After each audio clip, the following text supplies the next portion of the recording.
Shine Compras en línea.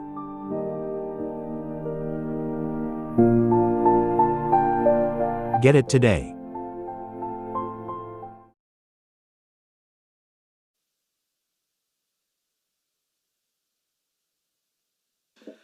Good morning, Ms. Boy.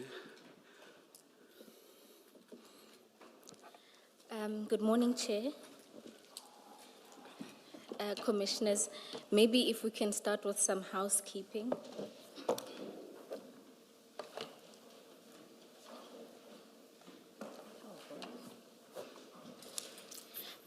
Commissioners, this week we'll be making reference to the Ayrton exhibits. So just so that you have everything in your possession, we'll be making use of 3 exhibits files in particular. The first is the stain exhibit file. The second is the exhibit file, which is titled Boyson's case number, and it has docket and Khan disciplinary on its spine. The third is, it also says exhibit file, and there it has IPID investigation. But for now, while we arrange that everything be organized, I don't see the one that says IPID. we'll ensure that it's available by T. Oh, all right. But for this In morning, fact, just check all of them, yeah. I've Yes. seen stain, I've seen something else, and but IPID I don't see. Maybe it's there. all right. We'll check over T. But for this morning, you will need the exhibit file with the docket and the disciplinary, Khan disciplinary, as well as the stain exhibit bundle.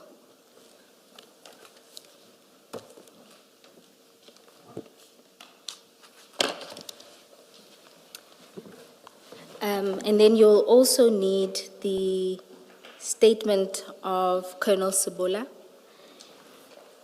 And you would have also received a supplementary statement. So is the reference to General Khan on the spine? Yes, it says exhibit bundle, then it says Boyson's case 9807-2021, and says docket and Khan disciplinary. The statement, it's the original statement. Yes, it's the original statement, and your files should have also the supplementary, which is 4 pages. 4. I did see an electronic version of the supplementary. I'll have a look on the hard copy. If I'm not, I think the best is for us to just adjourn for a while. I won't indicate a time, and then you'll tell us when to come back. all right, thank you, Chair. If the attorneys have to go upstairs to get everything, so be it. We'll just wait outside. All right, thank you, Chair. Let's adjourn.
We are ready to resume. Please make sure your devices are off. Thank you.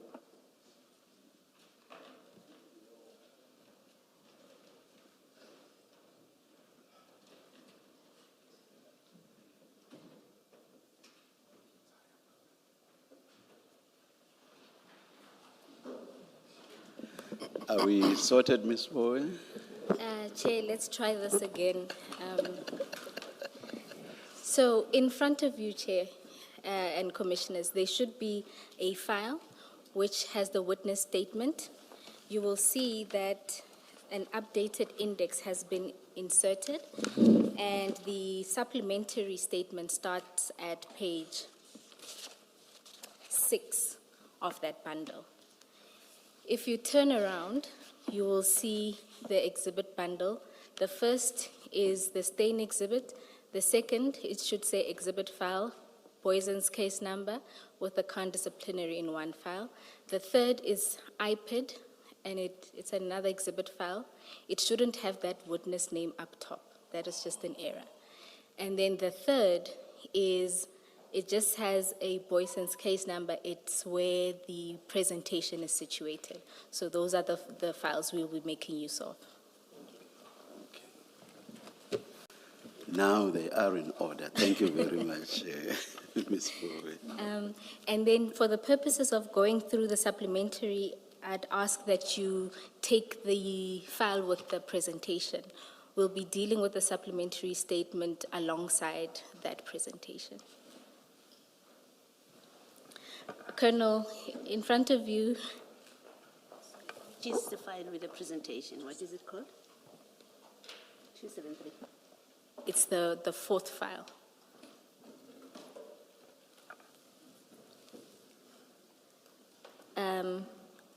Colonel, in front of you should be your witness statement, and the supplementary is inside at page 6.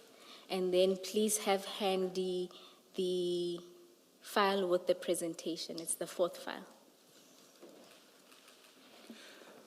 Good morning, Colonel. Good morning, Commissioners. Let's take the oath again. Please place your full names on record. Nkwana Joseph Sebola. Do you swear that the evidence you are going to give is the truth, the whole truth, nothing but the truth? If so, please raise your right hand and say, "So help me God." So help me God. Thank you, Colonel. Thanks, Commissioner.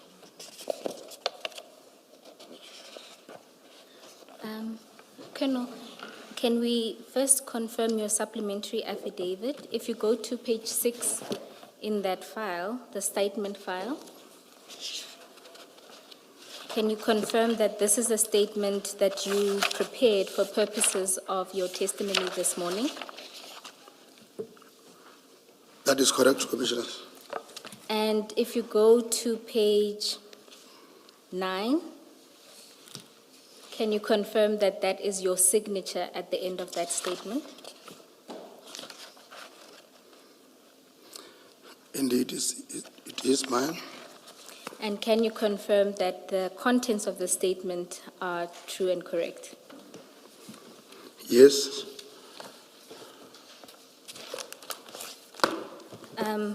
Colonel, we can start going through your statement. When we get to paragraph 3, we'll start looking at it alongside the presentation. And Chair, Commissioners, just to note that the presentation was not prepared by Colonel Sebola. It was prepared by an analyst within their office for purposes of the investigation, but it's a presentation that Colonel Sebola is familiar with. Colonel, can you confirm that? Yes. Colonel, if you can then proceed to paragraph 1 of your statement.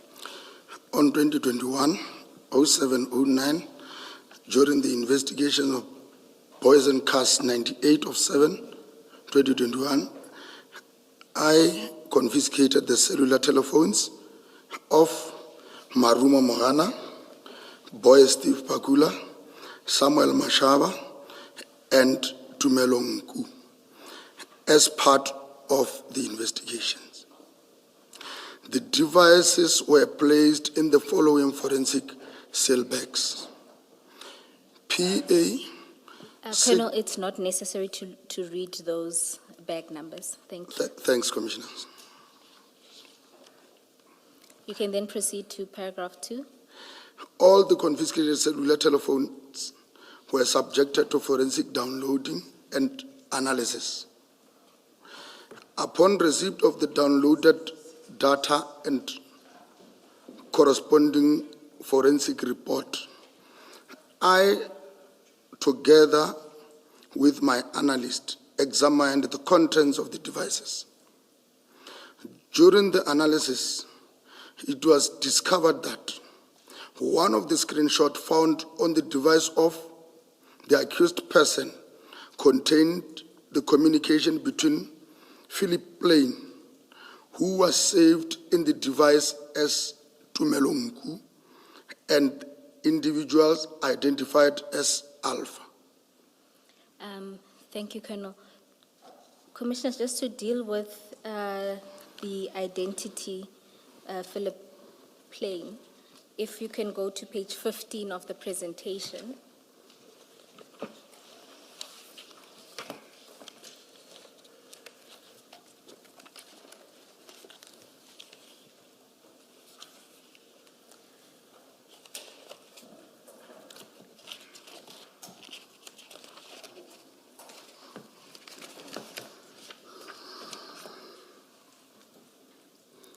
Colonel, can you confirm that that is what you're talking about? That is correct. And what methods did you use to determine that Philip Plain is Mr. Nku? Then the true caller, And that would be the first screenshot there. that will be the first screenshot. Okay. Thank you, Colonel. Then you can go to... Subject to necessary redacting, aren't we going to be flighting these?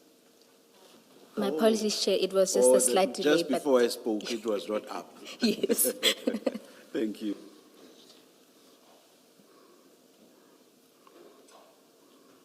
And who is it that we see on the... Is it one person or is it two people? The images, Yes. the images do you does know- not reflect to the owner of the Oh, cellular telephone. okay, Those were part of, that was found inside okay. the screenshots. Colonel, are you saying that the two pictures of that person is somebody else? I can say, because these pictures are just found inside this cell phone, it's someone else. It's somebody else completely? Yes. Or were they included to show the clothing brand name? I can just confirm to say, maybe they were showing Can we the... please short circuit this? Is that Mr. Nku that we see in the middle photo and the photo on the right? Yeah, if I still recall, it is Mr. Nku.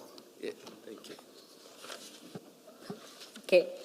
And then we can move to paragraph 3 of your statement. The communications referred to General Mashaba of Hawks. Further examination of Tumelongu's contact list revealed that the person saved as General Mashaba of Hawks was identified as Samuel Mashaba.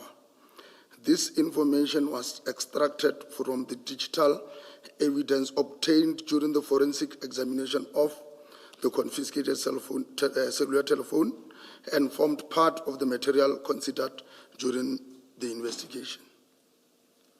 Paragraph 4.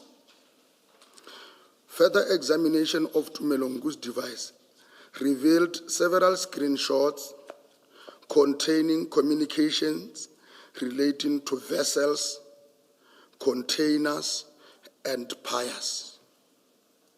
The communications include the discussion regarding the taking of photographs of container and its seal, And its seal. and its seal. Okay. The sentence must end with its seal. Thank you, Colonel. Colonel, if we could then go to page 7 of the presentation.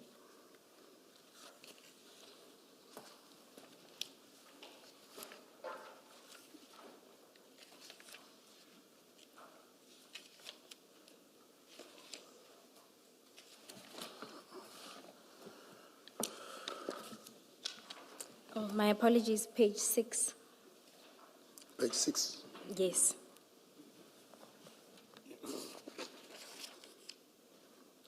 You explained during your last appearance that from the devices, you noted screenshots from a particular app called Trima. Yes. Is this then what is being referred to on this page? If you look, it says, during the analysis of the images that were saved on the above device, I then discovered the following screenshots of messages saved from an encrypted messaging application. I then searched for keywords which related to shipment of containers in relation to Boyson's Cass, where illicit drugs were found inside a container. That is correct. And can you confirm that those were the words that were searched in the devices? That is correct. And then on page 7, can you confirm that that is what Trima looks like? That is correct. And can you then explain why it is that an individual would rely on screenshots from Trima and not the actual application itself? Can you rephrase that question? You noted in the presentation, you note an explanation that Trima is unique in that it doesn't keep messages. Correct. Is that then the reason why you rely on screenshots? That will be the reason. Thank you. Let's check at page 6. Is that you who's giving a description, or is it the analyst? Who's speaking at page 6? This is what we are doing with the analyst, Commissioner. Okay. Maybe Ms. Bawe, if we could just get a fuller explanation of this Trima app, because there is an explanation at that end paragraph at page 6. We are not all familiar with it, so maybe how it works and why we've got the kind of screenshots we have on page 7. All right. Colonel, if we can then take a step back and maybe let's start here. You noted that there were different messaging applications that were used by the individuals. Yes. One of which was Trima. That is correct. Can you explain to the commissioners what Trima is? Can I just go through the Yes, description as and when we're doing the analysis, because it will be yes. Maybe, Colonel, to assist you, look at the last paragraph on that page, on page 6. Yeah. Yeah. Thank you. The messaging app, which most of the screenshots were taken from, okay, not this one. Trima messaging application uses encryption, open source technology, and doesn't require an email or phone number to sign up. It protects your metadata and permanently deletes messages after they are sent.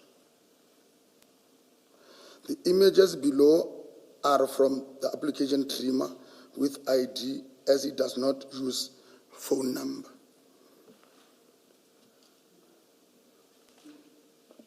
If messages are deleted after sending, what would you have been able to retrieve then? Can you please explain how that works? Okay. That is why they are captured on. He might be using. In fact, not just deleted. It says permanently. One will need to either save it on its screenshot so that he can forward it to the next person. So that is why it was saved on Mashaba, on Tumelongu's phone, because he wanted to relate what is in the message to the other person. So all that you retrieved were those texts in respect of which screenshots were taken. Screenshots were taken. So if there had been no screenshots, you would have found nothing. Nothing. on That is three. correct, Commissioner. All right, okay. Okay, Colonel, let's just take a step back. It can be that they disappear after they are sent, because then the person they are sent to won't see them. Surely the proper explanation must be after the recipient has read it, then it disappears. That is Because correct. the recipient must at least read it, because if it disappears when it's sent, then the recipient can read it. I understand it to be that it disappears automatically after it is opened and read, so that when you look at it again, it's not there. And the only way you can keep it is if you use another phone and you take the screenshot of the very first message. That is correct, Commissioner. Perhaps more clarity on that. The reference to deletion after sending, that's about the sender, is it not? It's about On the sender's device. It's just like And- it's just like a view once, Commissioner. No, I want to take it step by step. So on the sender's device, it disappears or gets deleted. So on the recipient's side, it is, as you say, like a view once. Correct. So it gets killed on both sides. Not definitely sure about the sender, but what I'm sure of, once I have read it, then it's done. It's no longer appearing on me. But with regard to the sender, that one I won't confirm, Commissioner. Then the statement that it's what, it protects your metadata and permanently deletes messages after they are sent. So the reference to sending does not make much sense then, if you are not able to comment on that side, that is the sending side.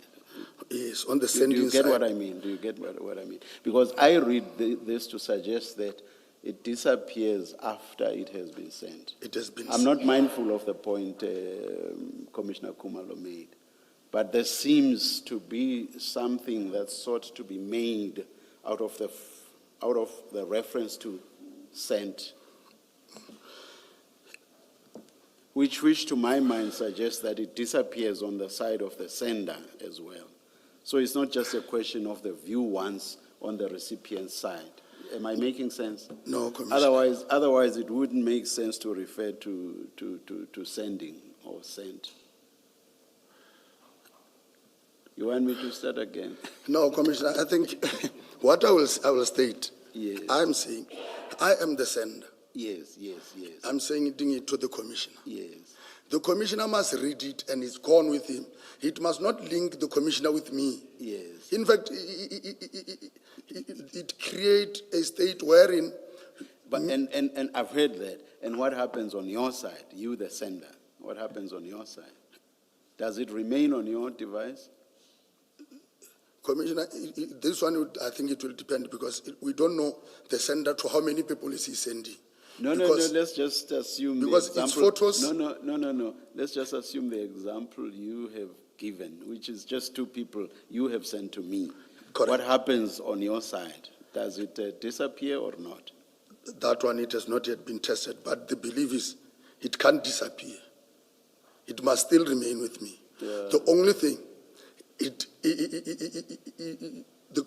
delete the connection between me and the person who's receiving. I'll step off this, but I will again make a point that I've made already, which is that because your focus here in this report is on sent or sending, so I thought the permanent disappearance is on the sender's side. So I'm surprised that you now say... No, it's on the receiver's side, Okay. Commissioner. That is why the All right, receiver... All right, thank you. Thanks, Commissioner. Thank you. Chair, if it's of any assistance, we can ask our analysts to have a look at it. But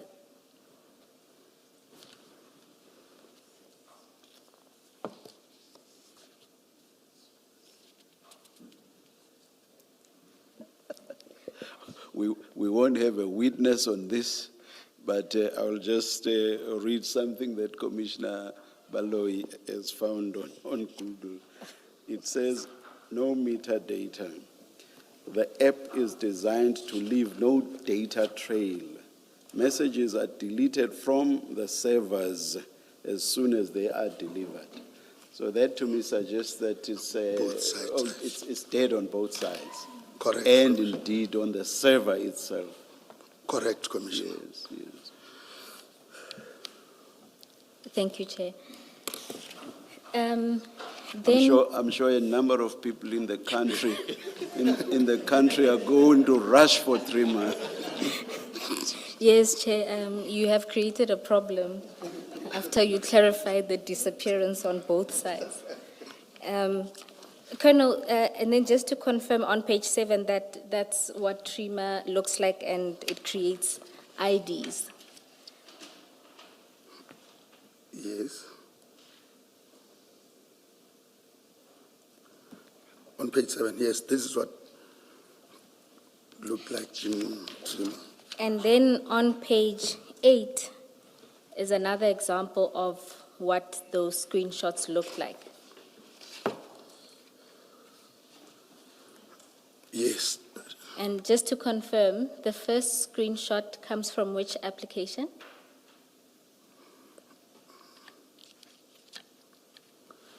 On the left, the first one on the page. The one that starts with Salam. Yes, is that a TRIMA screenshot? Yes. And- No. This one is not Trim, it's WhatsApp messages.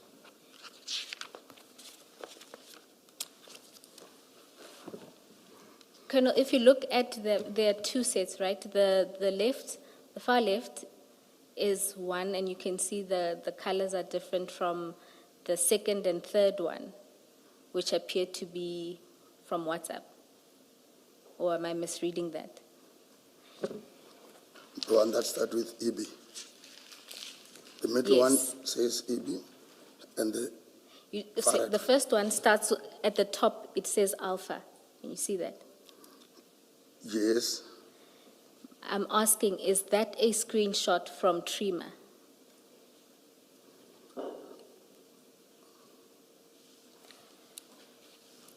Maybe to assist you, Colonel, if you go to page 11, there are other screenshots that, according to the presentation, are from TRIMA. Can you see that it looks like the first one? A. Yes. The page 8 one and the page 11 one are the same. Yes, so those are from? They are from Trim. And then the second and the third, those ones are from? WhatsApp. Right, thank you.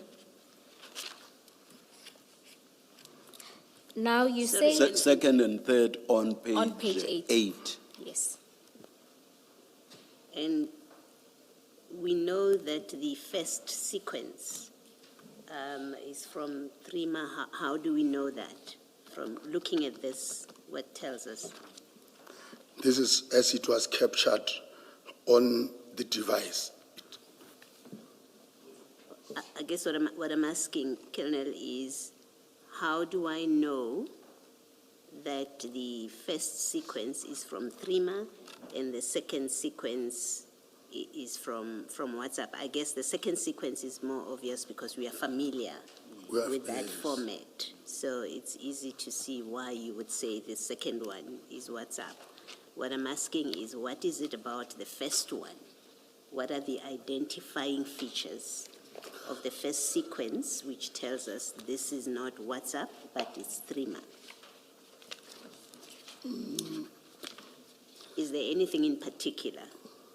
When I was with the analyst commissioners, I think if we can also look at the top side of the one that we say is on WhatsApp, Page?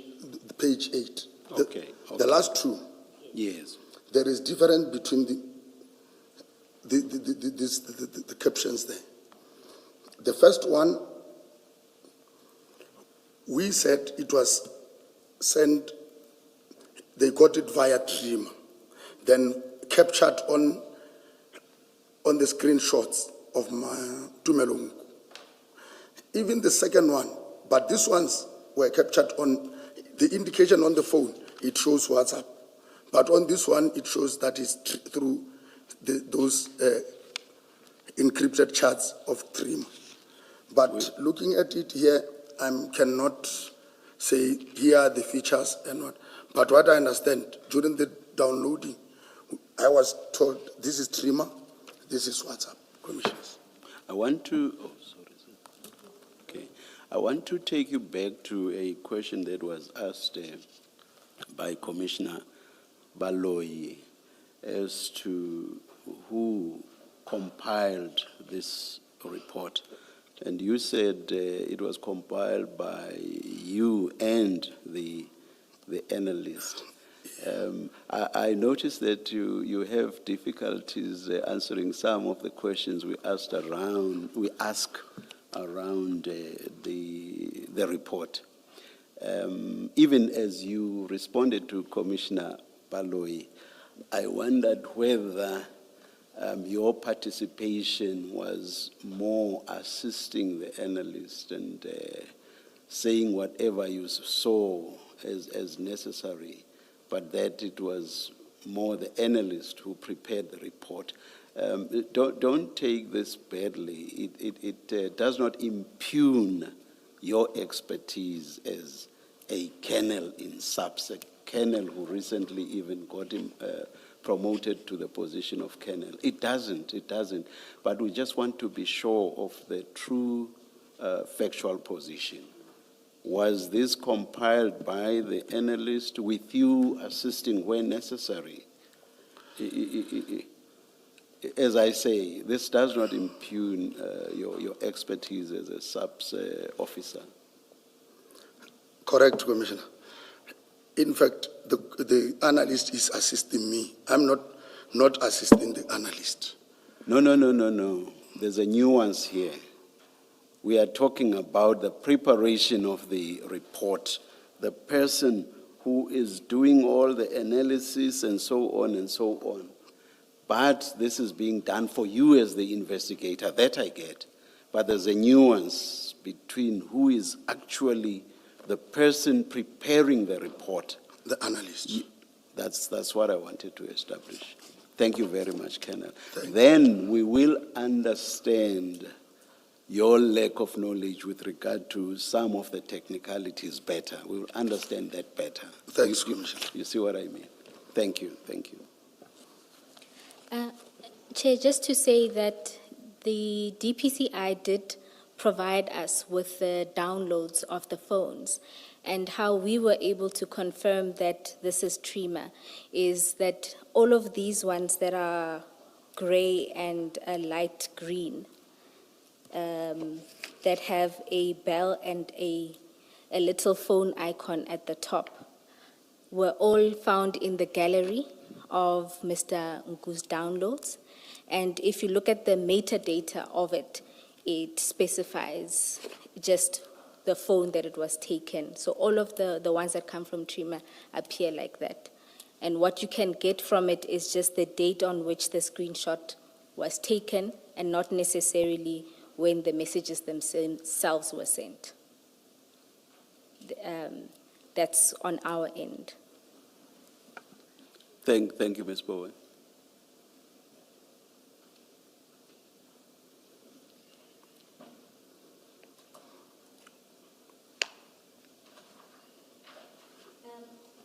Colonel, Just a minute.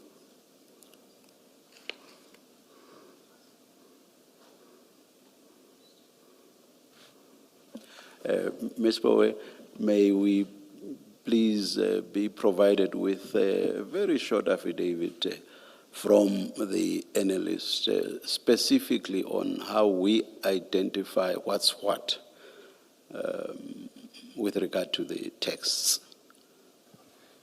yes, Chair. Short affidavit. Our analyst or yes. DPCI analyst? The DPCI. yeah. All right. Yeah. Yes, we'll do so. Yes, DPCI, yes.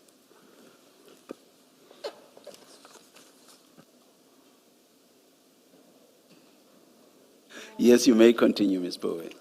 Colonel, you then say in paragraph 3 that you were able to ascertain that the individual saved as General Mashaba of Hawks was Mr. Mashaba, who was one of the suspects in this case. Correct, Commissioner. Can we then go to page 9?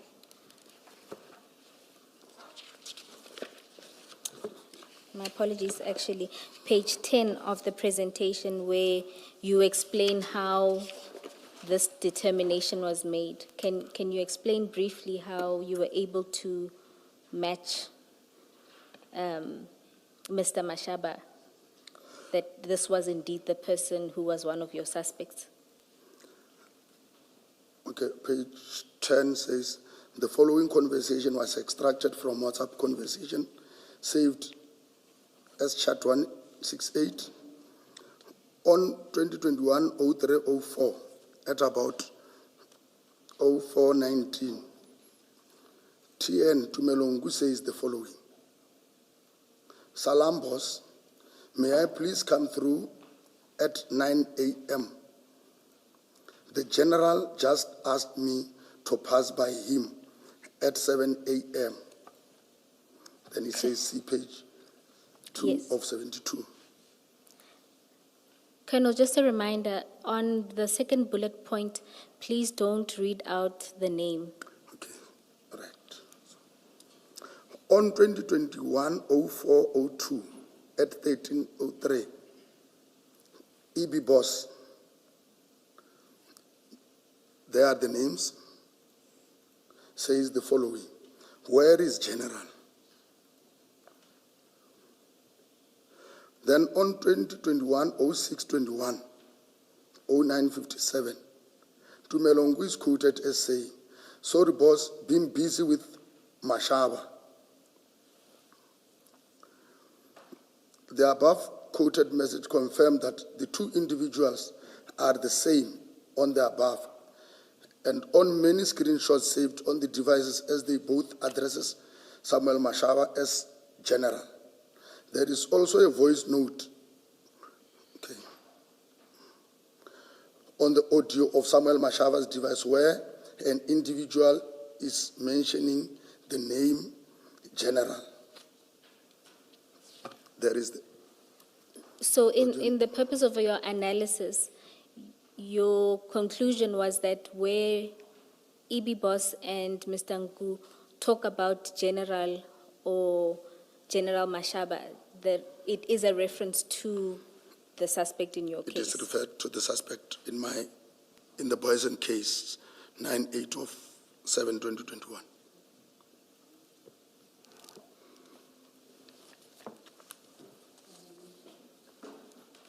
General, sorry, Colonel,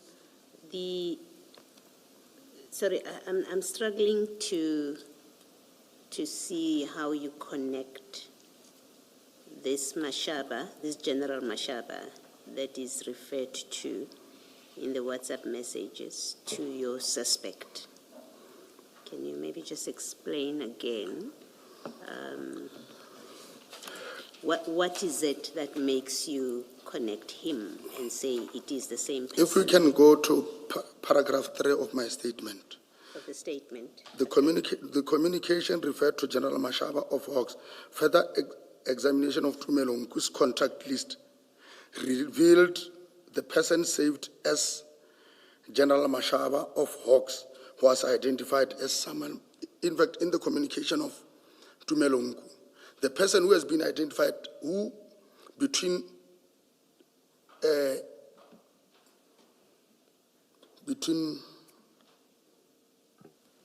Mr. Nku and EB Mr. Boss. Ngu and EB? Alpha, Okay. EB. It shows that the person is saved in Nku's phone as Samuel Mashaba. That is what we have picked up on this communication. That when they are talking about the General of Hawks, they are referring to the person who's saved as who's Samuel Mashaba, but the communication indicates the other names. Okay, so Thanks. just to be clear, in Mr. Nku's phone, you have Samuel Mashaba, a contact, as one of the contacts. Is that, No. In Mr. Ngu's phone, he's saved as general. Then that number that is saved as general belongs to Samuel Masha. okay, so you check, when you We check, checked. you find the number that is saved under General Mashaba of Hawks is in fact the number of Samuel Mashaba. Correct, You were Commissioner. able to make that link. Correct, Commissioner. Okay, thank you, I understand. Just to be clear, without reading it out, that number is the one we see on page 4 of the presentation.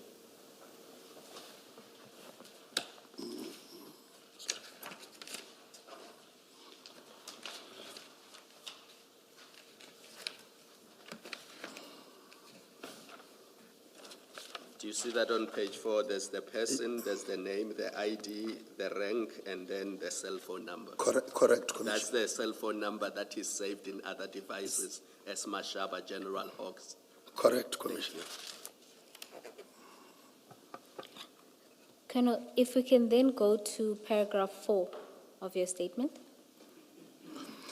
Further examination of Tumelongu's device revealed several screenshots containing communications relating to vessels, containers, and piers.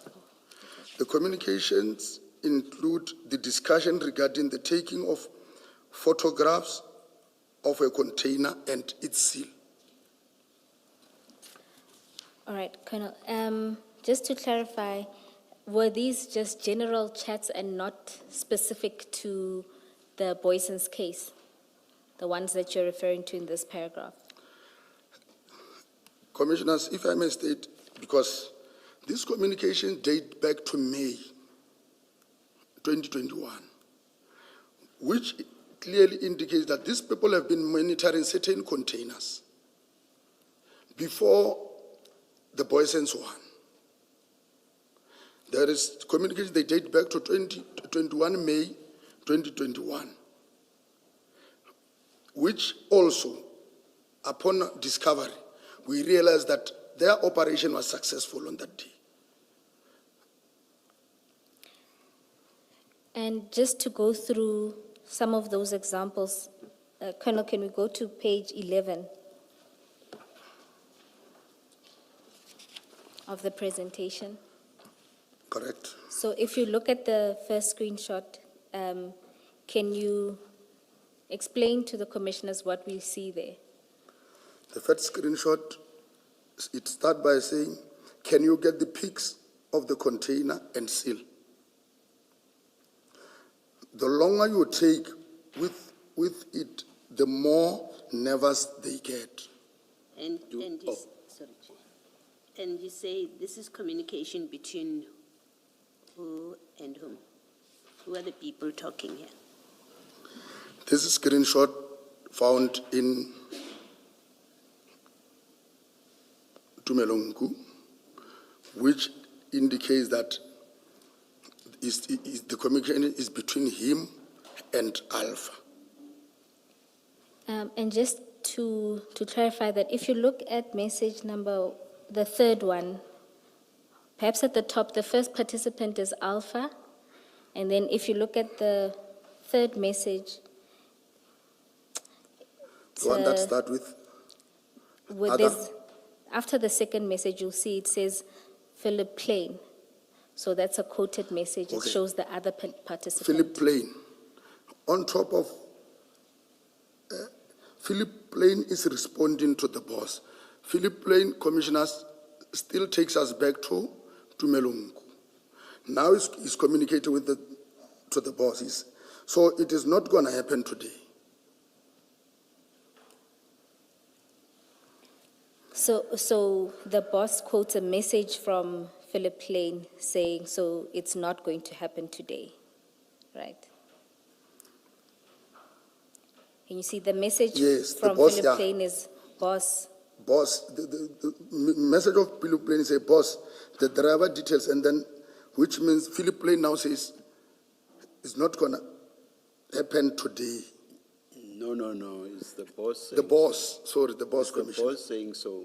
But what the boss has done is to indicate that he is responding to a much earlier text from Philip Lane. From Philip Lane, correct, Yes. Commissioner? It appears just above, so it is not going to happen today. If you Yes. look at the color coding, that's still the same person as can you get the pics? The longer you take, same color coding. So it's the boss saying this. Yes. Yeah. So what Philip Lane had said is, boss, the driver details still haven't been loaded yet. The guys are monitoring the app, and the forklift guy is our guy. Correct. That's Philip Lane. That is Philip Lane. Yes. And Colonel, does, Sorry, Ms. Bowe, can you just, Philip Lane or Mr. Nku? Philip Lane, Mr. Ngui, has not to. Yes. is the evidence, and I'm just trying to understand, to be clear, where do we locate this? Are you saying, is the evidence that this communication is about the Boison's container or has nothing to do with the Boison's, This but has- other containers? Sorry. This communications relates to the 21 May, not the Boyson's one. No, the heading says the screenshots were captured on 21 May 2021. So you're saying it's other containers It that has they're other talking- containers, that they're yes. talking about. Yes. Thank you. and from that message of Philip Lane, you are able to identify that Alpha and Mr. Nku at the port have a guy who works as a forklifter. That is correct. And then Mr. Nku responds. Can you go take it from there? Where he says other companies are collecting. Other companies are collecting. As the stack reduced and boxes moved down, we will get the peaks. Yes, you can continue. So, big companies, this one is Alpha. No.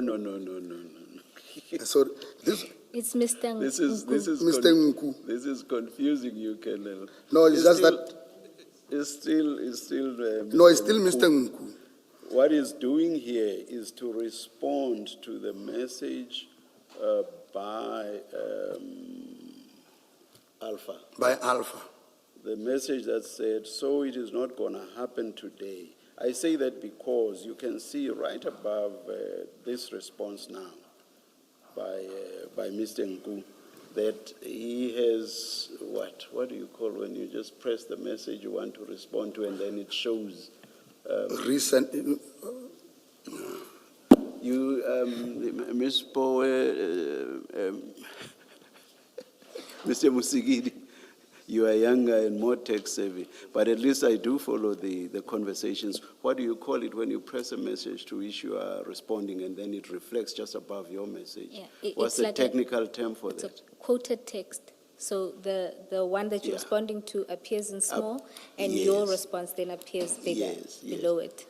You get my point? I get it. Yes. I'm with you, So the Commissioner. response now is so it is not going to happen today. That's what he's responding to. So please read then. Big companies don't.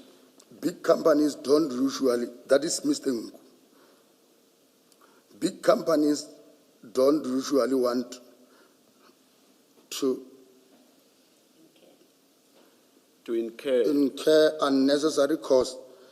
It will probably be a bit later. Don't Barlow run 24. Don't Barlow run 24-hour logistics, which means Service desk. Service desk. service desk. Yes. They should be able to upload the driver details at any moment. And in response to that, Alpha also takes back to note that it is important for them to get pictures. It is very important we get that pics ASAP. Other things are running through the head, in fact, their heads, but it is their heads. I think your custom guys need to take this serious. Everything is excuse. And so, from this screenshot, you are able to identify multiple players. Then we have the custom guys that is now being introduced on this chat, commissioners. All right. And then, Commissioners, there are other screenshots. I'm wary of going through all of the screenshots, but this is really to demonstrate that from the screenshots obtained from Mr. Nku, you see different role players. Is that correct? That is correct. And that other operations have been run at the pier by Mr. Nku and this individual called Alpha. Correct. And then just because there's other role players in the third screenshot, can we just go through that quickly? The third one. Yes. Our guys cannot. That's Alpha writing. Please read then. Am I correct? Yes, Alpha. Yes. Our guys cannot even give us pics of the container and seal. I'm starting not believe anything anymore. There's supposed to be, no. Yes. It's still Alpha. I Yeah, know. there's supposed to be. The bosses? There's supposed to be the bosses or Yes. the bosses at customs. Here, it's still custom. Then, Just sorry, on that, Colonel, does that then suggest that it's not just ordinary custom officials, the bosses. it appears to be senior? Yes. Okay. And then, Ms. Bowe, it will probably be quicker if you read and you ask the Colonel to confirm. And of course, in respect of each, you indicate who's speaking, who's writing, rather. all right. And the last screenshot, Commissioners, that I'd want us to note is on page 12.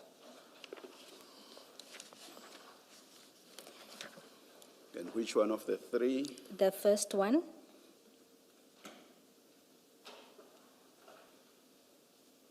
And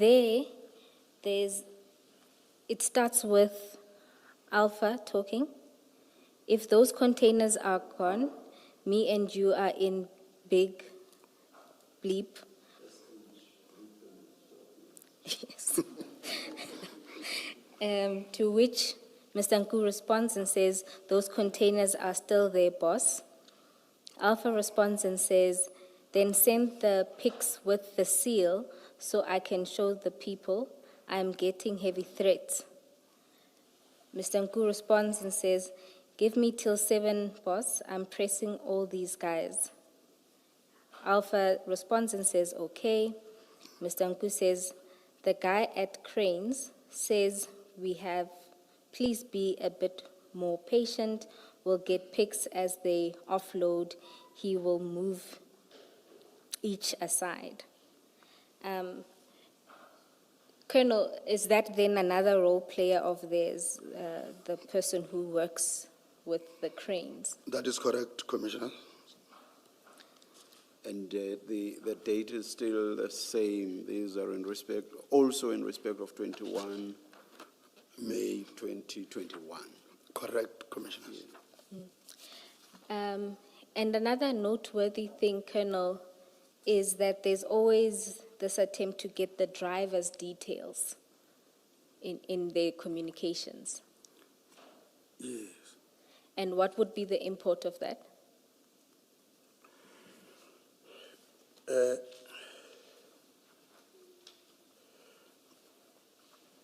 Even though I cannot say that much, but the thing is, if we will go further, we will see when the details of the truck and its registration number was also found on the same pics. So I don't know what will they do. Because that one is quite important, I'm sure you will go through that, Ms. Bowen. Yes, Colonel, I was just trying to get from you that generally, why in these kinds of operations it would be important to get the driver's details. Because the screenshots that we started with, you'll see it started with them discussing the difficulties with obtaining the driver's details, and they're talking about an application where those details would emerge. And as they continue, Mr.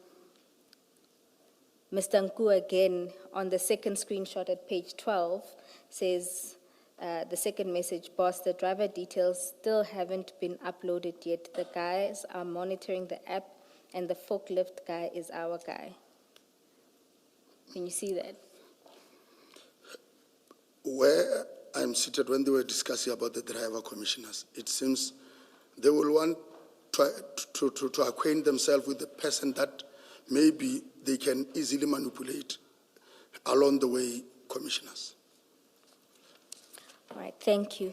And then in relation to this incident, the May incident, on page 13 of the presentation, you include there a map.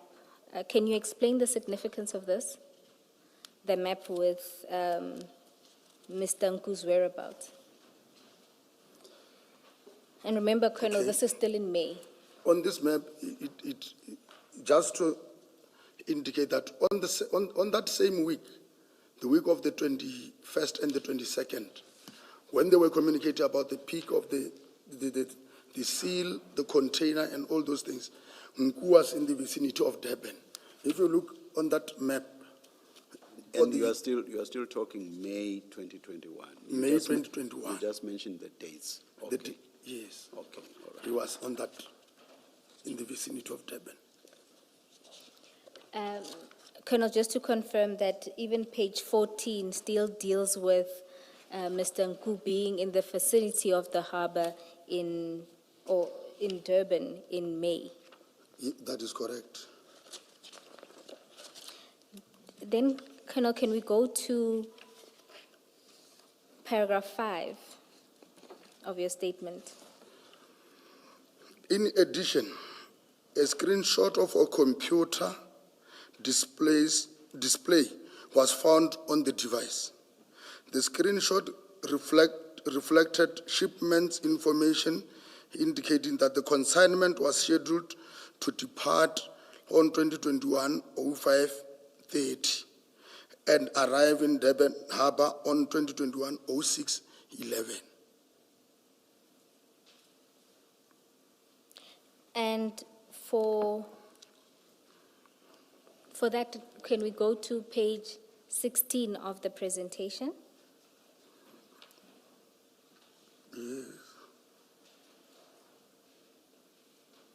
And there it's another screenshot depicting a conversation between Alpha and Mr. Nku. Is that correct? That is correct. And in the first picture in that screenshot, because it's not legible, is that what it says there on the far right of the page? It gives the description. It's like a shipping manifest. Yes, a computer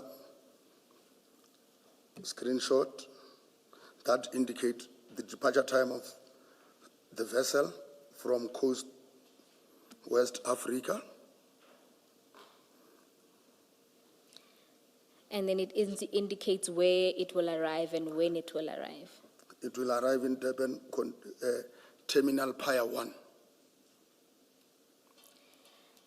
And so So it's... you've, or rather the essence of what's illegible on the computer screenshot is what's reflected on the far right of page 16.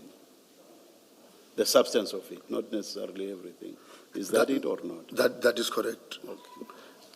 I can even maybe explain to say, this computer screenshot, commissioners,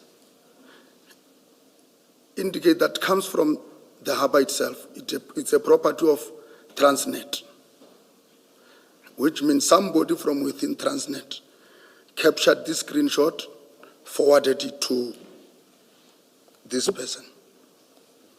To Alpha. Yes. And then in that, And your investigations, were they not, I'm not going to get into the detail, we are not going to mention names or anything, but were you able to follow up on this? The computer information and so on? Yes, Commissioner. I went to Durban. If it's going to negatively affect your investigations, you don't have to go into that detail. I will just state, Commissioner, I went to Durban just to know those, because most of the commission talk about Pier 1 and Pier 2. I just wanted to know the significance of those piers. Why are they so important in this? Because the direction, some of the communication will say they must direct it to Pier 1. And Pier 1, the Boysons 1 arrived in Pier 1. If your answer is yes, we have followed up, or yes, we are following up, that's enough for my purpose. Yes, we have followed up. Okay, thank you. Colonel, just to clarify, Chair is asking about the... Sorry, Ms. Bowen. You may well be doing what I want. Chair is asking about, you know how you just testified that that screenshot comes from the harbor, Transnet in particular. Whether you have followed up on who or investigated who all may be involved with that. I have followed up, Commissioners. And you were able to establish the source? Yes, I have established that, Commissioners. Okay, thanks. Thank you.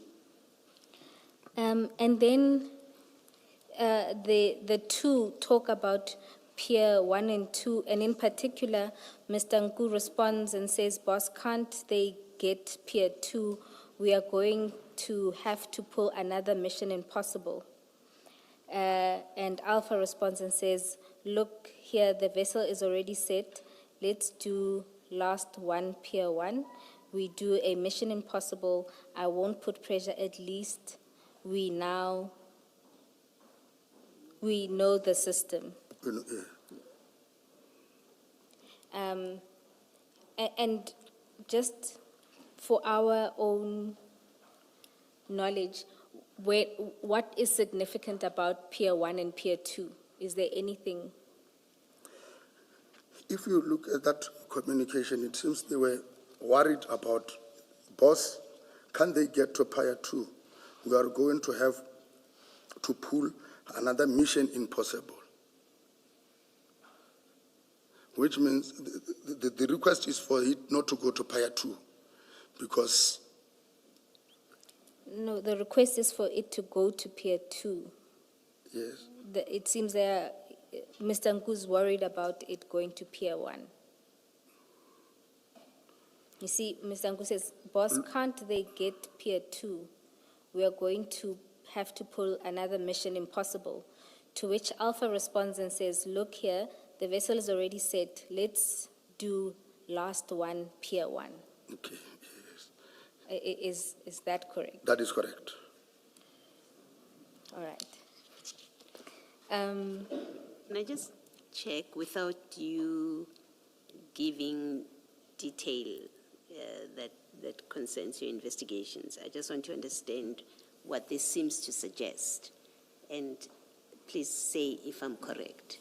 It seems to suggest that someone within Transnet makes the decisions about where the ship should go, it's Pier 1 or Pier 2, and so is able to manipulate where it lands in order to facilitate the scheme of accessing the containers. Am I correct about That is the role correct, of Transnet Commissioner. people in Yes. this? Okay, thank you. I am not sure, maybe I missed it. I'm not sure what your response to Ms. Bowe's question as to the significance of Pier 1 and Pier 2 is. May I ask this, if you know?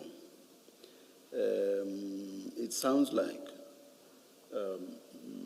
Mr. Nku is saying it's going to be very difficult for them if the container is or the ship carrying the container offloads at Pier 1. It seems his sense is that it will be much easier if the ship offloads at Pier 2. Do you have any idea as to why that is so? That is on my own thinking, that maybe when it's a Pier 2, he can easily get whatever he wants.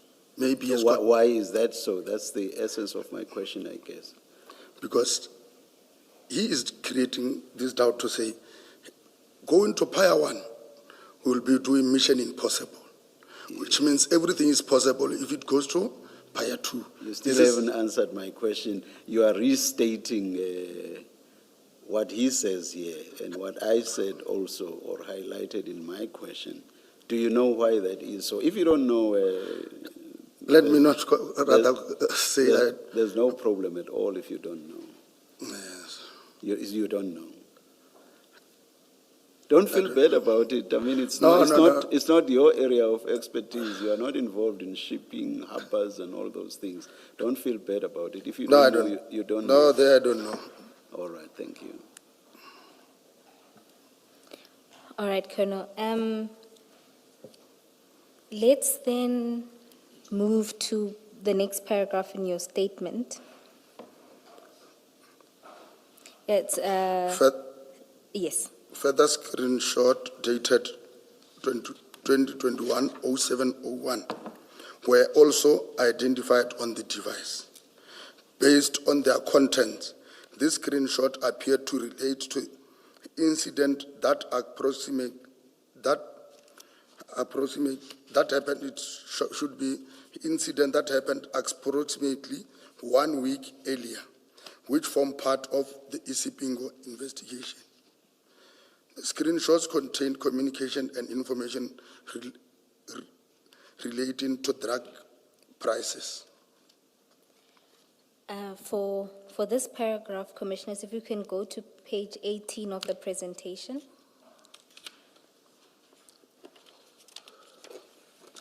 Colonel, just to confirm, so these screenshots are related to Boyson's, This the screenshot, Eriton drugs.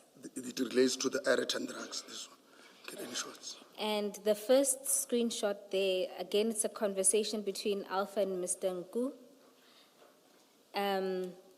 It begins with a message from Alpha, who says, "I only got to know now." Mr. Nku responds and says, "But what is that container carrying?" Alpha responds, "No idea," and says, "Behind door." Mr. Nku responds and says, "Boss, these people are really making our jobs impossible by the day." And he also responds to the message of Alpha that said "behind the door" and says, "Please ask them, because if they load it on a car or anything that can be mobile from the container, it will be a bust." That's followed by another message from Mr. Nku to Alpha saying, "Boss, please tell the people that avoid any containers with metal or anything automobile. Only load goods or sugar. Anything that goes to Pier 1 or 2 is workable. Remember, there was a bust a week ago. Now we need to go offloading from trucks again. And there's an emoji.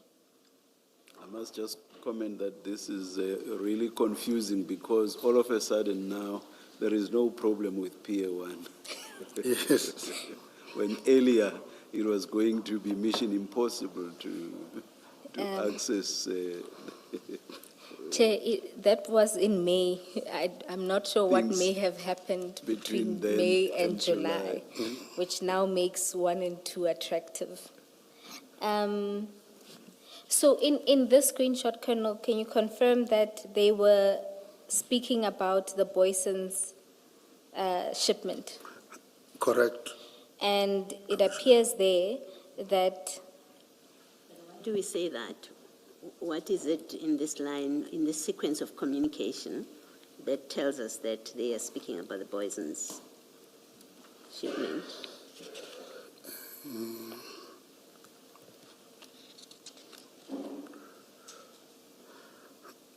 Commissioners, it's just that these screenshots, as I've indicated, not everything it's in here. Because there were a lot of communications that was also, so this was done for the purpose of presentations. But for the investigation, but there were a lot of communications between the 1st of July up until the 8th, when the consignment arrived in Ireton. So, but in this instance that we are with here, that this screenshot does not say anything, I will agree. I cannot definitely, based on this, I cannot definitely say it relates to Boyson's, but based on the investigation that we have done, I know what was communicated in here, Commissioners. So is that based on texts that either followed or preceded what we see here? Is that what makes you to come up with that connection or to make that connection? That is correct. Did you actually see those? Yeah, because I remember there were communications that shows that even on the 4th, because I don't have them here, between the 1st and up until this 8th, there were a lot of, there were something that was happening. Are you able to explain why those would not have been included? I do hear you that you say that this was a presentation and so on, but I understand it to be a presentation that's capturing everything that was important. So I would imagine to make the connection that this is about Ireton, texts or chats that actually make the connection would have been quite crucial for that purpose. So are you able to tell us why those were not included? Commissioners, I also tried to get hold of those who are the custodian of this. I was told that certain information cannot be traced back again now. That's addressing the situation now. That is I'm asking you a question that relates to the compilation of this report. I'm saying, do you know why those chats that make the connection to Ireton were not included in this report as part of this presentation? No, I don't know. Thank you.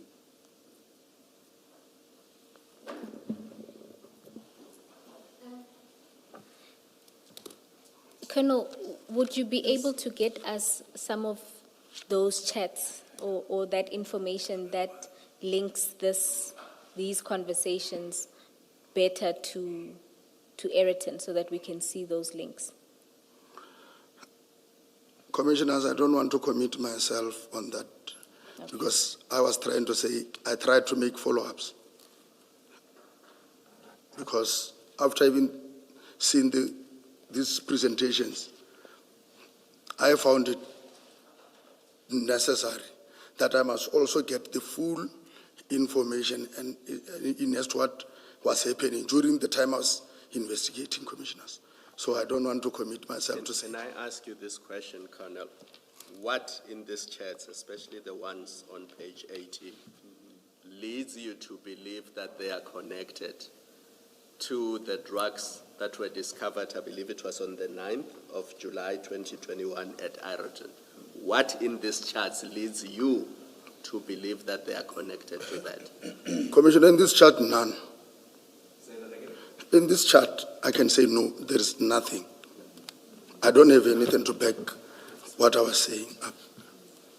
Is it fair to say the best that you can do is that the suspects that were identified on that day were communicating in chats and they were communicating about drugs and their shipment into the country? And that's as far as you can go.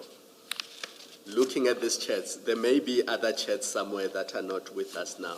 But looking at this, it's fair to say that Mr. Nku is communicating with somebody in the week leading up to this date, and they are talking about drugs and shipments and piers at the harbor.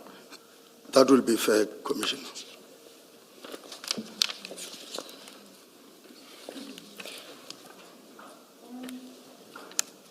Commissioners, maybe just to say it may get better once we deal with the other pictures that were retrieved around the same time, because if you read those messages with the pictures that were shared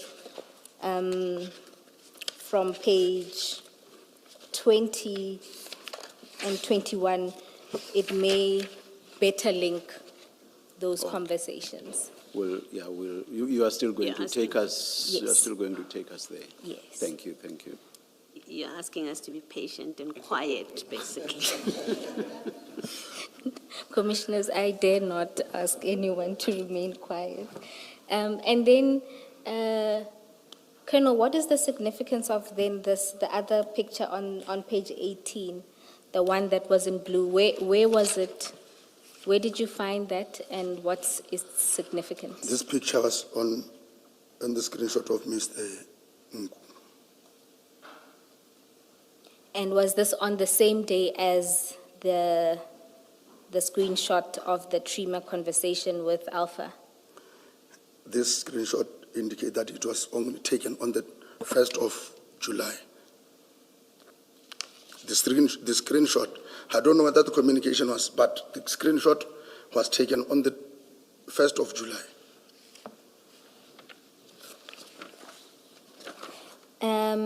And what is the significance? As I indicated, I don't want the communications, I can't, but the significance of the price list of drugs, the one that is reflected in blue, that is the price list of drugs. And then it also reflects that the price list is in euros, not South African currency. Pounds, that's pounds. In pounds, sorry, commissioners. Sorry. All right. And then let's deal with the other screenshots that were found together or in the days after this, the one on the 1st of July. Can you read paragraph 7 of your statement? Another computer screenshot was identified depicting yellow jersey truck that was indicated as being designated to collect the container. These screenshots were extracted and preserved as part of the digital evidence obtained during the forensic examination of the device. Commissioners. And to explain this, can we go to page 20 of the presentation?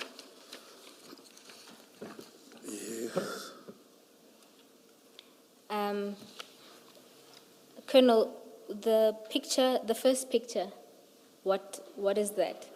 That is the screenshot of the computer. And that computer, is it the same one that we saw earlier? Yes, we can see at the bottom there, it will also indicate Transnet. At the bottom of the picture. And then in the screenshot itself, Where about is Transnet? I don't see. There is something written in red, yes, Commissioners. can you, there at the bottom? Oh.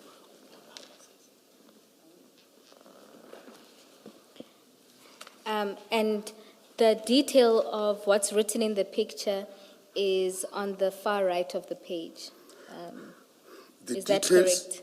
Yes, the details on the screenshot, on the computer, is the details of this truck that is found in Ireton, Commissioners.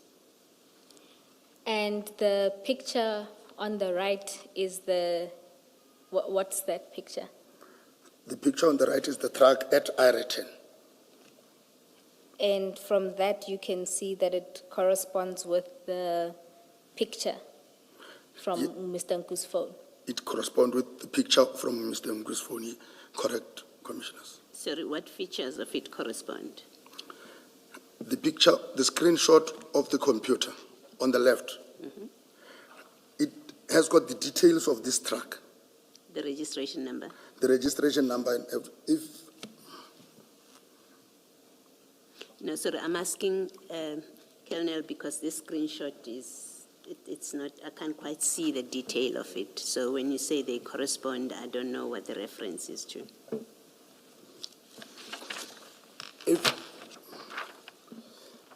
Commissioner Moloi, because here it is just a photo. What is written on the far right? On the far reflect- right, it's the details of, The details of what is happening on this computer, Commissioner. I see. It shows the gate, tracking company, the license. Yes. Yes, Okay, thank you. I see that. this is what is reflected on this, Commissioners. and this picture was retrieved from, well, the metadata of it shows that this picture was taken on the 8th. That would be the day before the Ayrton bust. That was the date before the Ireton bust.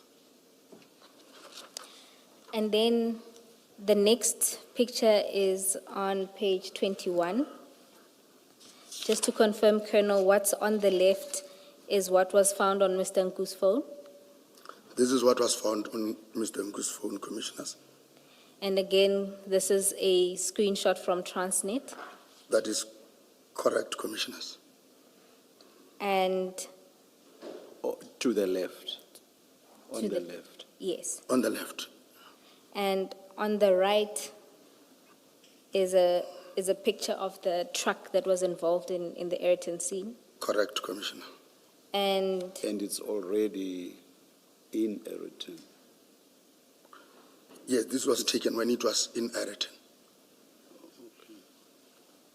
Is this on the left? Let's just focus on the left. The heading says track and trace. I'm assuming this is how Transnet tracks this truck from Durban to Johannesburg, That might be correct, Commissioner. because it has the details of the registration number, the time in, time out, and then it has details of where it stops and stuff like that. Even on the top, Commissioner, is the registration number of that one that starts with BEA. Yes, Is the registration number of the container. of the container itself. Correct. Thank you. and Colonel, do you know when this screenshot was taken? Is it the same day as the one that we just looked at on page 20? The screenshot were found on Mr. Ngu's on the 8th before the bust. Okay. And then in the presentation, now on page 22,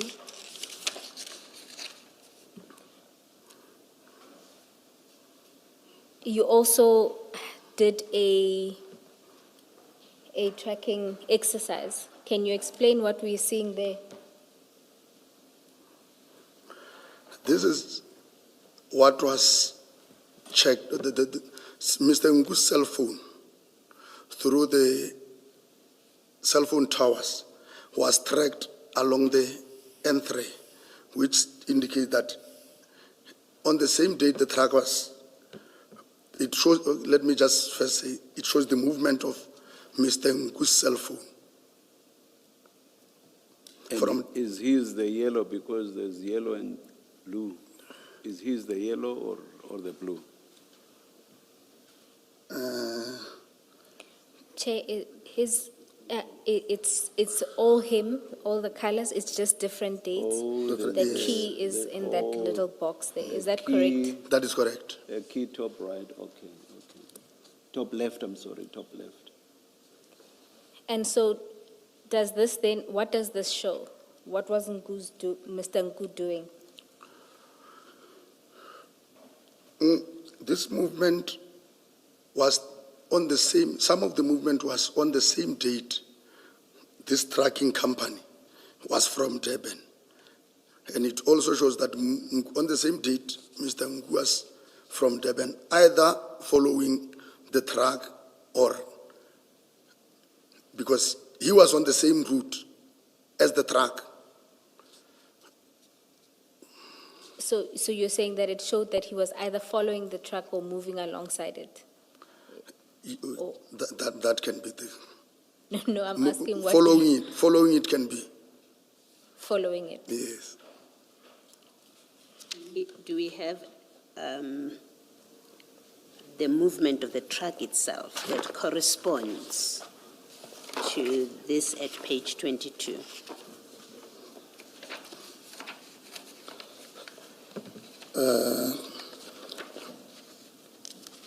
I remember the tracking company, sorry, we had it. Even this screenshot, even though it's not, does not explain, the one on 20, page 21, that says track and trace.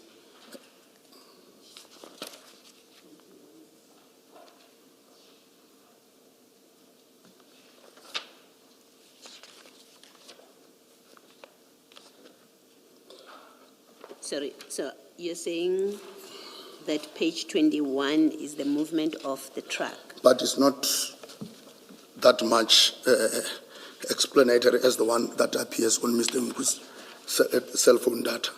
But that one I can definitely confirm to say the truck was on the N3 and arrived in Ayrton on the 8th around, if I can still remember, it arrived around 8 in the evening on the 8th. But for now, I don't have anything to back that which I'm saying. But on the day of the investigation, I tracked the movement, which is not attached in here. Commissioners. For this to make sense, Colonel, the yellow on the 7th of July must be coming down from Gauteng to Durban. The yellow. The yes. yellow. Yellow the truck. No, I'm not talking about the truck. I'm talking about Mr. Nku's telephone. Commissioner, I could not. If we say the blue, maroon, and yellow, if we say that's Mr. Nku, what I'm saying is, for this to make sense, then on the yellow, Mr. Nku must have been coming down from Gauteng to Durban. That will be correct. The date being the 7th of July. If and we look. Then the blue must be Mr. Nku moving from Durban back to Gauteng. Correct. That's the date is the 8th of July there. It is even shown on the left corner. Then the maroon is the date of the past. Correct. Thank you.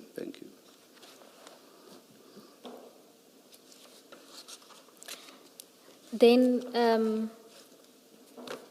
Chair, I'm not sure if this is an opportune time to take the tea adjournment, or if we should keep going until past.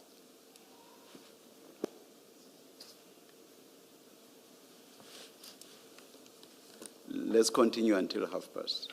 All right.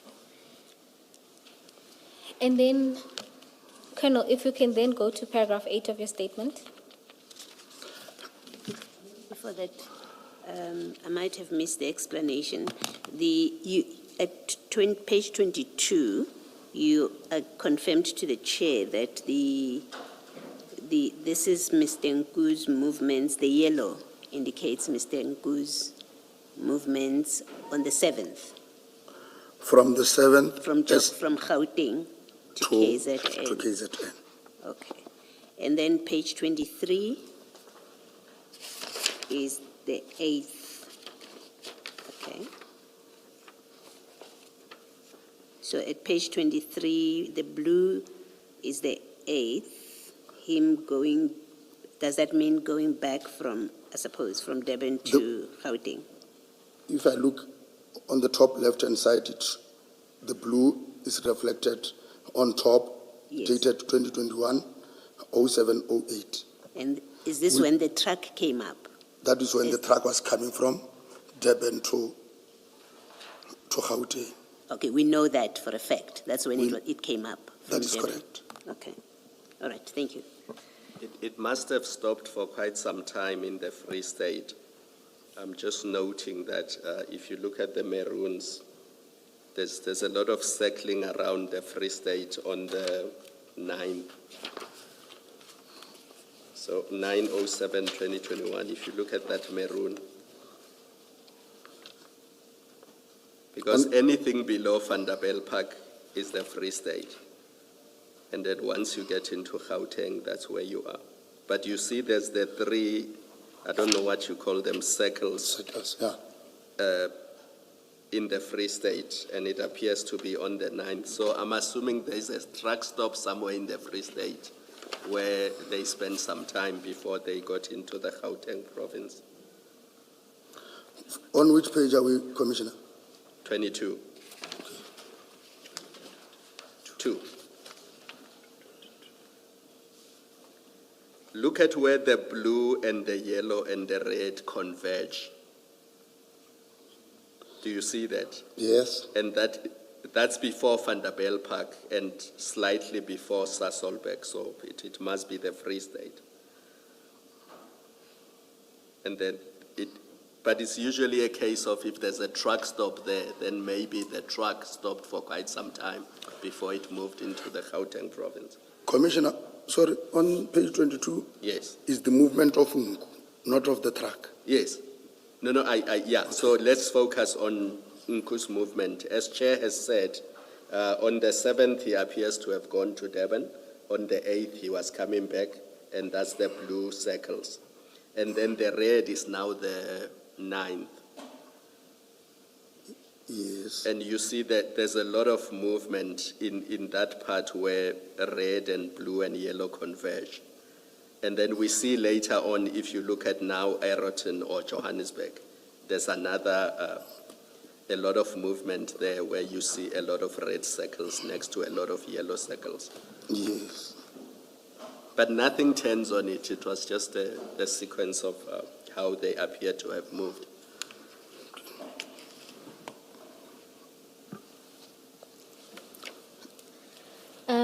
And just to confirm, Colonel, just in regards to when the truck left the harbor, if you go to page 21, is that then the time in for the truck and when it then leaves the harbor?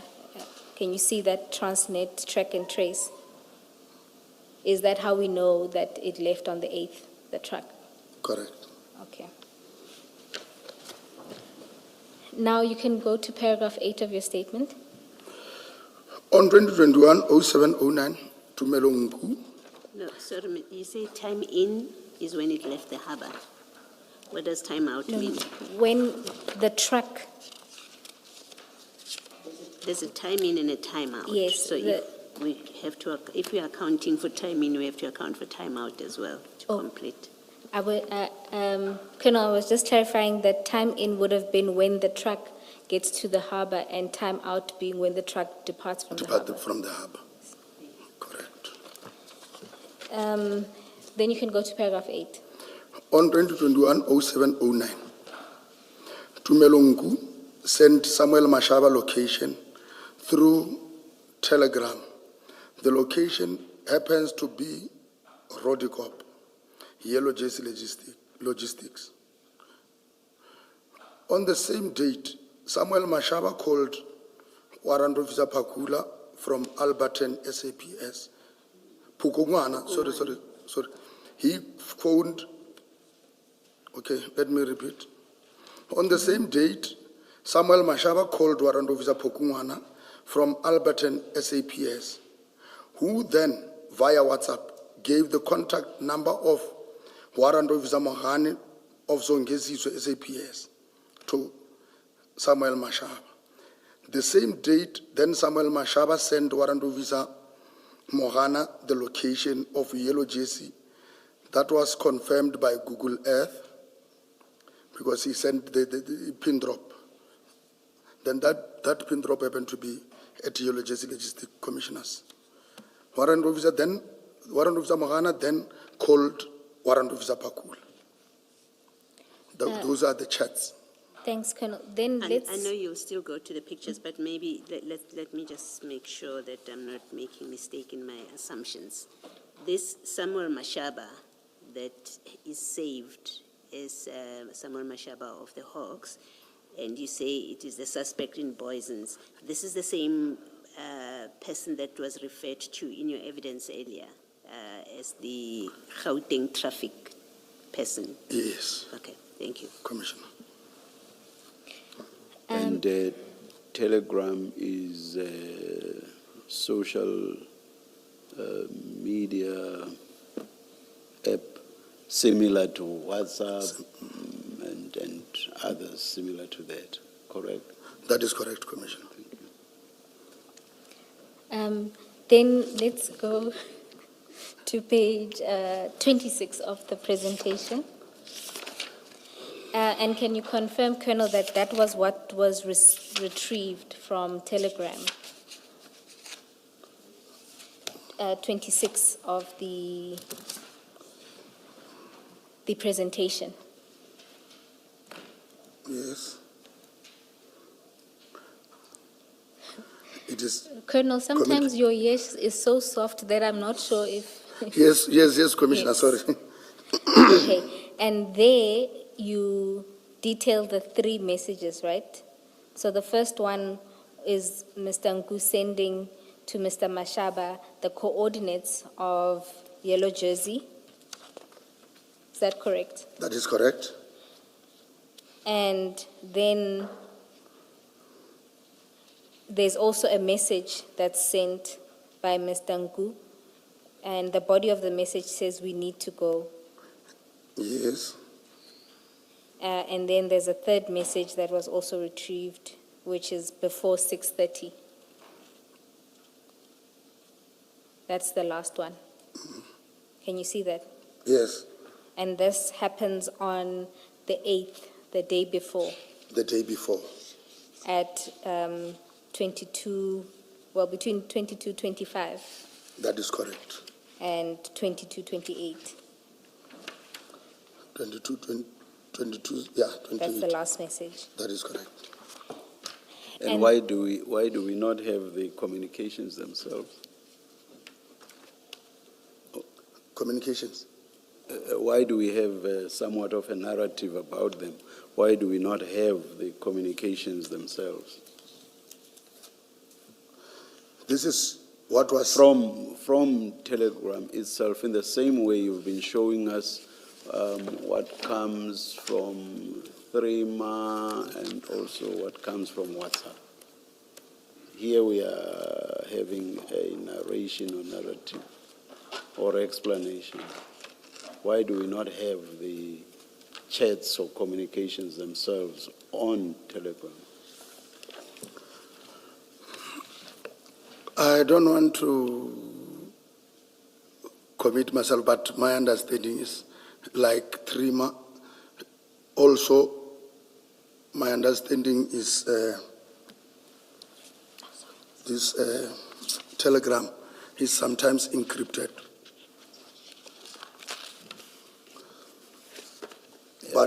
The line of communication. Ms. Bowe, am I making sense, or is it I who's not understanding this?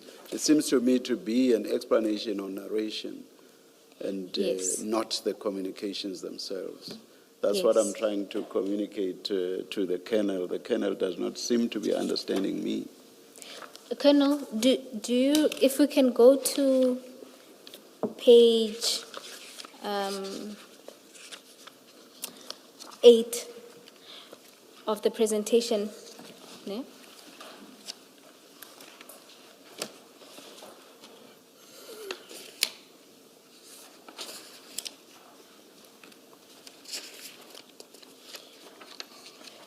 Remember, you told us that for Trima, we would see these kind of screenshots, so Correct. that's from the app. And then from WhatsApp, because we're familiar with it, it's the two on that page. Correct. You see. Now, for the extraction from Telegram, what we have is what looks like a narrative of this person sent this at this time and what the body of the message sent, and not the actual extraction of or a picture or depiction of the actual application. Chair is asking why this is. I can't explain, Commissioners. And then, Colonel, on page 27, we see there the calls that Chief Mashaba makes to Warrant Officer Pokungwane, Yes, and then the call that's then made to Warrant Officer Mahan. correct. So that's just a representation of what you said in paragraph 8. Yes. Okay. Just to You say clarify, it is calls made by? calls made by Mr. Mashaba. What does it mean that the first part of it shows the name of Pukungwane and then Mashaba follows after that and then Mahano? If you look at the arrow, if you see the second one, the one that says Mashaba, Samuel Yeah. Mashaba, you see the arrow goes up to Pokungwan to depict the call. Is that correct, Colonel? It shows, in fact, what happened here. Mashaba phoned Pokungwan. And you say we see that on this depiction by what? By the arrow facing up from Mashaba, it goes up to Pukungwane. Is that what tells us that Mashaba called Pukungwane on the day? Then Mashaba, Pokungwan is on top. Yes, Then in the middle is Mashaba. yes. At the bottom is Mohana. Yes. So we just The need confirmation that it's Mashaba who calls Pokungwan. How do we see that? Is it the arrow?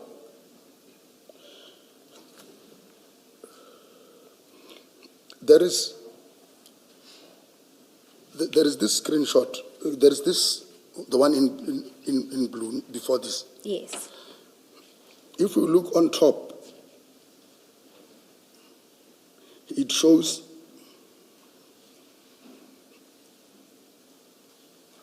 this one of Albert. The first one I think is for Pokungwana. Let me check. I do not see any names that I recognize there. You are referring to the one right at the top. That's blue and light blue.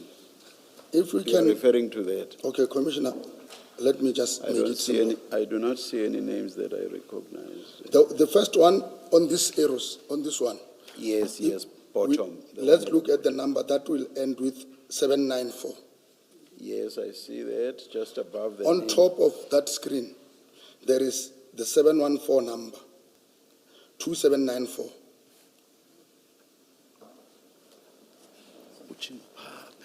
So on that table, Commissioners, where it indicates the two participants of the chat. Oh, It starts with now a I see. number. Now I see Yeah. Yes, and if you look, the first number, which ends with 794, if you look at the diagram there, it shows you that the number of, the record number of warrant officer Pukungwane is the one that ends with 794. You see that? Similarly, the second participant in that conversation, the number ends with 598. And if you look at the picture again, you'll see that it's for Mr. Mashaba, Chief Mashaba. And then the other number is 347, which is not in this that's not in the blue table. The blue table is only the communication between Mashaba and Pokungwan. Is that correct, Colonel? The blue one Yes, is Mashaba and and Pokungwan.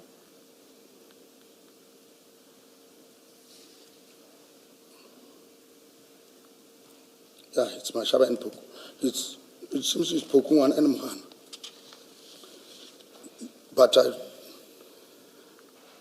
can be corrected because it was not mine who drafted this. But the issue is Mashaba called Pokungwana, Pokungwana called, sent the WhatsApp to Mashaba. Then Mashaba started communicating with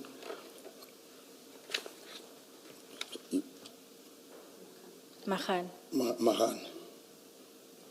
If we can also, I don't know as to whether maybe I will be jumping. Can I just try to, in fact, I would like to have your confirmation. Does this suggest that Chief Mashaba called Pokungwana, that's the first raid going up towards Pokungwana? Am I correct? That is correct. And then there's the blue far right going down. So Pukungwana called Mohano, correct? Let me just say it can be correct, Commissioner. You are supposed to be interpreting this for us. I'm following the arrow. Yes, I'm also following, but I cannot commit myself because I did not. But what I know on the chart. If we do a correlation with your confirmation with regard to the first raid going up, then it's only logical that the blue coming from the line where Pukungwane is must mean that Pukungwane called Mohano. Correct. And then Mohano called Pukungwane. That's the long raid going up from the line where Mohano is. There's a long raid going all the way up to where Pukungwane is. Correct? So so Mohano also called Pukungwane. It is reflecting like See, that. I seem to understand your graph or whatever this thing is. It's not a graph. Your figure, I seem to understand it better than you do. Correct. You are correct, Commissioner.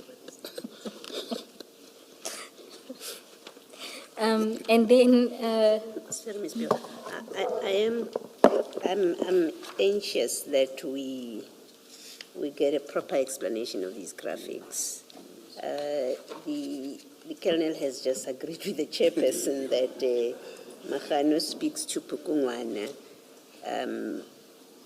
calls Pukungwana, but paragraph 8 of the statement doesn't say that. So I'm just anxious that we end with evidence that is questioned on the basis that it's not reliable because of the witness uncertainty. Is there a reason that we can't get a proper explanation from the analyst what all of this mean? there is no reason that we can't get the analyst, and we will get the analyst. Yeah, and our focus earlier was on the one aspect we were dealing with then. So, yeah, the analyst must just cover everything because the witness testifying on these things does not seem to understand them perfectly himself. We are trying to make sense of what we see. Yes, Chair. Yeah. No, we appreciate that. For purposes of proceeding, Chair, my proposal is that we focus largely on the statement and complete, and then we call or obtain a comprehensive statement from the analysts. That way Yes, we can avoid confusion. yes. So basically, they must explain everything. And Chair, we went beyond 11:30. Might this be an opportune time to take the Let's TSN? adjourn and resume at 12 o'clock.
It's still morning, it's 11:59, we are ready to resume.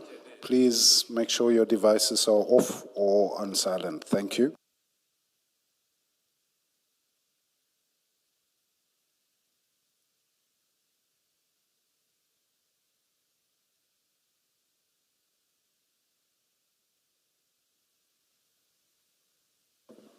Yes, Ms. Bowen. Chair, my proposal is to allow the witness to read the rest of the supplementary statement.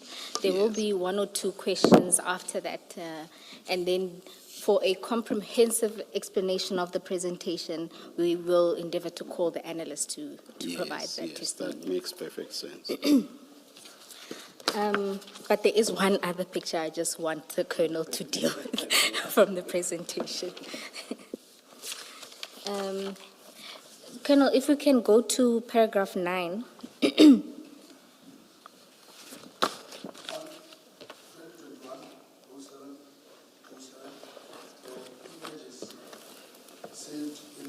Oh, my apologies, Colonel, can you switch on your mics and then we can start again? Sorry. Thank you. Okay, thanks. Sorry. On 2021-07-07, there were images saved in the gallery of Tumelo Mku of 3 black bags which looked similar to the one found in the black baggie at Ireton. On 2021-07-07, Tumelo Mku was in Durban. The cell phone towers placed him that he was in Durban and the container was still in Durban. And then just to give a visual representation of that, Commissioners, we can go to page 30 of the presentation.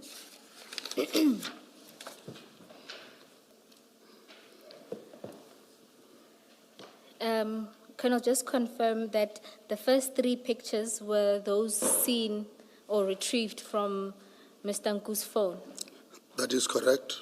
and they were dated the 7th of July 2021, Correct. and that would have been 2 days before they arrived at Ayrton. That is correct. And the picture on the far right is the packages that were retrieved in Ayrton and loaded onto Warrant Officer Magano's bakkie.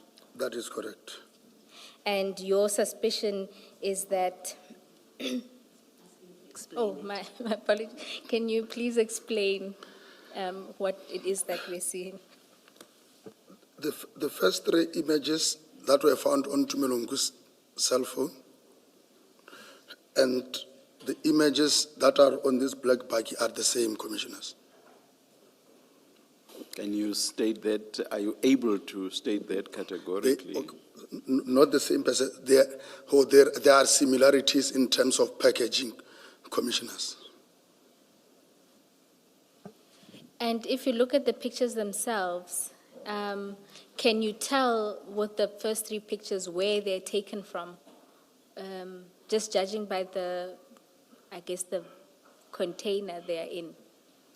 Commissioners, when I was looking at that, these 3 pictures, to me, they seem to have been taken inside the container. You say this was on the 7th, the download itself, or what you found in the phone, it was on what date? On the 7th. Okay. And that was before the container got to Gauteng? That was before the container got to Gauteng. Thank you. Then, Sorry, Commissioner. Oh. They indicate they were saved on the 7th. Yes, thank you. That's what I was. Okay, That's fine. thank you. Thank you. All right. Thank you. And from the phone, did you establish whether Mr. Nku took the phone with that device, or was it pictures that were sent to him? Was there anything in the metadata that explained where the pictures came from? These were not sent.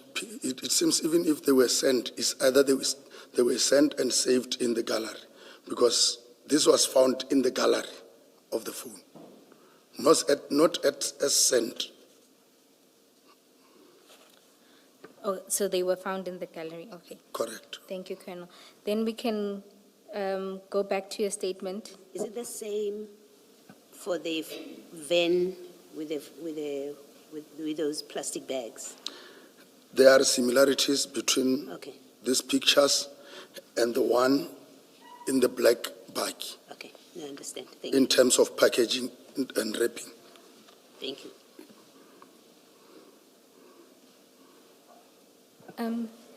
Commissioners, I don't think the picture here is the best. Perhaps if we can check the stain exhibit bundle.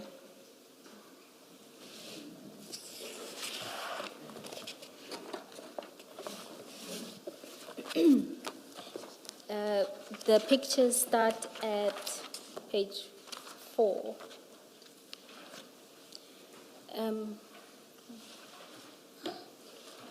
Sorry, Colonel, did you find it? Page 4. Yes.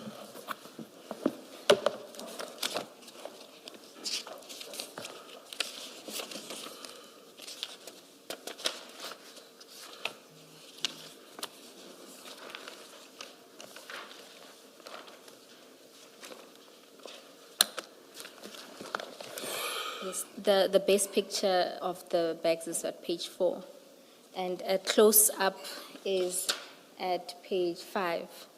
Yes. I think at the corner there you can see that the duct tape that was used has particular markings. Is that the similarity you're referring to? Or what is the similarity that you say exists between the two pictures? I'm referring to the same, to say there are similarities in terms of wrapping. Okay. Let's also confirm that what is the picture on page 4? Where is it taken? Page 4 of the stain bundle, if you would just explain. These pictures reflect the one at Ireton, Okay, the one that I was investigating. okay. Thank you. Thank you, Colonel. If we can then return to your statement from paragraph 10. On 2021-07-08, the truck was released from the port of Durban to Gauteng. The same day, Tumelongu traveled to Gauteng. This is clear indication that Tumelongu was monitoring the truck. Colonel, you can continue. We've already dealt with these aspects earlier. Analysis of the location data associated with Tumelongu's cellular telephone indicated that on 2021-05-21 to 2021-05-22, the device was in the same vicinity in Durban. The date corresponds with the cellular telephone communication in which requests were made and the photo of the photograph and the container. The communication attributed to an individual identified as Alpha. 12. Further analysis of the extracted data revealed that on 2021-05-25, a screenshot was found in which the individual identified as Alpha requested Tumelongu to pick him up, and analysis of cellular telephone record and associated cellular tower data for Tumelongu's device indicated that on the same day, the device was located in the vicinity of Bedfordview.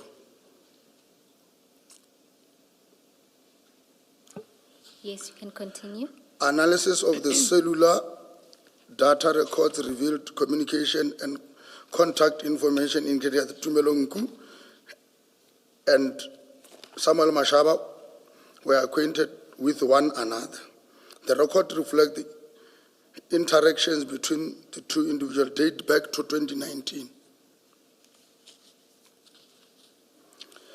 I have carefully reviewed IP report concerning the investigation conducted against myself and my colleagues. Upon the consideration of the report, it appears that the recommendations therein were based primarily on complaint by Mashaba Mogana, and Pakula. Furthermore, the allegation and complaint appear to have supported by statement of information provided by Lieutenant Colonel Maluleke, Sergeant Pakula, and Sergeant Sapi. The recommendation do not appear to have adequately considered the objective evidence obtained during the investigations, including the digital forensic investigation and the cellular telephone data records. It is my view that a proper assessment of all available evidence should have been undertaken before any conclusion or recommendations are made. Colonel, before you move on to deal with the next report, at paragraph 16, you indicate that had there been adequate consideration of objective evidence obtained during the investigation, did you provide the docket to IPID? As I indicated, the last time I indicated that the only communication I got from IPID, it was at the initial stage of my investigation to the matter. From there on, I have never received any communication from IPID up until the date I was made to submit a warning statement. Perhaps a more direct question, did IPID request the docket from you? The caller was requesting the docket, yes. And your response was? Can that communication be on emails or be directed to my office, not me? According to the IPID investigator, they did send a request to your supervisors and they refused to provide the docket.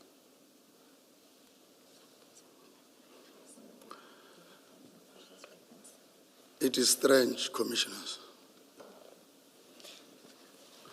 That will be strange to me because I've never get that communication. My apologies, Colonel, you said?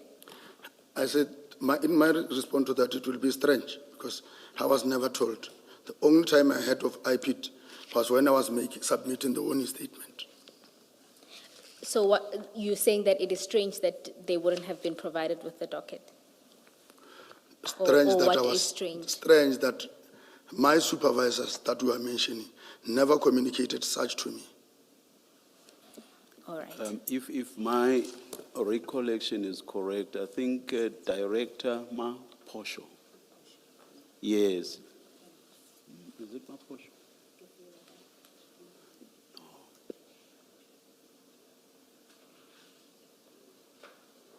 Yes. Director Maposho says that it's a she.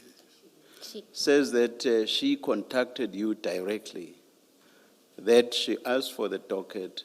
You said that she must come over and an arrangement was made for her to meet you to pick up the docket.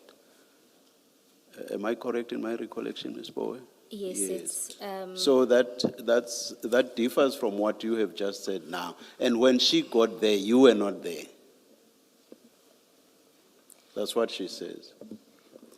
I can't remember her, Commissioner. Maybe, Chair, just to read what she says from her Please, statement. please. She says, on 21 October 2021, I made contact with the investigating officer of DPCI, Captain Sabola, requesting the copy of the docket. He said we must come to his office at Germiston on the 22nd to collect it. My colleague and I went to Germiston as agreed, but to our surprise on arrival, Captain Sabola was not in the office.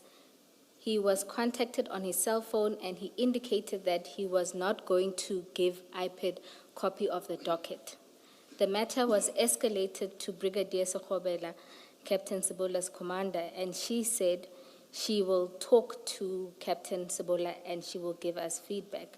A follow-up was made with Brigadier Sekhobela on her cell phone, but was always on voicemail, and she never returned the call. You see, that differs altogether from what you are saying. I received only one call requesting the docket. I gave the direction, but on the appointment, I can't remember making any appointment. there's a difference between not remembering and not ever having made the arrangement. Which is which? I've never made any arrangement with them. All right. How does it normally work, Colonel? And my question assumes that you've had before this, you had previous engagements with IPID about other cases. When they do their investigation, how does it work, their engagement with the SEPs for purposes of getting information? Do they ask for a docket, and do they ask for it from the investigating officer? What are those processes, if you know? In this instance, I think what they are saying there, that is the correct procedure, that they communicate with the office referring to the Office of the Provisional Commander, which is, in this case, Brigadier Schobel. Or they should have communicated with the unit command, which in that case was Colonel Zondi, who will then call me to the office to say, come with this docket, there is something that is needed. Because if that cannot happen that way, I will share information in the docket with each and everyone that comes to the office. And they should have, at least communication should have be done not telephonically. They should have write to the office that this is the matter we are investigating. We understand your office is investigating the same. We have got a complaint on the matter. Can we meet? That is what was supposed to happen. But that wasn't, I was never informed that there is a letter or communication of that. Before this Boyson's case, have you personally been involved with this process of IPID, where you were the investigating officer and they required information? Yes. And how did that process go? How, to get your access to your information, how did it play out? Access to information must just follow through the correct procedure, not to the IO direct. So in previous case that you've done, is that what happened? It happens like that way. Okay, they communicated formally. No cell phone contact, commissioners. Yes. So there should be a paper trail to say there was this communication. Yes. Because we sometimes, as investigating officer, we get strange calls that seek information in our dockets. Okay, thank you. Just to say, Colonel, IPID did send formal communication. Ms. Maposho indicated that on the 28th, an email was sent to General Kadwa seeking his intervention, and a meeting was arranged between IPID and DPCI for the 5th of November 2011. And on the 4th of November, at 1500 hours, the staff officer of General Kadwa called and said the meeting was cancelled due to unavailability of General Kadwa and legal services. However, there was no other date provided. IPID also sought intervention from General Libya and requested assistance there. A letter was drafted on the 24th of November. General Libya did not assist with the request. Instead, he indicated that IPID must investigate without copies of the docket.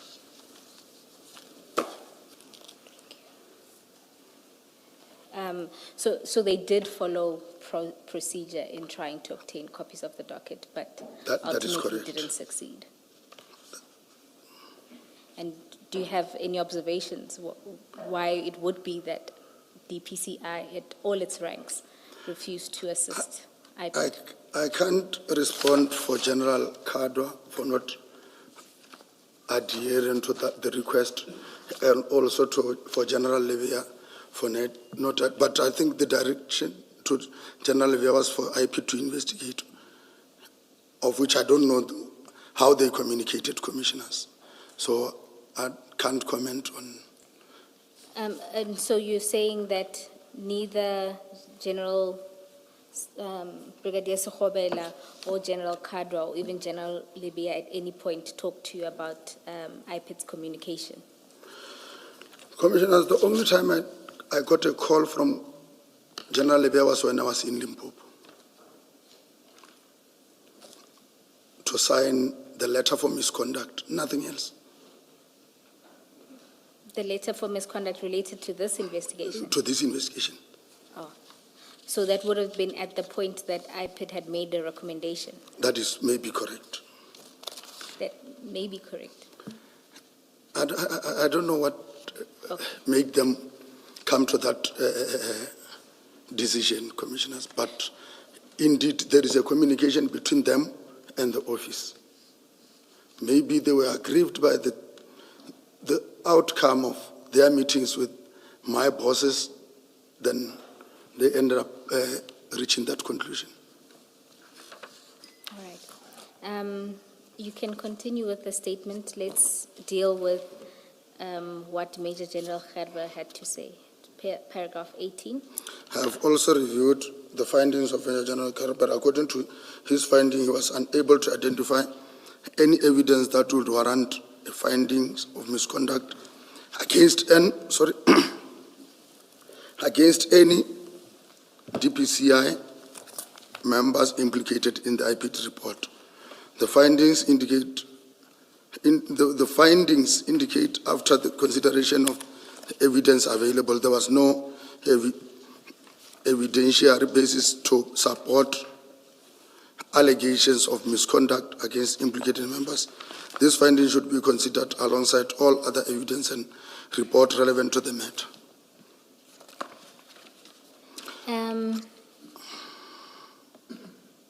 Now, if you go to Major General Gerber's report, let's go to the Stain exhibit file. The report itself starts at page 81.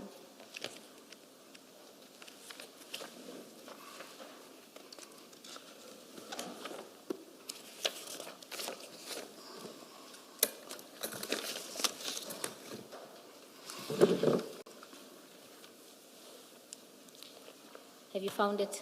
Yes, Commissioner.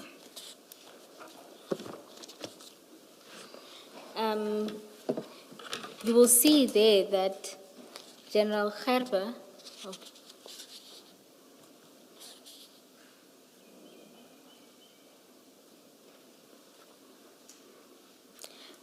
General Gerber found, my apologies, if we can go to page 106, that's where the findings are.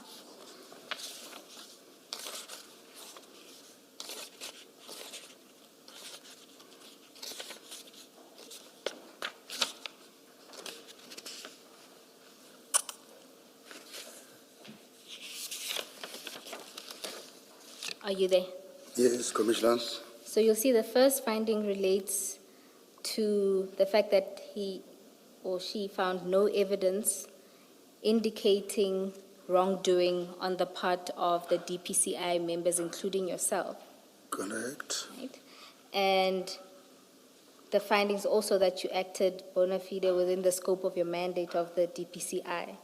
However, she goes on to say that there were fundamental administrative errors made by the investigators assigned to the team and highlighted. Sorry, which paragraph is that? It's just after the list of names.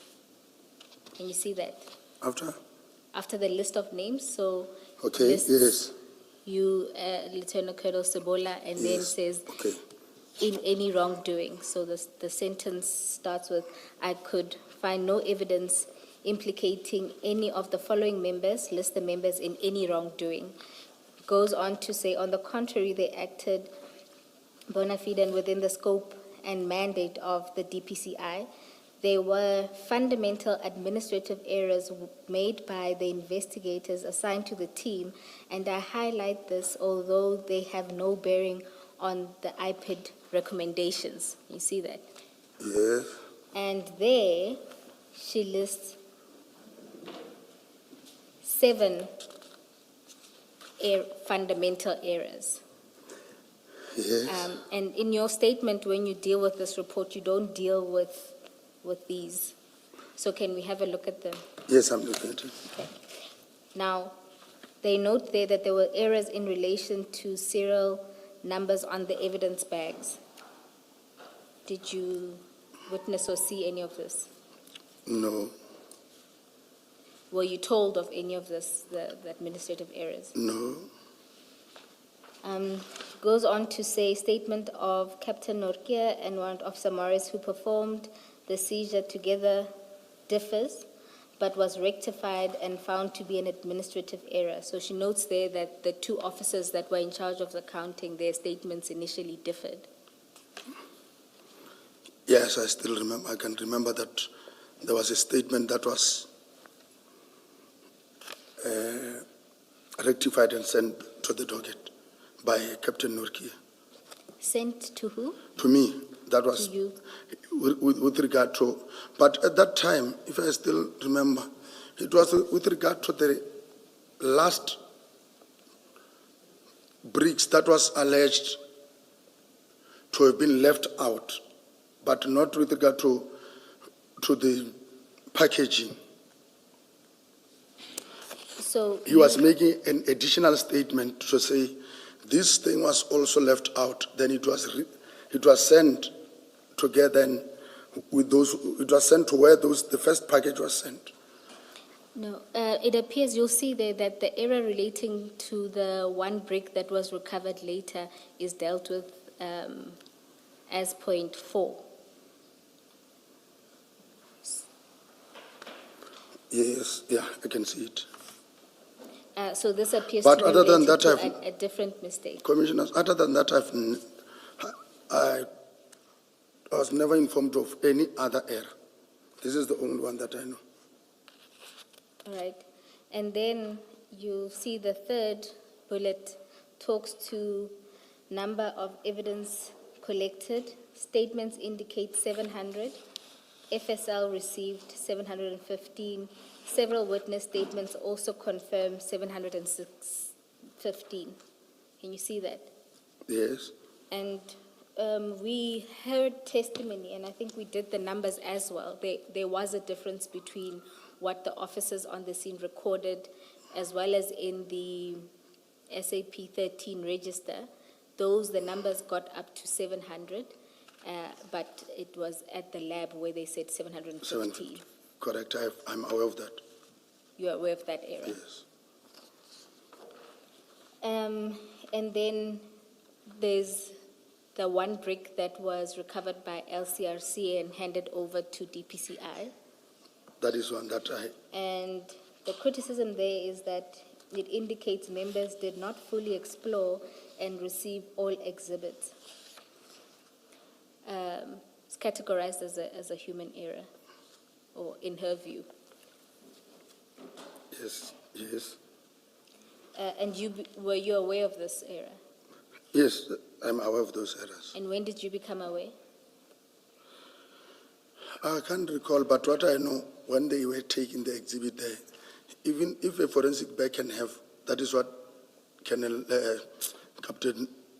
Norkia told me, that they had to put another bag, or to put another, the first forensic bag in the other one. That one I was aware. I think you are talking about a different error. There, where they put the bag in another bag was when FSL refused to take the bags because some of the evidence bags were damaged. Were damaged. This- That is what I. This That's point what I know. refers to the 1 brick that was recovered by LCRC. Do you know what happened with that 1 brick? I know. How it was missed? I know when Captain Norkia said he was called to come and collect that brick, and he sent it to FSL. I'm asking if you know how that happened. I think that can be contained in Captain Norkia's statement, Commissioners. Okay. And when Captain Norkia informed you of this, you didn't ask how it happened, why exhibits were missed? If the only thing that I can remember is that it was left in one of those bags. How? When you say one of those bags, what bags? The bricks were taken out of the black sports bags. Yes. Then the indication, even though I'm speaking on what I was told by Captain Nokia and what should be, I think it should be covered by his own statement because he submitted the statement of sending late the other exhibit.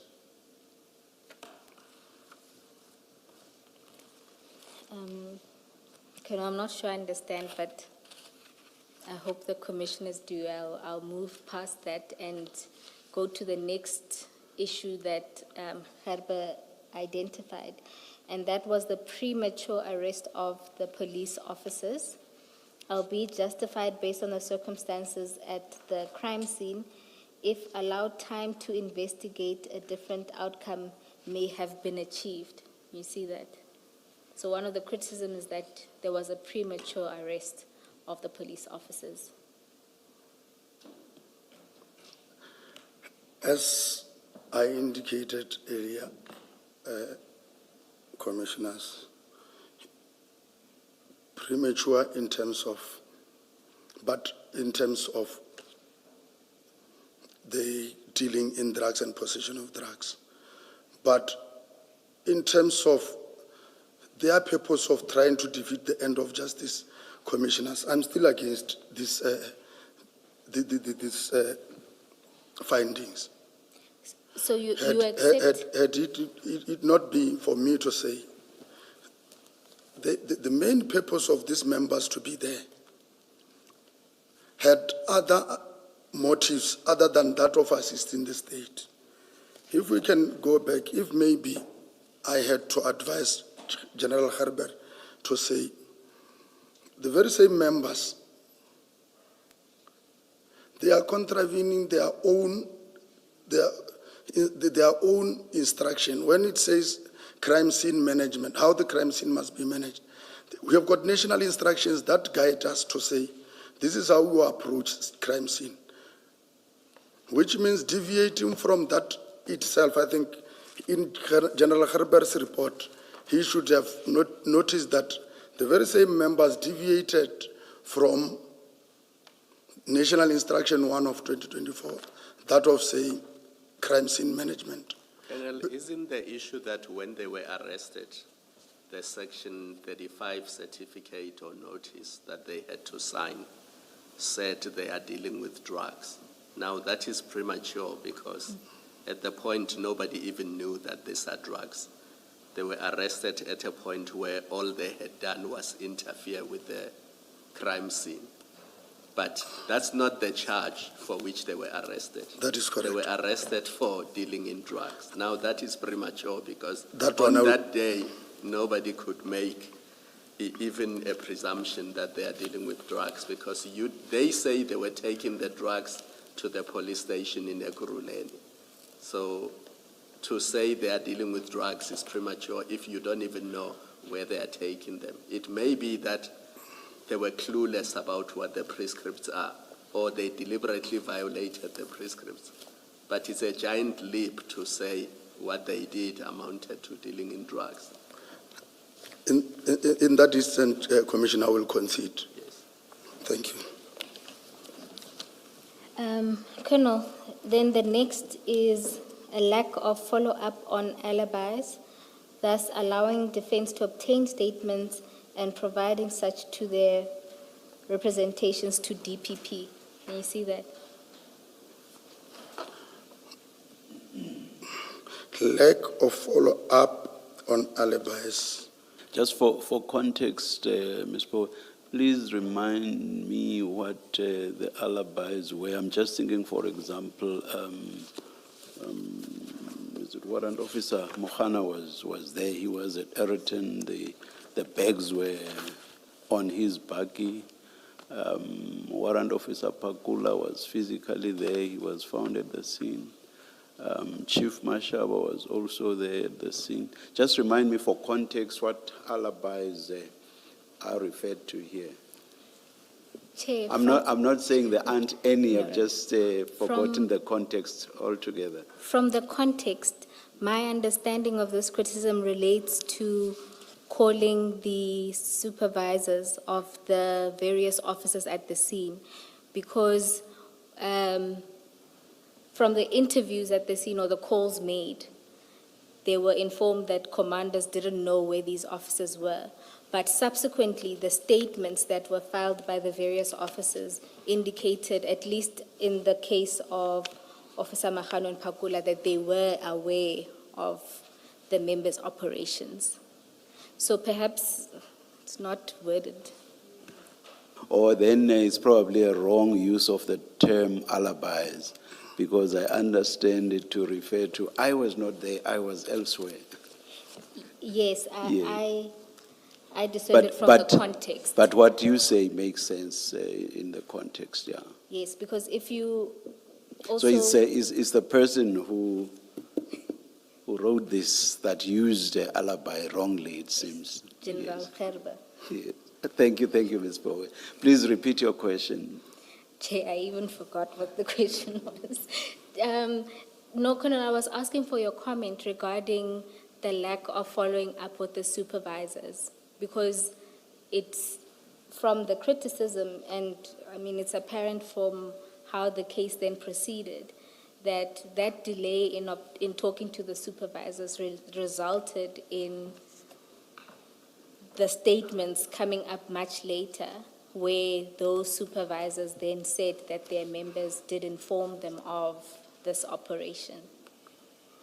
And just to say that this criticism is also shared by the NPA in their report. Isn't maybe the first question to ask whether, Colonel Sibula, you know what alibis are referred to here? Who are the alibis? Do you know who the author of the report would have been referring to as alibis that should have been followed up?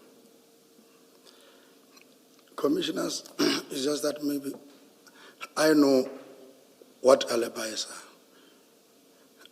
I know for sure it's Section 36 and 37 of the Amendment Act with regard to certain properties. Then one, if I found somebody in possession of something, he gave me certain information to say, yes, I'm in possession of this. I got it from this person. That is the alibi that I can follow. But having somebody coming from somewhere, I can even state in this instant, I know Lieutenant Colonel Maluleka, who's one of the people who wrote this statement. His commander was Colonel Sohobe. I phoned Colonel Sohobe. Do you know where? Because we are from the same division. He is not working narcotics. He is working EPR. So if what he was saying is alibi to say he was there at the scene, the question is,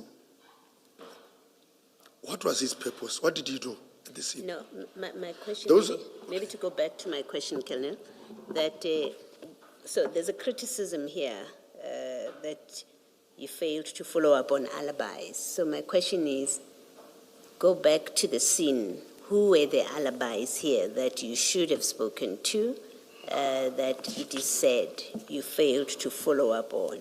Do you know who they are referring to? No. Okay. All right. Yeah, I can't do more than that. Okay. That's fine. Maybe let's then deal with the last, well, I think it coincides, statements from commanders, but initially indicated telephonically they were not aware of what their members were doing, but later changed their versions, should have been obtained immediately. What is your response to that criticism? Which paragraph? It's the last bullet point. Statement from commanders. Commissioners, it's me who called the station commander of Zongesiswe. It's me who sent warrant officer, I think it's Mbawani, to obtain the very same statement and to get the job description of warrant officer Mohane. So I can't understand this bullet point, commissioners. Maybe just to remind you that if we start with Warrant Officer Mahan, the statement is, if you can go to page 196 of the exhibit file that has the docket and disciplinary papers.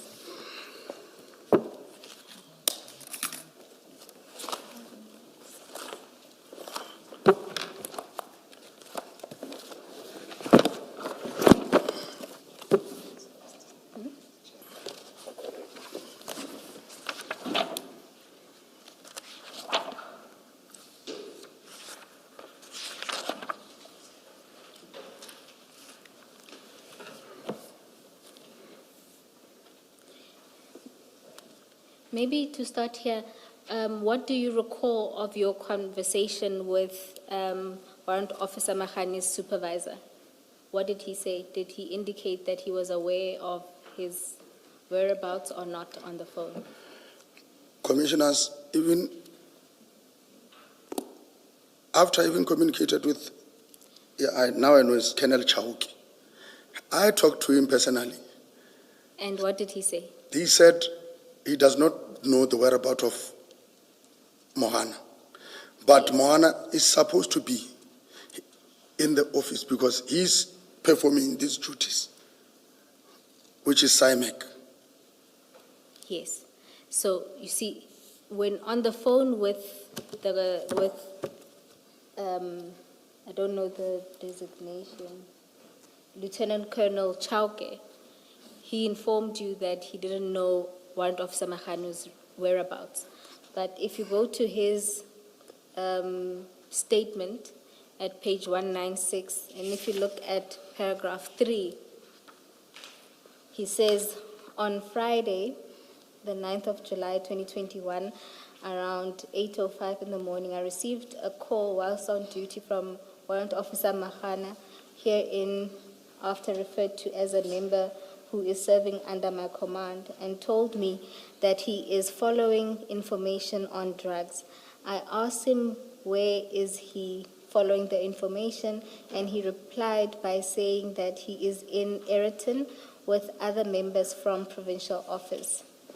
As a commander, I was not aware of the operation since the members' duties are office-bound, doing crime information management analysis coordination, CMAC for the station as per the attached. So what he does confirm is that he was aware, he was told by Officer Mahanu that he was following information on drugs. Commissioners, I did investigation on this matter. I know the communication charts of Warrant Officer Mohana in the first place.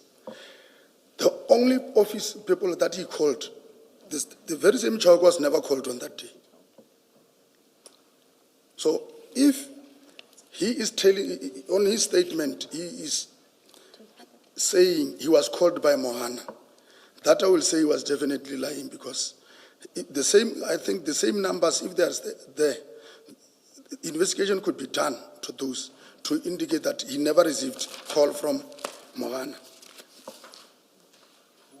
Who did Warrant Officer Mohana call? Because I think he went so far as to say even before he actually got to Yellow Jersey, he called as a superior. I don't know, maybe my memory is failing me. He did not just drive and only call someone when he was already at Ayrton, which is what this paragraph 3 suggests. After having been called after having been called by one of his colleagues, he called a superior. That's what he Commissioner. suggested.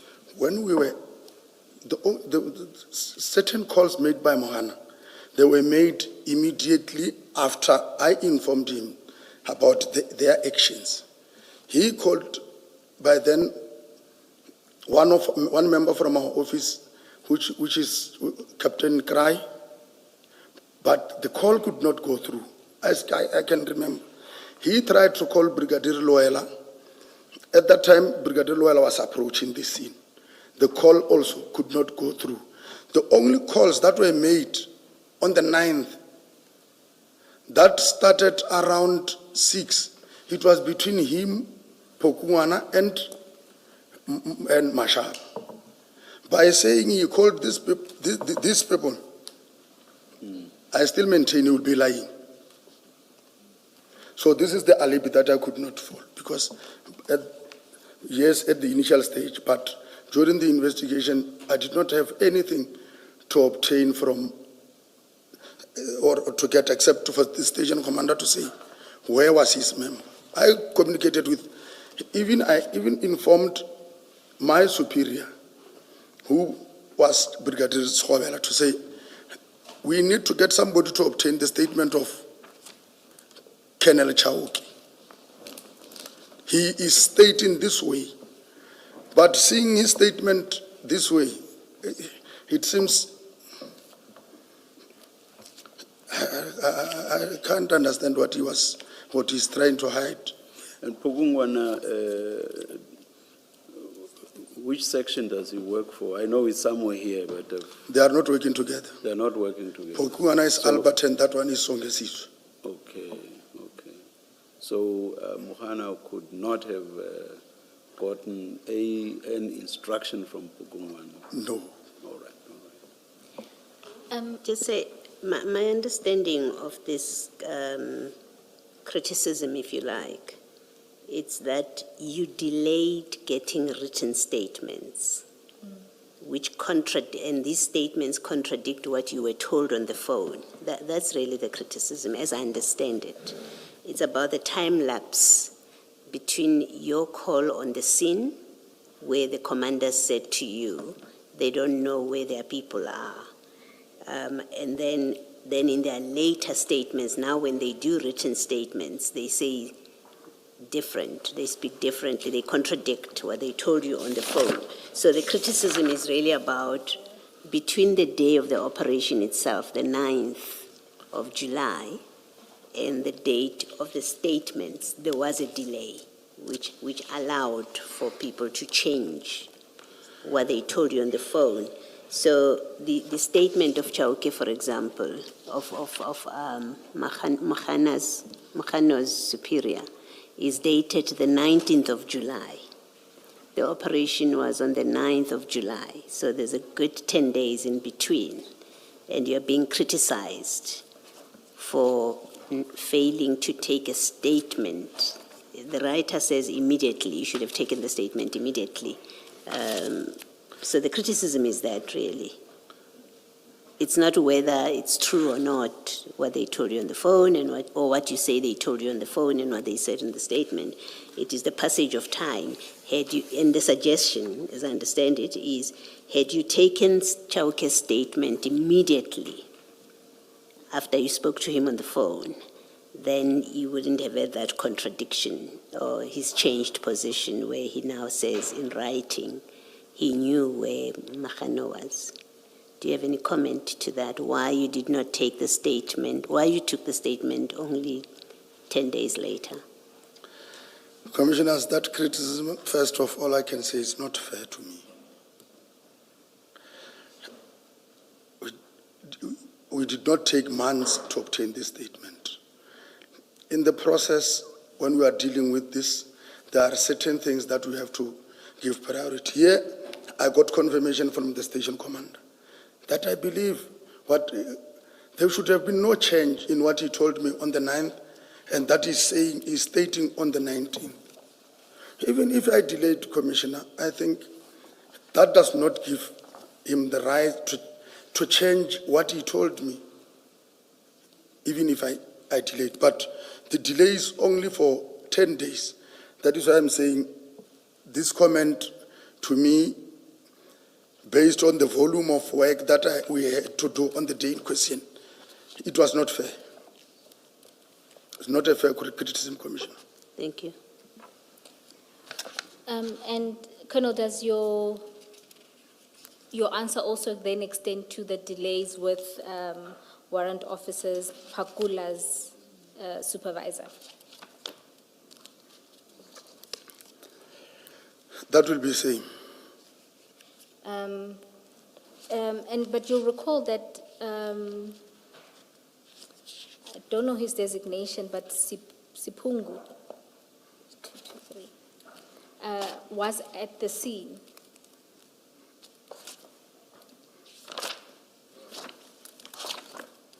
Apologies? Colonel Sipungu, who is Warrant Officer Pakula's supervisor. What I can tell the Commissioner is that I did not see Colonel Sipungu on the scene. I only heard. Then I even heard from him that he was there at the scene. That is when, if I remember well, we met again the arrest was on Friday. We met at Alberton's, Boysen's police cells when we were obtaining fingerprints and other from the arrested people, and the confrontation I had with him. The second time I met with Sipungu was on Monday, when we were placing the matter on the court roll, when he volunteered to give me the statement, on-duty statement, as the commander. That is the 2 days that I interacted with Sipungu. Wasn't the issue also that because he was on leave during the early part of July, he should not even have been involved with these things? That I think I testified to that effect to say. Because he came back on the 12th of July from leave. Yes, So it was. when these things were happening, he should not have been anywhere He should near. not have been there. That is why I said his interaction with me with regard to the case and the presence of Pakula there was not supposed to even have happened. All right. Thank you, Colonel. If we can then move to what the NPA said. You were at paragraph 20. I have also considered the decision made taken by the National Prosecuting Authority in relation to the matter. Following the representation submitted by the BTK attorneys, the Director of Public Prosecution for Gauteng Local Division, Advocate J.M. Serepo, ruled on 2022-06-23 that the representations were unsuccessful and prosecution should proceed. Subsequently, on 2024-01-29, the Deputy National Director of Public Prosecution, Advocate R.J. de Kock, considered the matter and decided not to pursue the prosecution. I further considered the correspondence from the Director of Public Prosecution, Gauteng, Advocate J.M. Serepo, in a letter dated 2025-02-14, addressed to the provincial head of DPCI in Gauteng. Advocate Serepo confirmed that there was, in his view, a prima facie case relating to the alleged contravention of Drugs and Drug Trafficking Act. This is a clear indication that there was sufficient grounds for me to believe that the 4 accused should have been charged in dealing in drugs, alternatively possession of drugs. Thank you, Colonel. Maybe, oh, my apologies. Are you done with that? Yes, paragraph 22, I'm done. If we go, just to remind me, when did you stop being involved in the investigation? When you moved to Limpopo?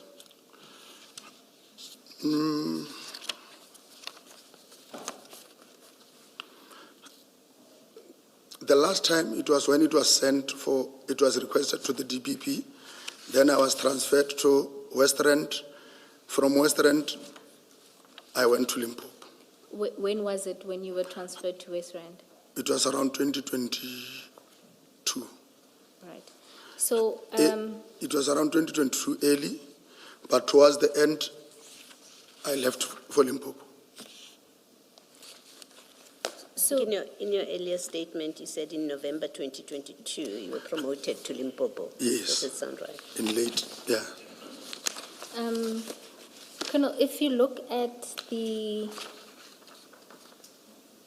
reasons, so just to recall the history, initially the matter was going to proceed, and then the prosecutor decided not to proceed with the prosecution. This was in 2022, recall that? Yes. And this was a decision taken by Advocate de Kock. In 2022. Yes, in 2022. No, my apologies, 2024. Maybe let's just go to page 1 of what's this one? The exhibit file with Boysons and Khan disciplinary. Page. Page 1.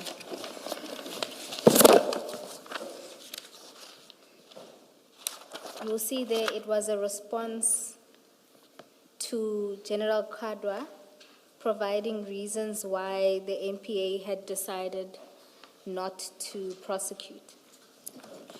Yes, that one I've seen. Yes. And they deal with the reasons at paragraph 6.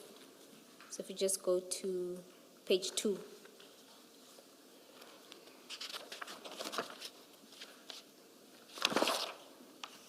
Yes. You'll see there that the prosecutor lists a number of reasons why they decided not to prosecute. And a lot of them relate to this issue relating to supervisor's knowledge. So if you look at the first one, at 6.1, there was a statement from General Khan stating that he contacted Warrant Officer Pakula's supervisor, Colonel Sipungu, who informed him that he didn't know that Pakula was involved in the operation. And it materially contradicts the statement of Detective Sipungu, who states that Pakula did inform him of the operation. Yes, I'm seeing that. Yes. Do you want to comment on this criticism? Or you still maintain that it was because, I think it's Commissioners, Commissioner if I had to, Khumalo with the assist regarding Colonel Sipungu's role.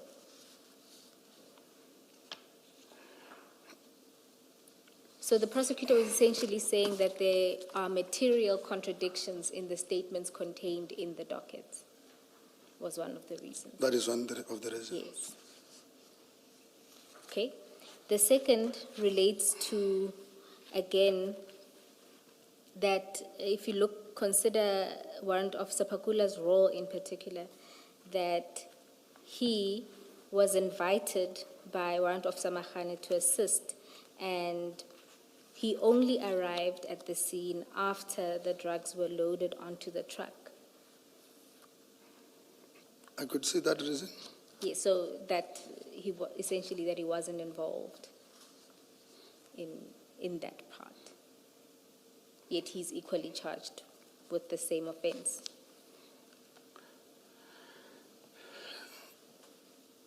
I don't know how to comment on this reasoning, Commissioners, because You don't agree with the reasoning? I don't agree with, because it seems they were checking for what, if I will have to put it on my own way, Yes. those who were deciding on this case, they were only looking at the best reason that they can give or to convince me why we are not proceeding with your case.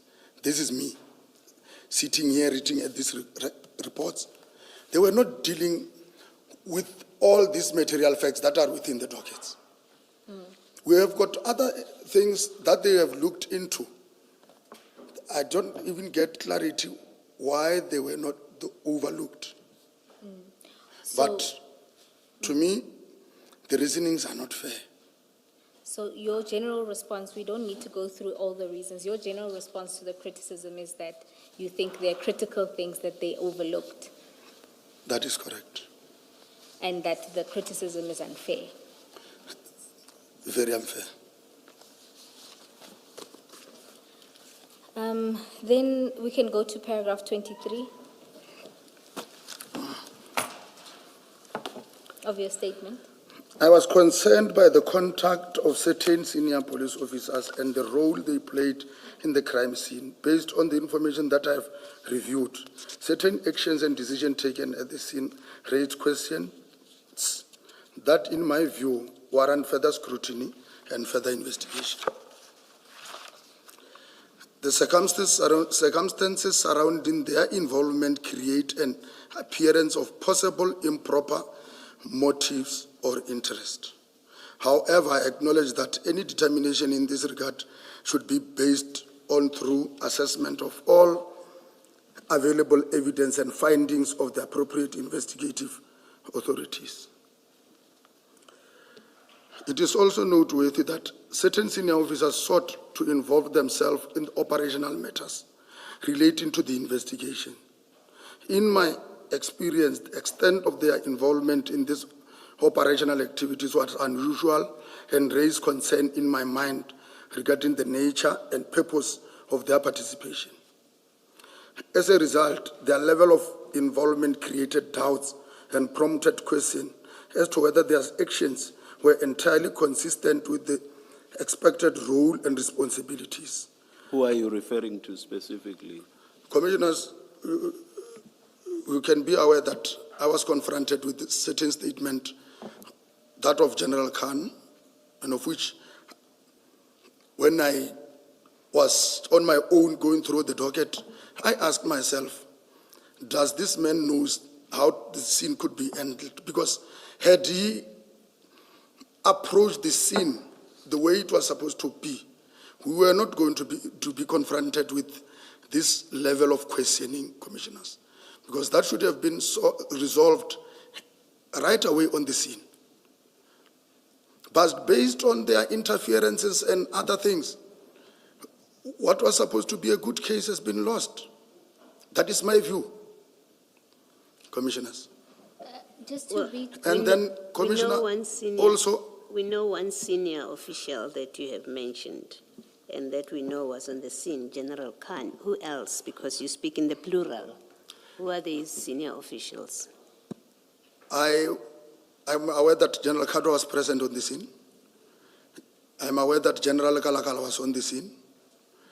But one can ask what role were they playing, but except for that of General Kadwa to say, I was sent.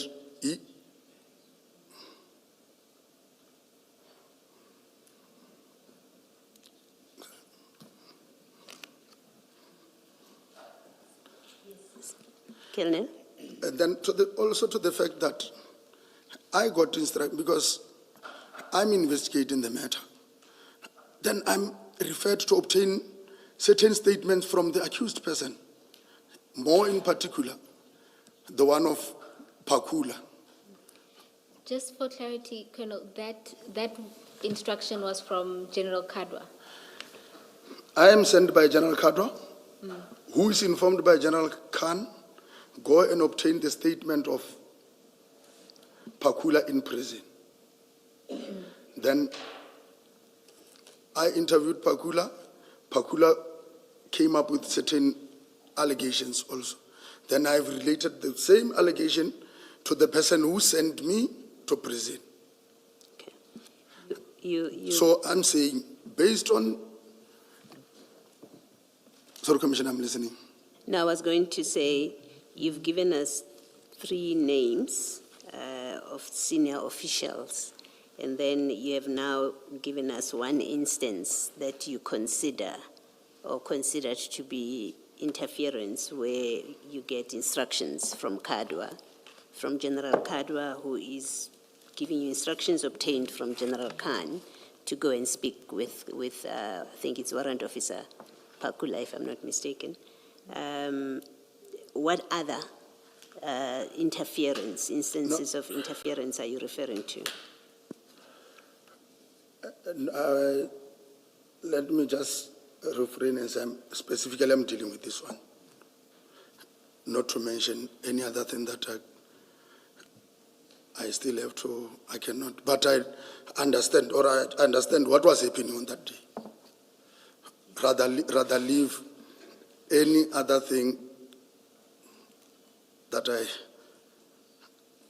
cannot state, Commissioners. Colonel, so Okay, are you saying... you can't state because you're holding back, or because you don't have other examples? You see, you make a statement here that there was interference with your investigation by senior officials. You've given us one example, that's fine. I just want to clarify, you're not giving more because there are not more than one, or what is the reason that you're stopping at just one? No, it's this one, Commissioner. It's the only one there is. Okay. Sorry, Ms. Bob. No, Commissioner Baloyi was on the same wavelength as you. Colonel, it seemed from your body language and just what you had said that your reluctance was not that there was just the one incident. It was rather that you don't want to touch on the other incidents.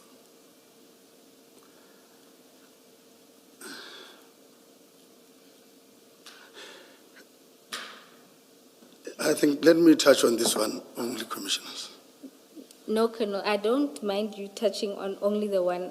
I'm saying, just to clarify, that you have other examples, but you are not comfortable to deal with them. Is that the case?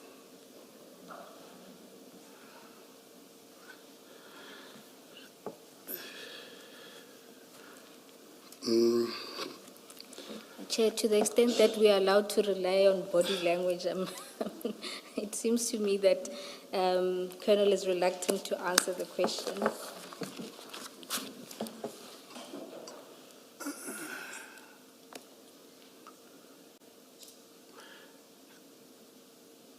So, Colonel, not to put you in a spot, but it is a serious allegation to make that there was interference in the investigation by senior officials, and you probably have seen with other witnesses that we do probe the role of police officers in matters not being handled in certain ways, which is such a case with Ayrton. We're looking at the role of police officers on the scene.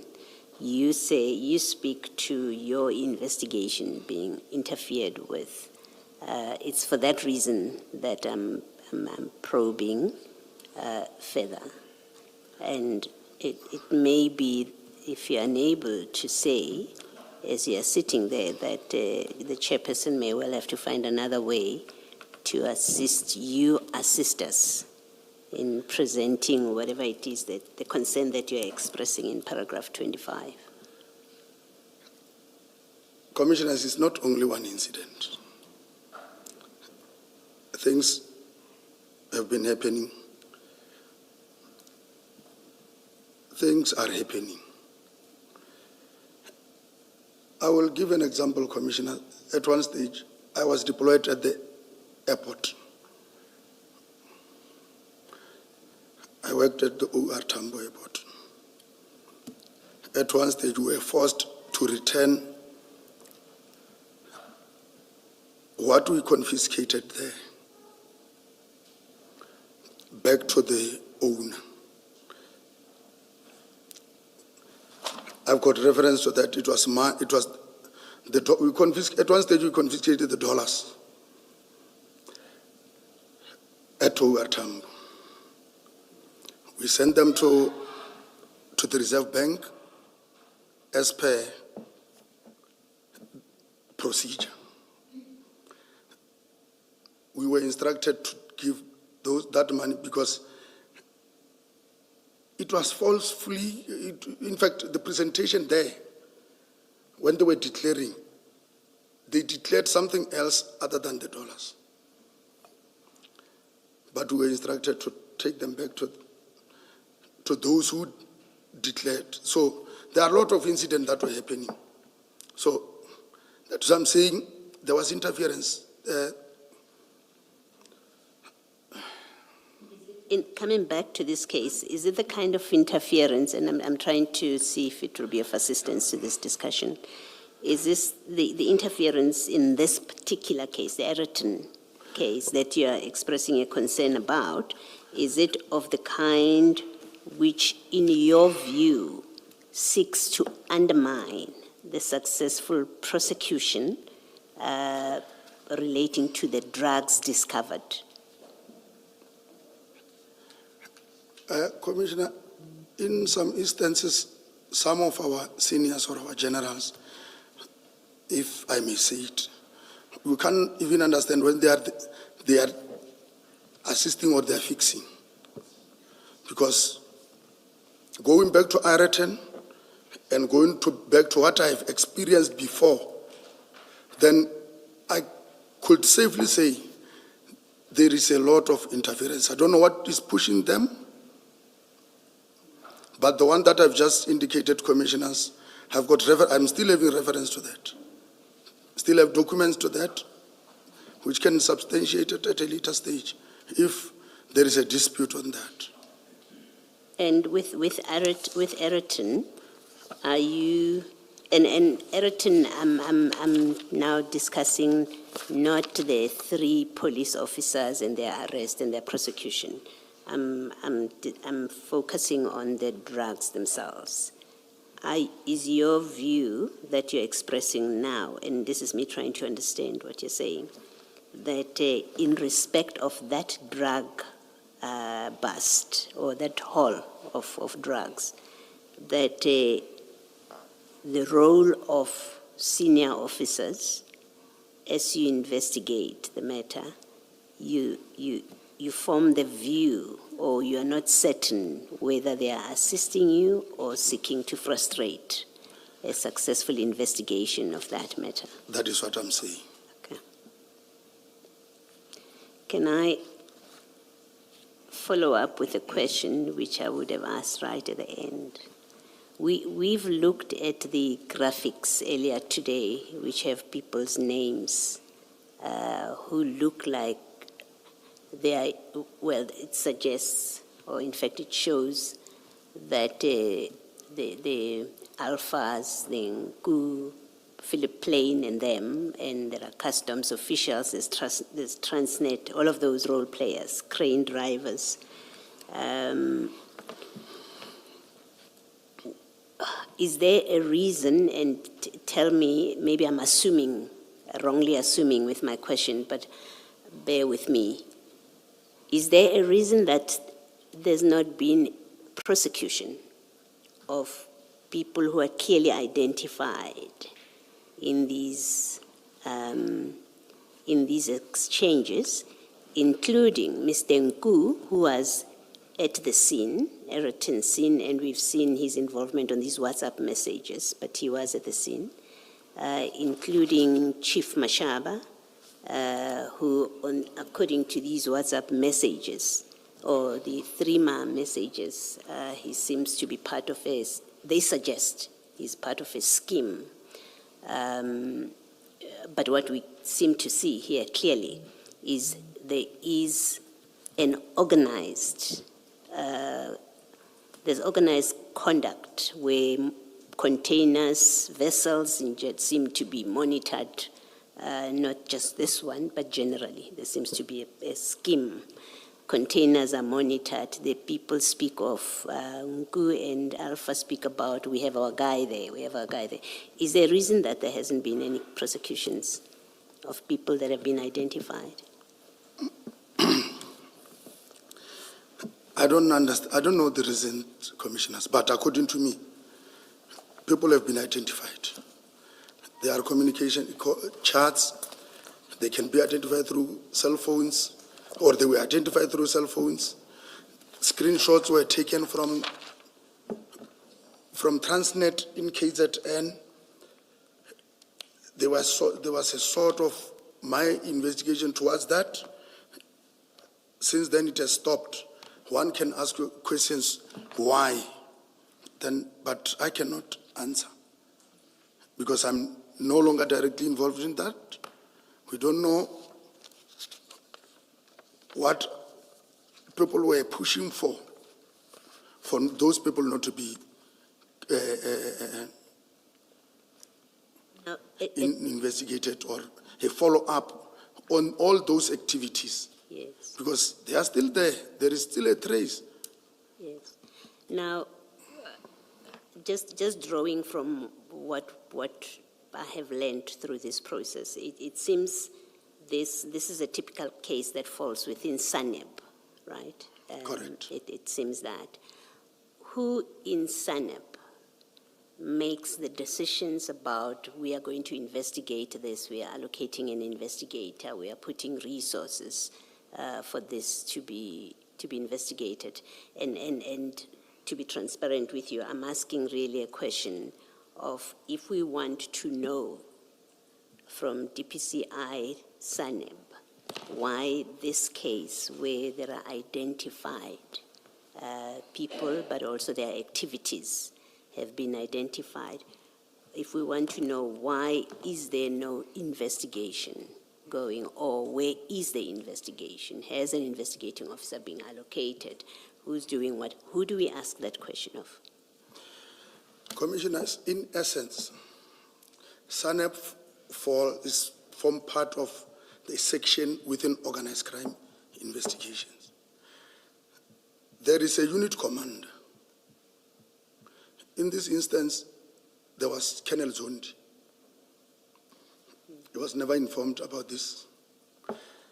That is the person that we are... You say he was never informed about? He was not involved in this. You can see a lot of names keep on coming, but there is no unit command.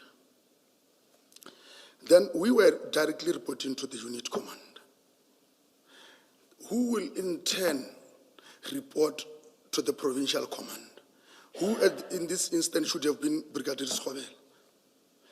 She was the one who was supposed to be with us on the ground, who, if maybe we are implicated in anything or in any wrongdoing, she would have been the first, then followed us.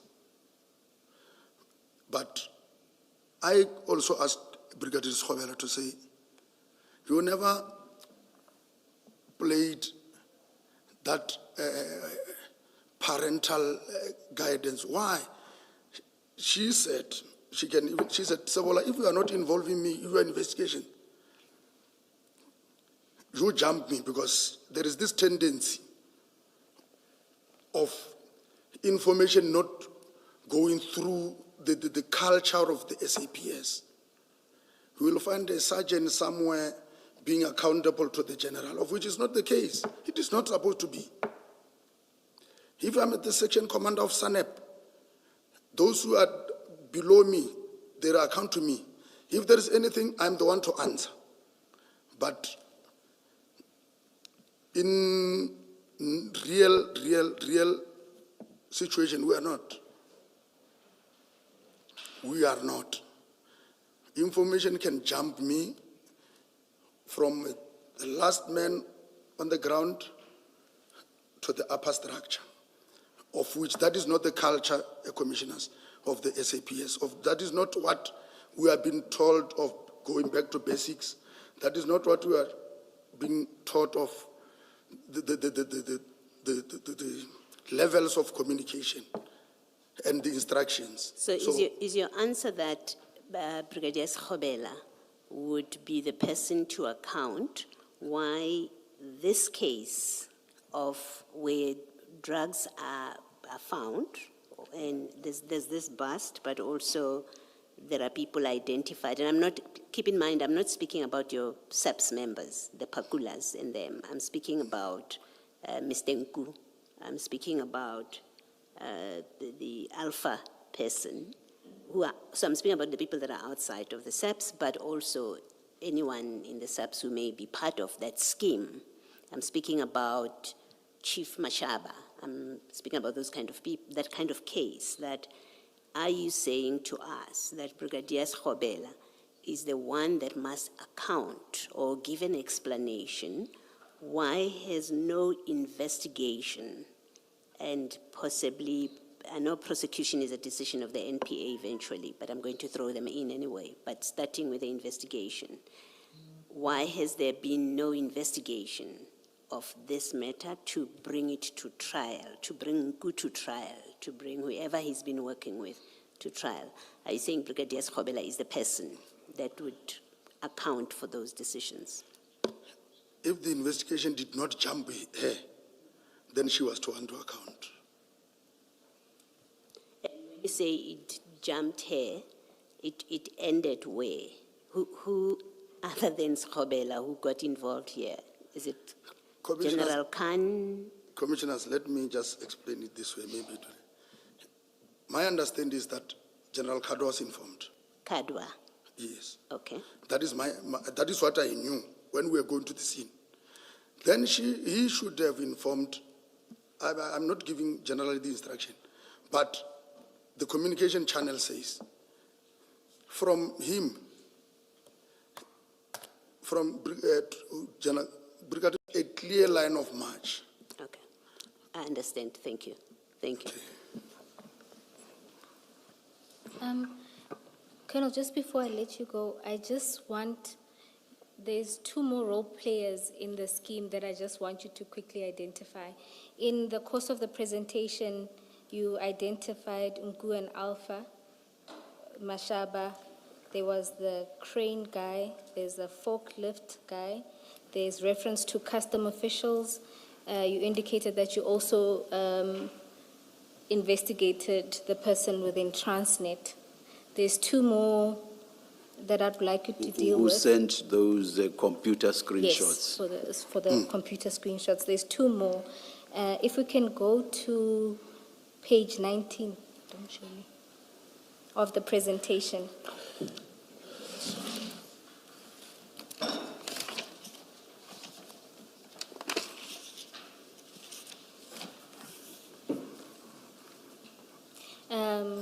There, I won't mention the name just for fear of maybe still part of your ongoing investigations, but there's, it seems that you found evidence of communication between Mr. Nku and someone within Yellow Jersey. And this lady, yes. And was she investigated? She is currently for sure being investigated now. You think? I think so. I believe so because it seems now they are resuscitating the case docket. All right, so that's within Yellow Jersey. And then within Scania itself, have you identified any links that side? There was somebody who was working for the investigated And just for completeness, you that deals with drugs. We have our own group chat to check or to investigate those activities. Up until when we were investigating, we know, sitting here now, understand why somebody will request the seal number or the seal, the photo of the seal, because normally they create a false seal. That is what they were doing. And again, they want, normally, people will have their own roadblocks. That specifically deals with this. So the question of rip on, rip off, that is where it came from, to say, they will find Savola as the driver of the truck. Like we've seen, they wanted to know the person. When they stop him on the roadblock, they know he has got, normally he will have the invoices of what he's having. He does not know the content. You only have the invoices that you will have to submit. Then the thing is, we want to check inside, you don't worry. They will open, take whatever is theirs, show you that your invoice is still all right, then they lock. They've created that, their own, that seal, a replica seal, so that when it reaches the owner, the consignment is still the same. You look at the seal number, you open, you take what is yours. Never suspect, you even don't know what happened along the route. Because the driver at that time would have cooperated with those who were on the road. That is the study that we were doing when we are investigating commissioners. I have more questions than where I started. When you say people, just to clarify, who do those roadblocks, you mean police officers or law enforcement officers? Law enforcement officers, commissioners. Okay, so that was the trend that you were seeing. That was the trend. And then using this investigation, you did a presentation to other law enforcement. That is correct, commissioners. And your suspicion is that through those presentations, word may have gotten to the wrong officials to leak the information. Correct. Okay. And would you be able to provide us with information of these presentations? When they were done and to whom they were given? It was done to different provincial heads. We did it in here in, what is that hotel? I can't remember, but we did it there. All right. Thank you, Colonel. Commissioners, I have no further questions for this witness. Colonel, I don't want an explanation. I just want a yes and no. And I don't want you to tell me why. I just need clarity on this. Mokhana, Pakula, and Mashaba, as far as you know, were they charged internally for misconduct for their part in interfering with the crime scene at Ireton? I will say I know of Mohana and Pakula. You know they were charged internally? Yes. And the outcome of that internal DC process, do you know? I was of Mohana. The investigation was conducted, but they could not find any wrongdoing. And let's just be clear, I'm not talking about dealing in drugs, or I'm Yes. talking about interfering with the scene. Yes, Commissioner. They were charged separately. Yes. Mohana, the understanding or the reason what I was given is that they could not find any wrongdoing in him. Pakula, yes, they did. He only came back through arbitration. In that exhibit, you don't need to go there. You've just had a discussion with Ms. Bowe about the different role players that were identified, and one of them is someone who's indicated as an employee at Yellow Jersey, and you say there's evidence of a communication between that employee and Mr. Nku, I think, Tumelonku. You remember that evidence? When I said there was communication between... If between Mr. Nku, Tumelonku, Yes. and a Yellow Jersey employee, if you would just go to page 19, if it will Yes. help. You see that? Yes. Okay. Can you see where I'm looking? Yes, I can see. Okay. Just to confirm, this was a day before the truck came in from Durban. If you look at and I just want you to confirm it. The way I read it, it looks like it's on the 8th of July. Yes, That they're in contact. Am I correct? correct. Okay.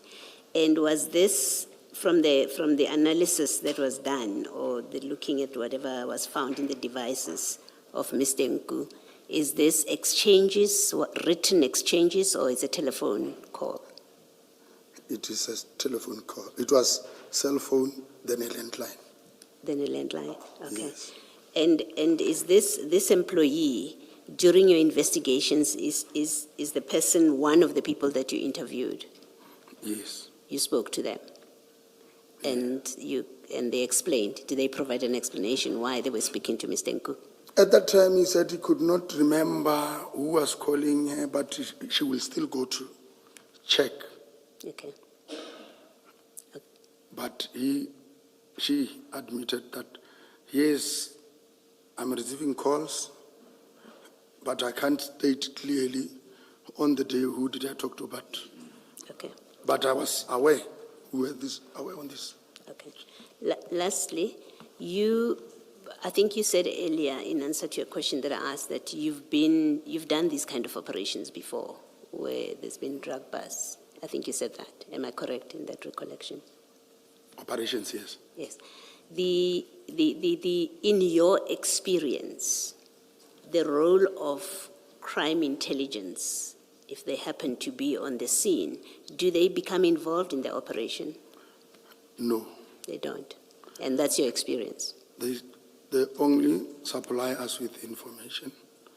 If it's prior, they will give me their intelligence report. They can either submit intelligence report on writing, just give you a file to start my investigation.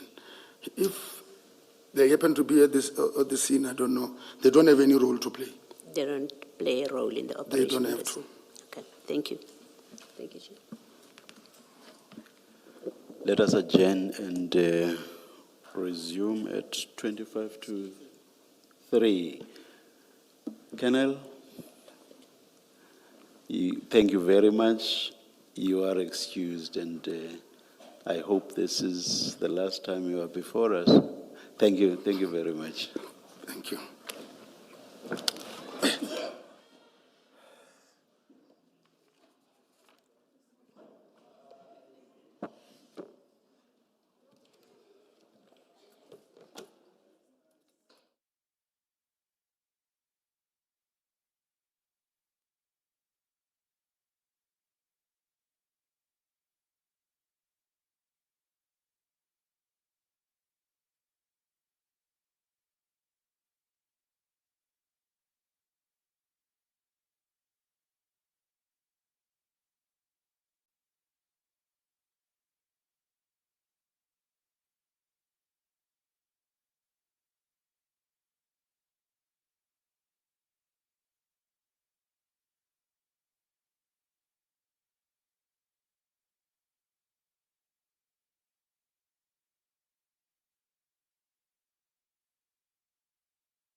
Good afternoon, all.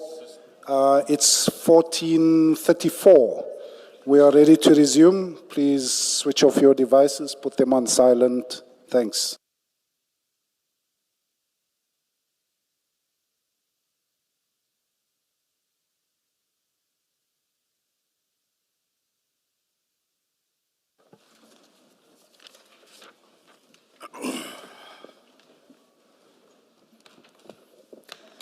Good afternoon, Mr. Musigidi. Good afternoon, Chair. Good afternoon, Commissioners. Chairperson, this afternoon at least, we have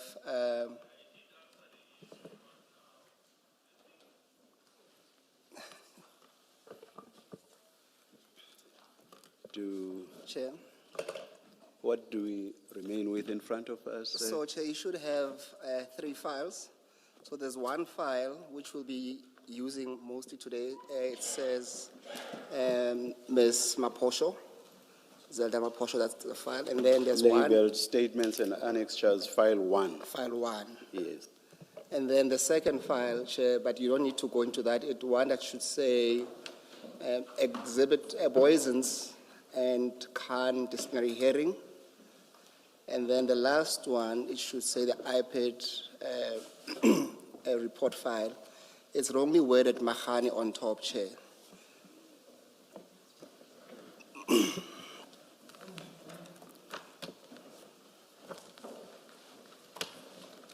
Let's start. I hope I will see them when we get to them. Yes. If I don't, I will share with Yes, Chair. my And then, co-commissioner. Chair, you'll see on your desk there should be a blue file as well, with a blue folder. That will be a file that I would say it's a view once file that we will discuss but not make public, Chairperson. We will deal with it in due course, Chairperson. Okay. Thank you, Chair and Commissioners. Chair, this afternoon we have Director Takalani Zelda Maposho from IPID, Chair. She said she will take an oath. Good afternoon, Director Maposho. Afternoon, Commissioners.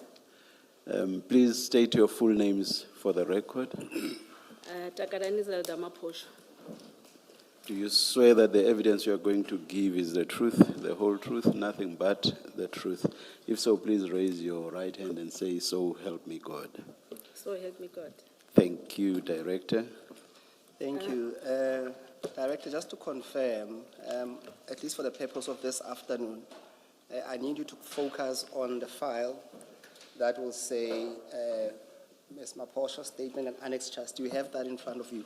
Yes, I do. Thank you. And then if you open that file, you will see that on the first page, it's an index to a statement.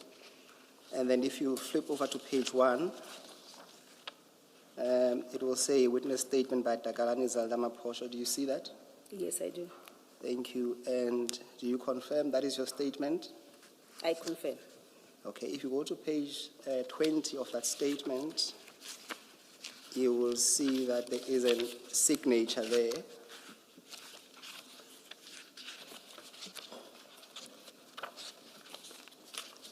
The bottom. Yeah, that's correct.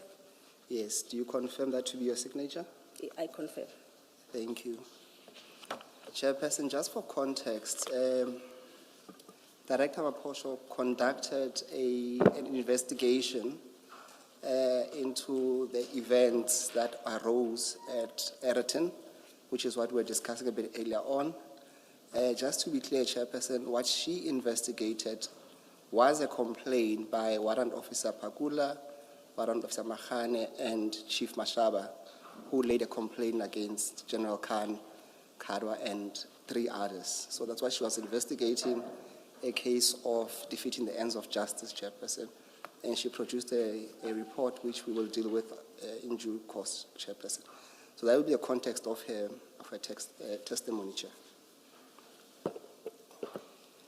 Chair, lastly, how I plan on dealing with her evidence, Chair, is that because her statement contains subtopics, I would propose that we deal with the subtopics and then ask questions so that we get through the statement quicker, compared to going through the statement and coming back to deal with the issues, Chairperson. Thank you.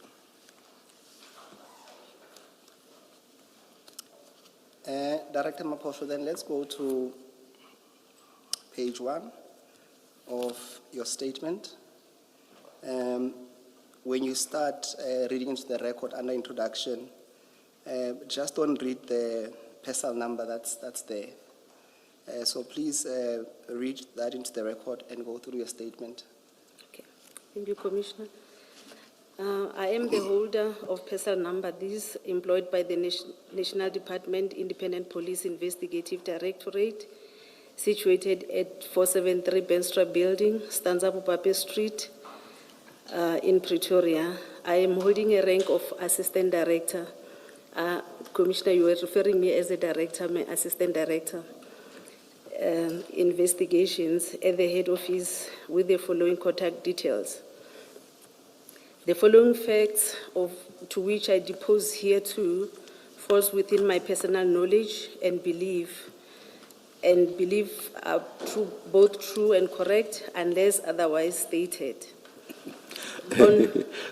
Just for the future perhaps, but I've noticed some people do exactly what's been done here.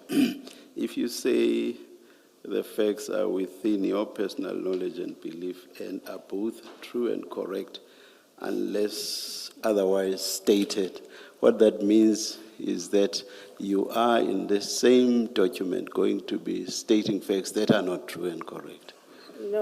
No, Commissioner, I withdraw that. You see, what you say there, that unless otherwise usually refers to what's within your personal knowledge and belief. Ah, okay. So the otherwise blah, blah, blah relates to that, but I not understand the that. truth. Okay. Thank you. Okay. I'll continue. On 2026-05-04, I received a notice in terms of Rule 10.6 from the Commission of Inquiry into Criminality, Political Interference, and Corruption in the Criminal Justice System, referred to as the Commission. Shouldn't we skip what the notice said? Should I skip that? Yes, We please. can, Yes, okay. yes. Perhaps go to 3.3, then you can go to 4 Okay. on page 2. Thank you. Okay. 3.3, I was also asked to provide the summary of the recommendations made with a focus on recommendation made against the key role players, in particular senior law enforcement officials related to these, an update on the status of the recommendations. Should I go to 4? Yes, let's go to 4 under academic qualifications and Okay. in-house training. Okay. I'm matriculated at Ranger Secondary School. I have a diploma in policing obtained from UNISA. I also obtained my BTech degree in policing from UNISA, also an LLB degree from UNISA. I have completed the following training course: South African Police Basic Training Course in 2003 at Pretoria West College Training Academy, Detective Learning Program, that is Resolving of Crime course in 2010 at Hammanskraal SAPS Training Academy, Detective Commanders Learning Program in 2014 at SAPS PAL Training Academy. Please continue under work experience. Okay. I have started working as a constable at the SAPS in 2003, stationed at Sentin Police Station, working in the Client Service Center. I was transferred to Sentin Detective Service in 2008. In 2011, I was promoted and transferred to the Independence Complaints Directorate, ICD, as a senior investigator stationed at Gauteng Provincial Office. In 2012, ICD changed to IPID. I was then appointed in terms of Section 22 of the Independent Police Investigative Directorate Act 1 of 2011. The objective of the Independent Police Investigative Directorate is to give effect to the provision of Section 206 of Subsection 6 of the Constitution to ensure independent oversight of the South African Police Service and Municipal Police Service, to provide for independent and impartial investigation of identified criminal offences allegedly committed by members of South African Police Service and Municipal Police Service. I perform my duties in terms of Section 24 of the Independent Police Directorate Act 1 of 2011, read with Section 206 of the Constitution of the Republic of South Africa Act 108 of 1996. In 2015, I was promoted to be an Assistant Director Investigation at IPID Gauteng Provincial Office to supervise senior investigators and investigators.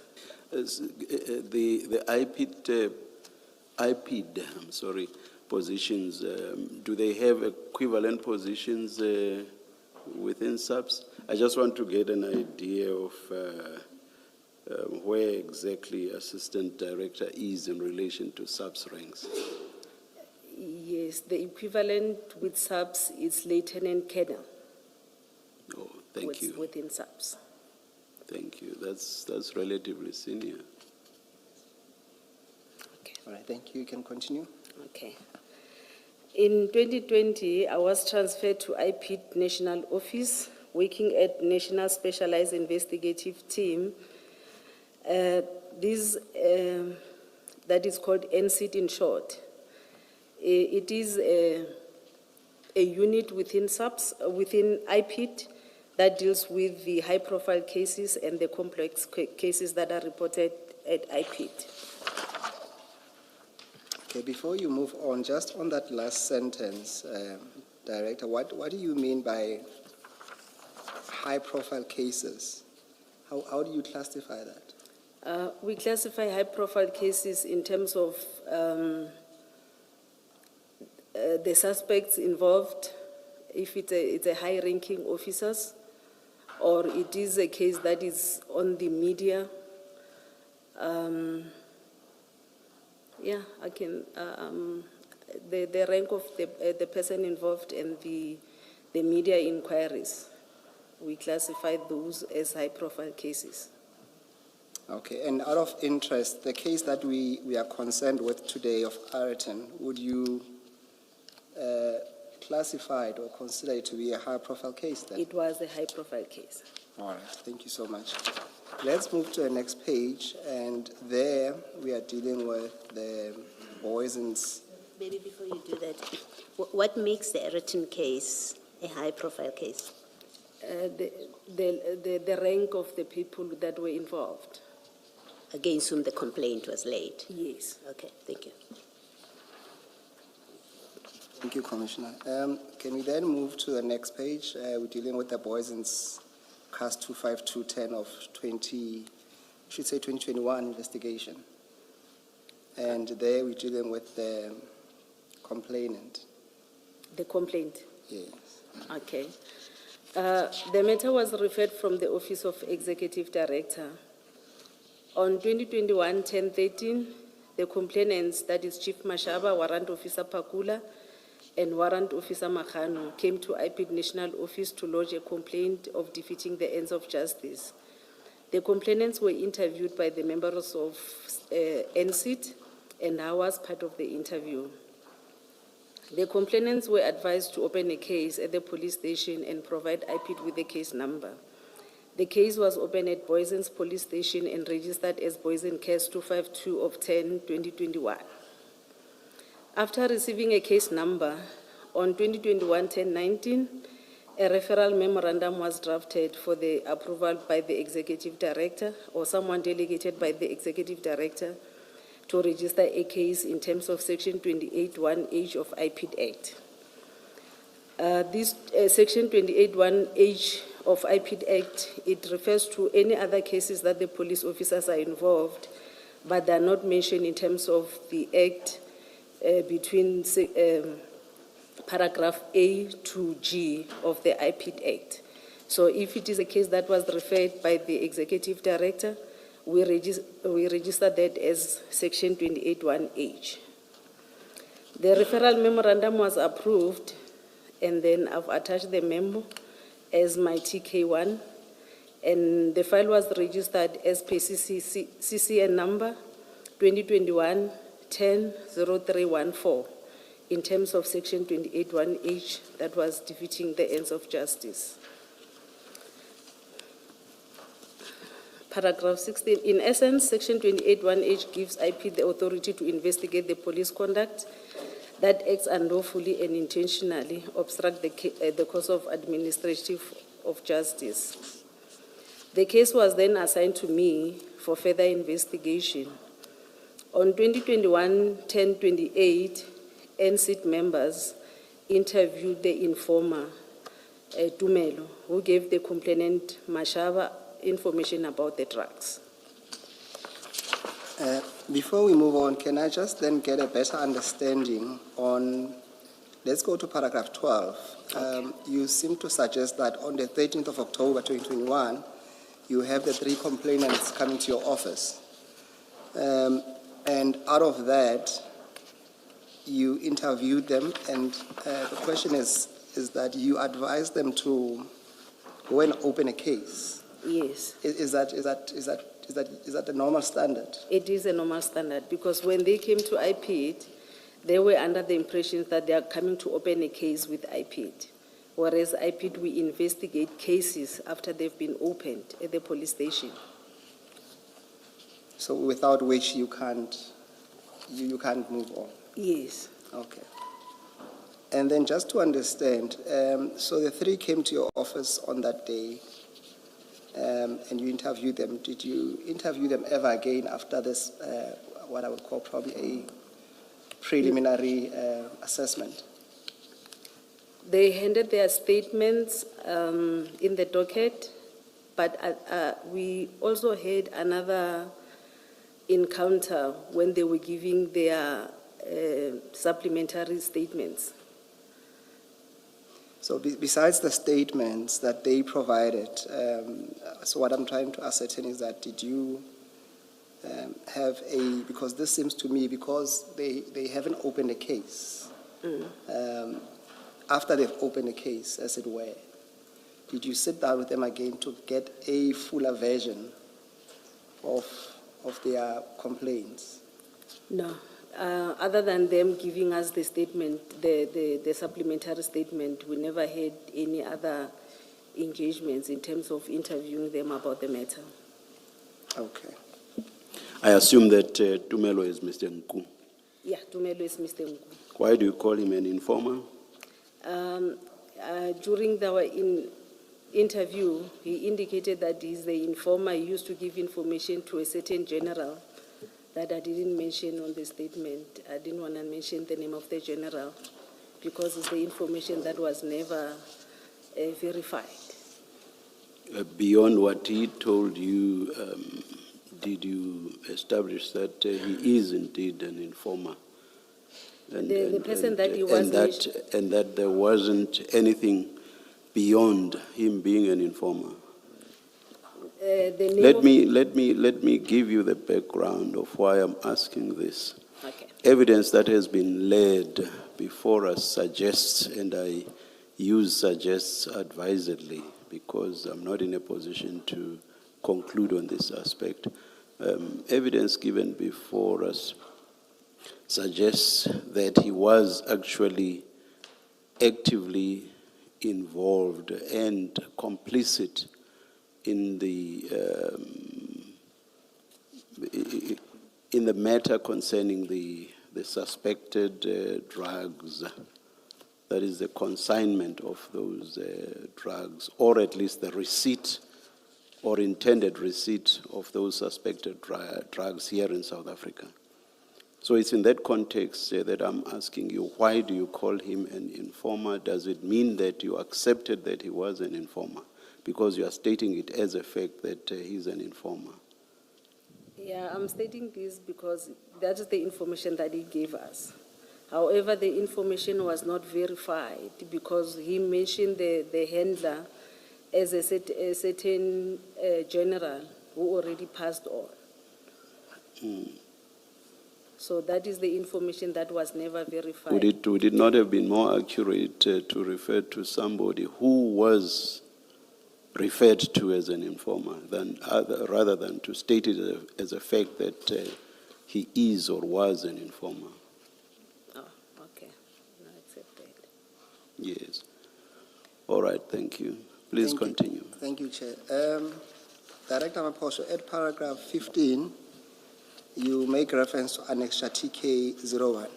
Yes. Chair, just to clarify, the witness makes reference to about 30 documents, or close to 40 in fact.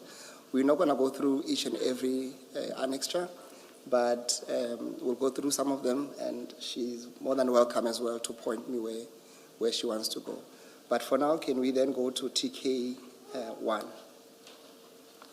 It will be on page 1, Chair, of the same annexures.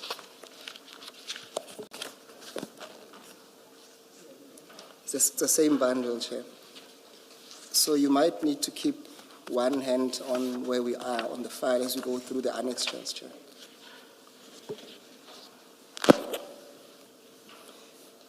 Director Maposho, can you just briefly go again? What is the purpose of this memorandum? The purpose of this memorandum is to seek approval from the executive director or someone delegated by the executive director to give IPID permission to investigate these kind of cases where the SAPS members are involved, but those are not the cases that are mentioned in terms of Section 28, 1A to G.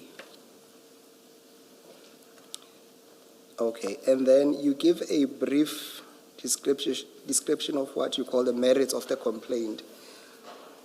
Would that be based on the statements or based on the initial interview, or it's a consideration of both, having met with them and having received their statements when you at least compile this memorandum?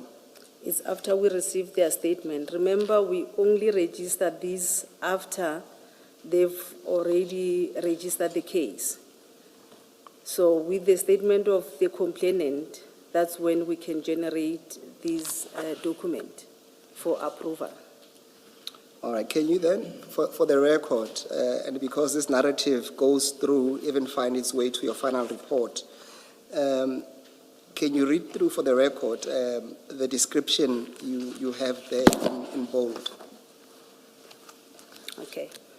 It is alleged that on Thursday, 8 July 2021, Chief Mashaba received an information about the suspected drugs that were to be transported from Durban to Alberton. The following day, on the 9th, the information was followed, and indeed the truck was followed to the depot where it was parked. Chief Mashaba asked for assistance, and he was assisted by Warrant Officer Mukhana and Warrant Officer Pakula. The truck was then escorted to its destination at Aretin, where it was opened by the owner. The police searched the container, and drugs were found in the container. The driver of the truck and the person who were to receive the whole cargo were placed under arrest. However, the Hawks members arrived at the scene, and the member who recovered the drugs were later arrested. The driver and the owner of the cargo were then released. All right.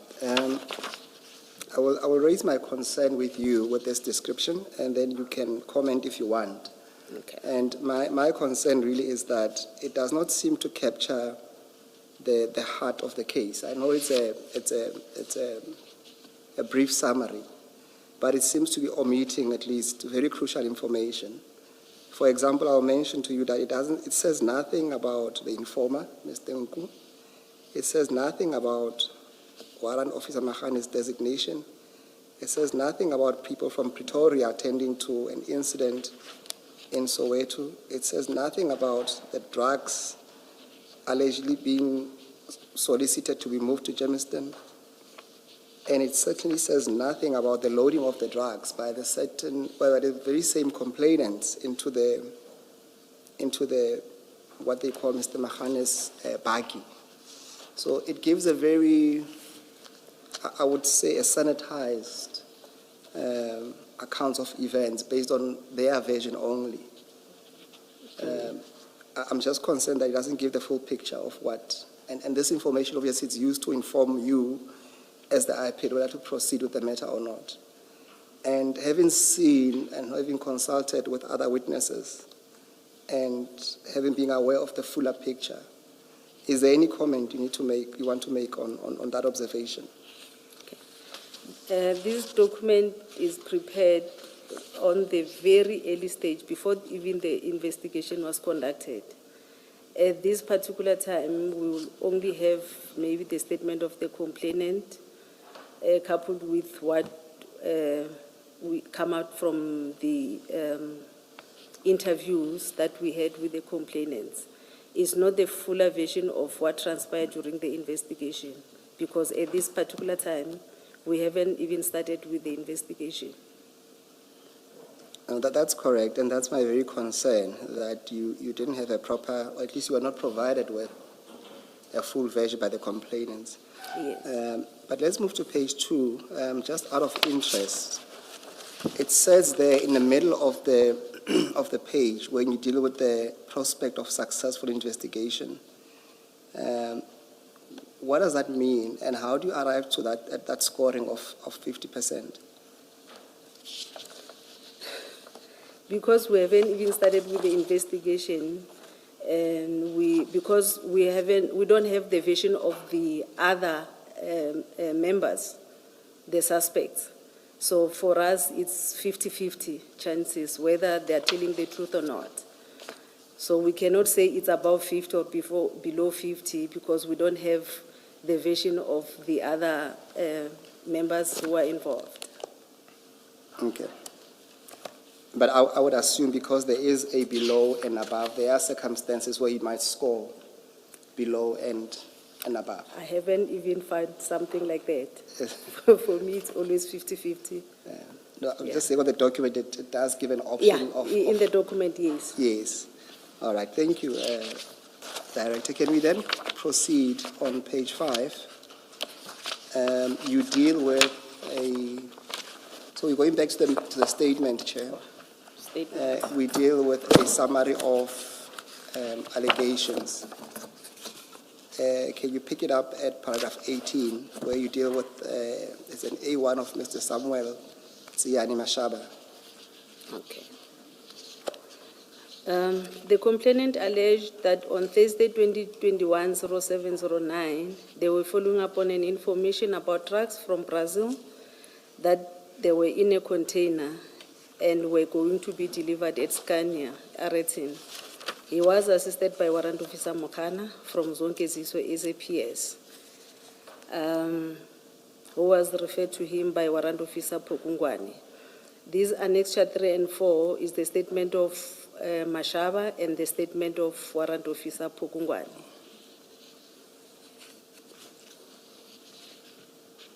Yeah, you can proceed. Okay. They arrived at Aratin at about 8 o'clock. The information was positive and the drugs were found inside the container. The driver of the truck, the lady was about to receive the goods, and the manager was present, were placed under arrest by Warrant Officer Pakula. I've attached Warrant Officer Pakula's statement as an annexure as well. While the police officer were busy at the crime scene, opening the case and waiting for relevant role players to come, 2 police officers from Boysens arrived and inquired about what was happening, and they explained to them about the drug bust. The police officer from Boysens SAPS were satisfied and were willing to assist them. They even gave feedback to radio control 10111, indicating that all was in order, and then I've attached the report from 10111 as TK6. A police officer who was later known to them as Warrant Officer Rikotso arrived and had an argument with Warrant Officer Pakula. Warrant Officer Rikotso did not want them to open a case, but to open an inquiry file. Warrant Officer Pakula refused, and he was then told that General Khan was on his way. Members of the Provincial Dog Unit, Captain Mudupi, Lieutenant Colonel Maluleke from Technical Operation Management Section, Tom's Hawks also arrived at the crime scene. Lieutenant Colonel Maluleke wanted to take over the crime scene as the drug was part of his mandate. Sergeant Pakula and Warrant Officer Sape from Dog Unit arrived, followed by General Khan, General Khan then said he was taking over the crime scene. Without getting the information from the officers who recovered the drugs, he then instructed Warrant Officer Makhano to sit in his buggy. He instructed Chief Mashaba to go to his car and took his firearm and cell phone. At about 13:30, the members of DPCI, amongst others, General Kadwa, Brigadier Sokhovela, Colonel Stein, Captain Svula, arrived at the crime scene, and they arrested the police officer who made the drug bust. That is Warrant Officer Makano, Warrant Officer Pagula, Chief Mashaba, and Tumelo. They were charged with dealing in drugs and possession of drugs, stroke use of drugs. The truck driver, the person who was receiving the goods, and the manager were released. Additional statement of Samuel Tiani Mashaba was attached as well, indicating that on the day of incident, he contacted General Mawela, informing him that General Khan was busy harassing them at Aratin crime scene. A statement of General Mawela was obtained. I've attached it as TK8, and he indicated that he cannot confirm nor deny receiving a call from Mashaba. A statement of General Mtombeni, attached as TK9. He also stated that he alleges that he remembers speaking to an official attached to Gauteng Traffic Police who introduced himself as Mashaba, who indicated that they were following the information on drugs, and he was complaining that the police were about to arrest them. He referred the complaint to Brigadier Shibiri. The statement of General Shibiri, he was a brigadier by then, was also attached as TK10. He stated that he had a conversation with Mashaba relating to the following up on information about drug trafficking at Aratin, and they were accosted by a member of SAPS Crime Intelligence, Hawks, and want to arrest them. He referred him to General Kadwa of DPCI. They opened a case as per Poison 98 of 7/2021, and it was investigated by DPCI. A member, Captain Svula, I believe now is a lieutenant colonel. Yes. The arrested member were taken to Poison's police station and detained at about 19:30. Sorry. Did you ever look at and compare the statements that were taken in respect of the drug charges or drug-related charges? That is, statements taken by those investigating those charges. Did you ever do a comparison? We were I'm never asking, for example, because on this aspect, the aspect we've just dealt with, there is a statement that says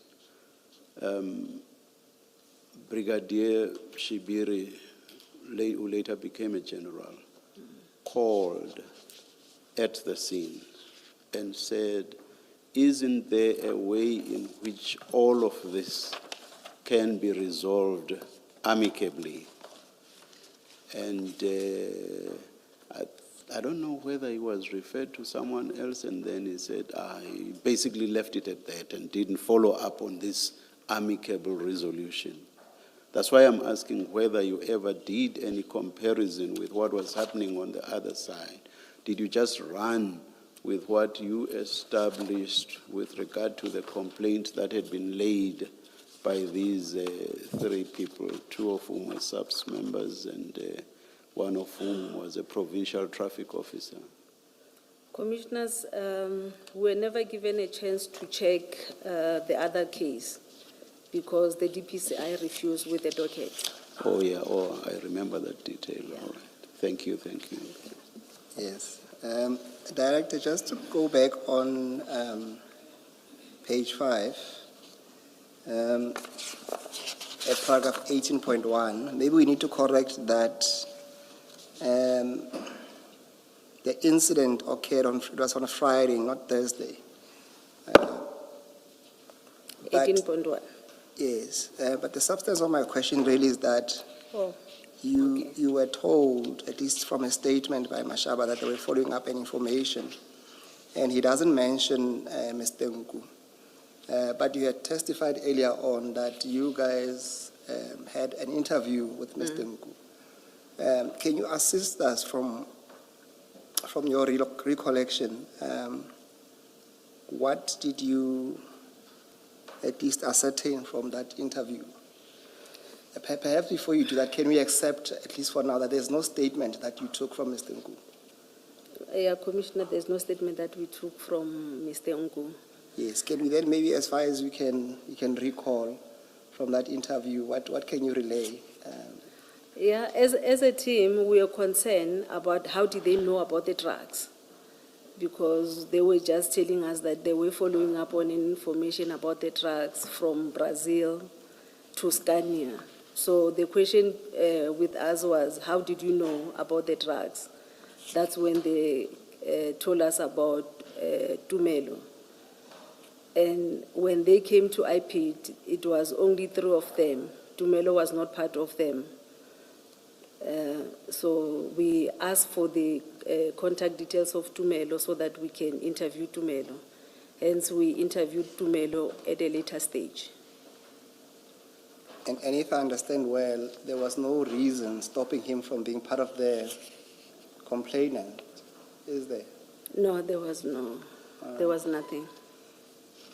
And how far did you get in terms of where he received The information. the information?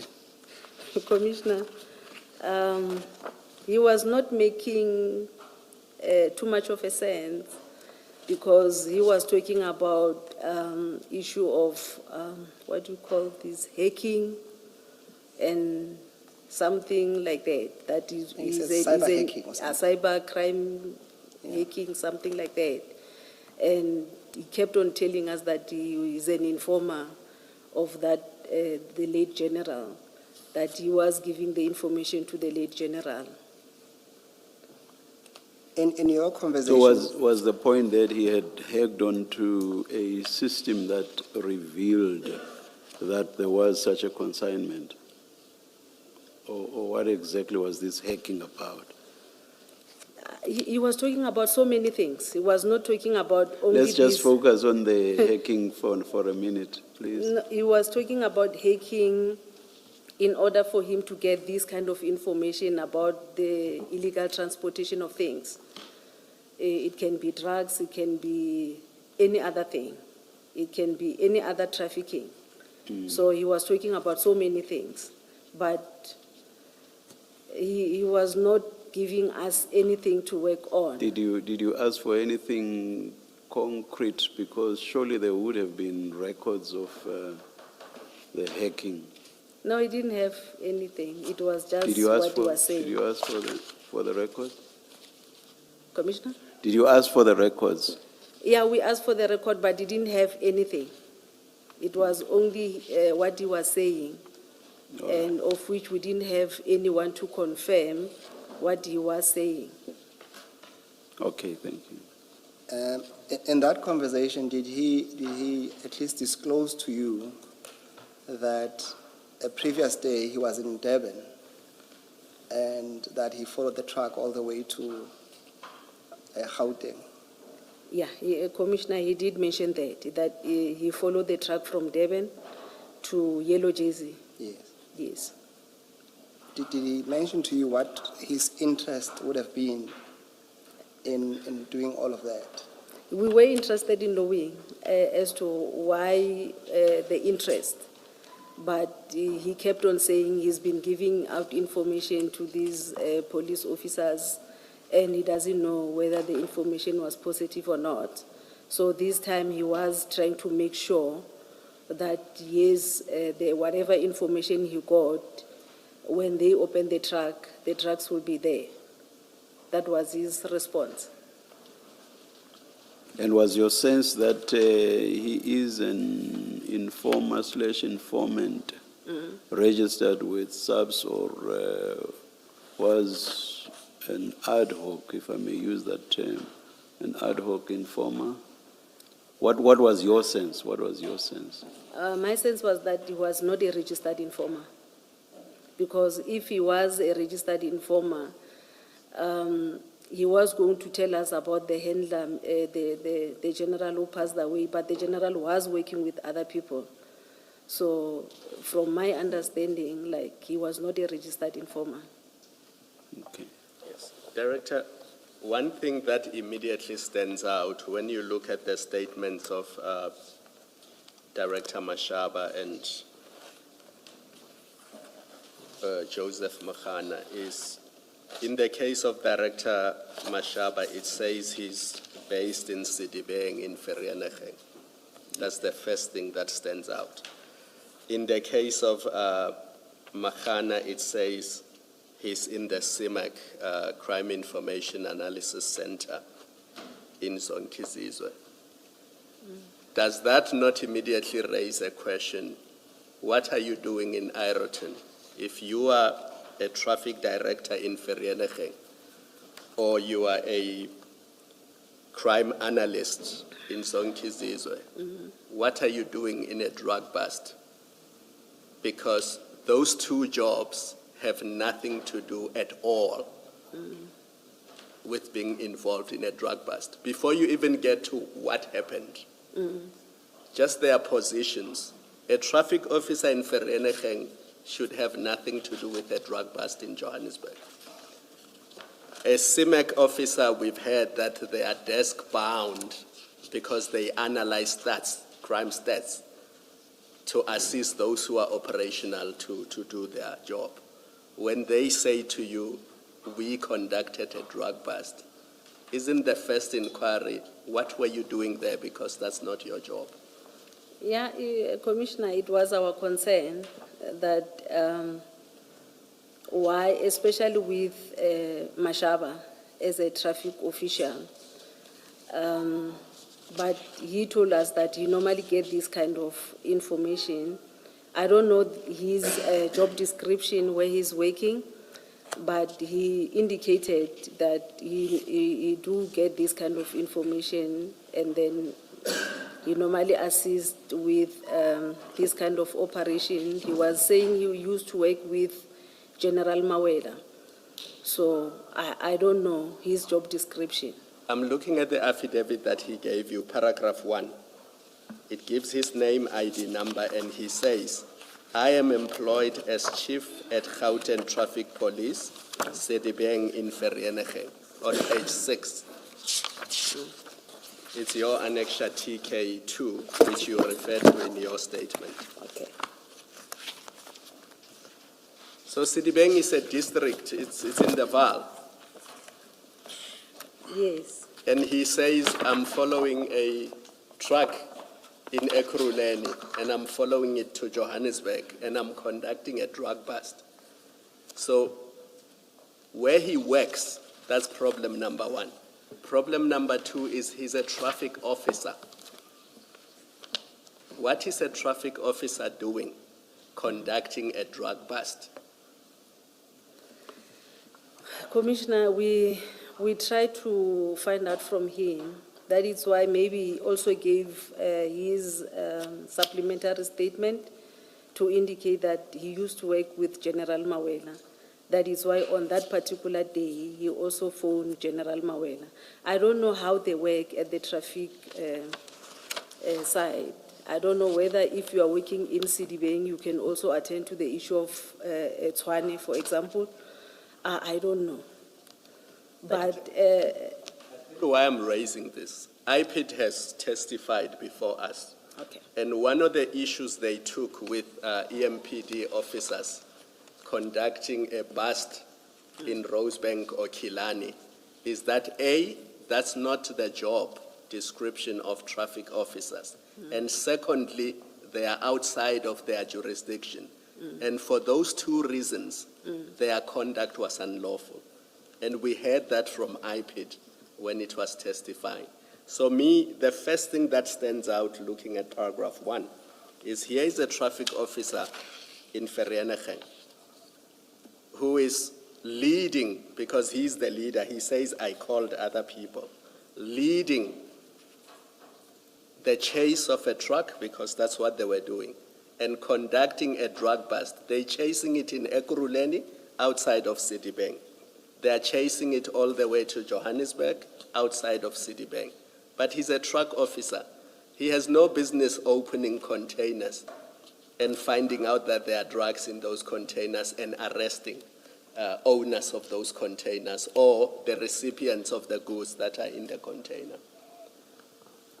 That's true, Commissioners.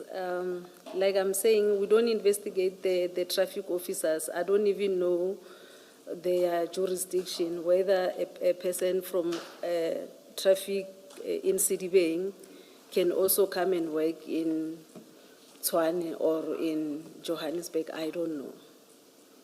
But don't, as an investigator, don't you follow up, check those kind of things? I mean, I'm not sure that it's open to you to say, I don't know what he does, what his job is and his job description, because if it turns out, at least in my mind, if it turns out that his job has nothing to do with what he did on the day, then you, as the investigator, you probe further into why was he there in the first place.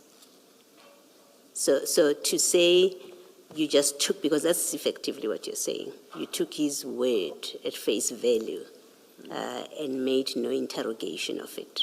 He said, I was following up on a tip-off, and then we conducted this operation, when in fact, perhaps had you asked, what do you do where you work? Let's speak to his superior and find out whether what he got involved with is part of his job. And if his superior had said, no, it's not part of his job, he had no business to be there, it may have led you down a different line of inquiry. I understand, Commissioner, but those were our complainants. And as IPID, we don't investigate our complainants. That was the role of SAPS. SAPS, I believe SAPS investigated whether they were supposed to be at that crime scene or not. However, we did manage to obtain the statement of their supervisors to try to find out whether on that day they knew about the operations or not. But you test what the complainant says. That's why in that form you say 50%. It's because you eventually must test what they say. Yeah, we did test that because with Mashaba, the supervisor indicated that he didn't know about the operation. Yeah, but isn't that kind of answer to you, isn't that what should pique your suspicion? That he's in an operation that his superior says, I didn't know anything about it, it's not his job. That would have piqued your suspicion about him to inquire further about what in fact was he doing there. Because the complaint, as we understand it, their complaint is that they were arrested when they were conducting a lawful operation. Operation, yes. Yes. So if they were interrupted conducting an unlawful operation, you wouldn't have found the police officers guilty of any. You wouldn't have made a negative recommendation if it turned out this was an unlawful operation. So that you don't investigate, you don't test that even after his superior said, I have no idea what he was doing on the day, is disconcerting? I understand, Commissioner.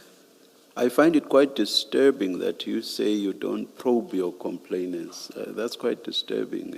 I think that's a wrong approach to investigation. What's your comment?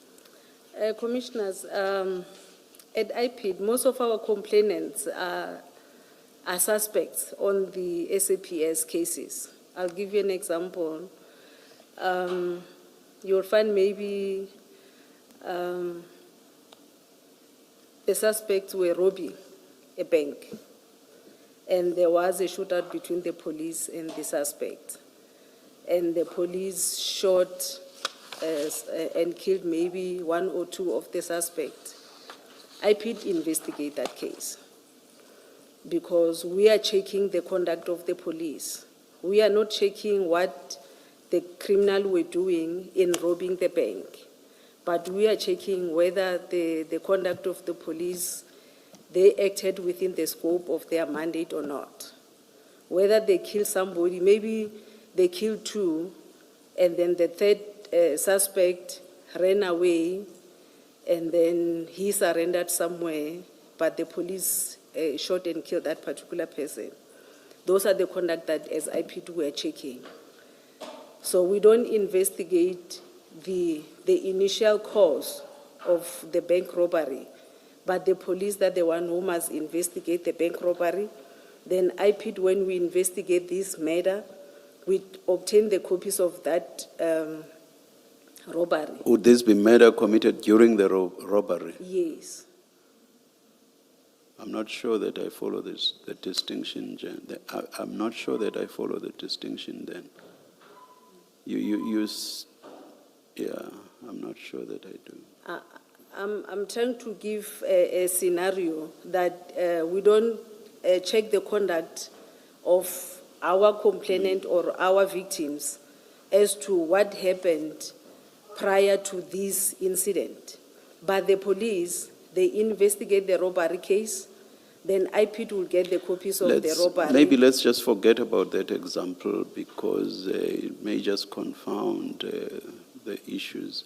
Let's look at what was at issue here. You have these people who are complainants.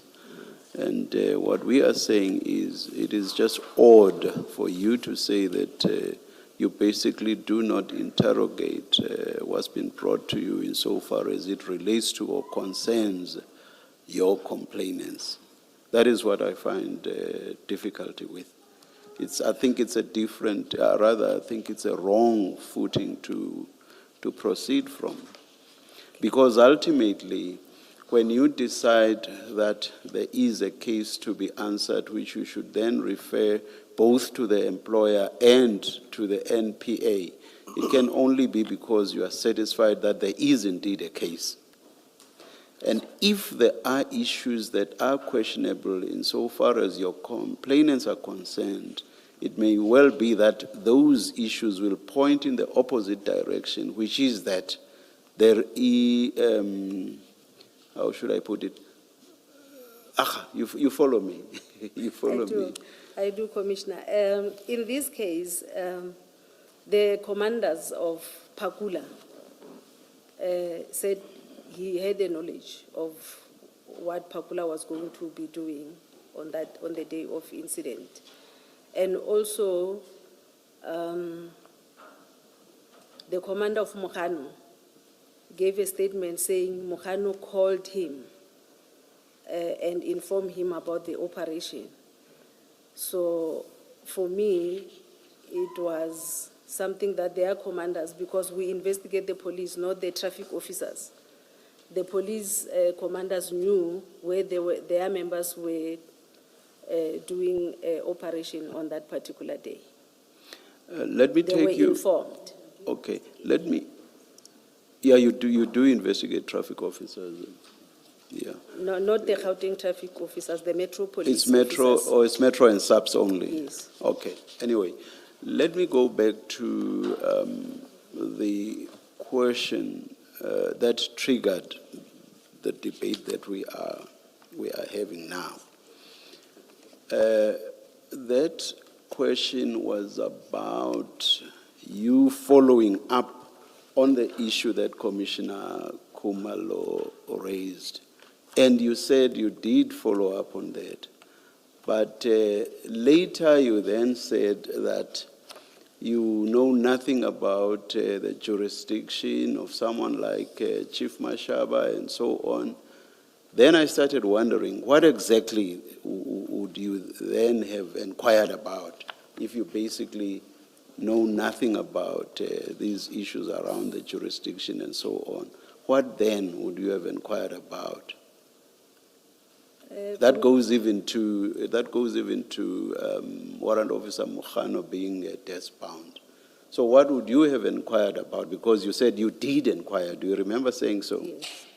Now, if later in the debate you say you knew nothing about those issues, That in my mind raises the question, what then did you inquire about in this regard? Commissioners, I inquired about whether they were on duty on that particular day. That's and not when- the same thing. That's not the same thing. No, That's not the issue that was being raised around whether they ought to have been there in the. Their bosses saying, no, you can't go to Eraton and so on. This is a totally different question. Is this something that fell within their mandate? Is this something they could, in law, have done? The only person that we did not inquire much, it was Chief Mashaba. No, the question is, what did you inquire about? We inquire whether they were on duty and whether their commanders knew about the operation. I will leave it. That's not the question I'm asking, but I will leave it there. Thank you, Chair. Director, my concern is this. Remember, you guys are policing the police. You're supposed to be the watchdog and ensuring that the police are kept in order. And in doing so, it can never be, in my understanding, that it's just a matter of who of the naughty kids came to report first to the principal. You need to check the facts that are brought to you to verify those allegations. Because I think you'll accept that there is a potential or possibility of the police using or weaponizing IPID against each other. You'll accept that? I do, Commissioner, but the cases differ. It's just that this one, there are police officers involved as well. But on a normal course of event where it's just a normal member of public, we don't check as to whether this person, what happened prior to whatever that is happening, or the case that the person is reporting happened prior to that. With this one, yes, I understand it was the police officers who reported this matter.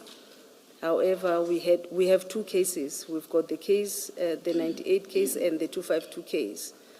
So we couldn't do what the case 252 was, the case 98, the investigating officer of case 98 was doing, because it will seem as if now we are interfering with their cases. So hence we only dealt with case 252. Let me ask a question that's related to one of the very questions I put to you. Had you been aware that there were text exchanges between Mr. Nku and someone that he referred to as boss and who was saved on his device as Alpha, is it? Saved as Alpha. The content of which, that is the content of the text, the content of which was or appears to have been, the ultimate link is still going to be made, hopefully, and we were promised by the evidence leaders that that link will be made. But for argument's sake, let us assume that that link will be made. So had you been aware that there were exchanges of texts that appeared to follow up on this consignment of suspected drugs constantly, the texts even expressing concern in case that consignment were to be intercepted or, however else, not to be received by apparently them. And also, if you had been aware that Mr. Nku drove to Durban a day before the truck that carried this container drove up to Gauteng, which was the 7th of July, 2021, and that on the 8th of July, he drove up, and that was the same day that the truck also drove up to Gauteng. And then on the 9th, that's the day on which he, together with these two, the traffic officer and warrant officer Mohana, then followed the truck to Ayrton from Yellow Jerseys. Had you been aware of all those facts, would you still have made the recommendation that you made? In particular, the very first ones that appear with Nku involved, with someone he calls boss, texts that are concerned about, are we going to get delivery of this? It may be a mission impossible if this gets, was that about another one? The May delivery. Was that about the May delivery? Was it about?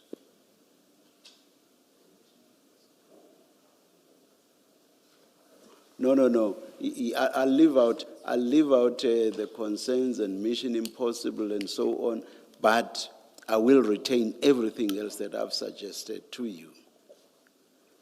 Had you been aware of all of those things, would you still have taken this to be the mere actions of an informer?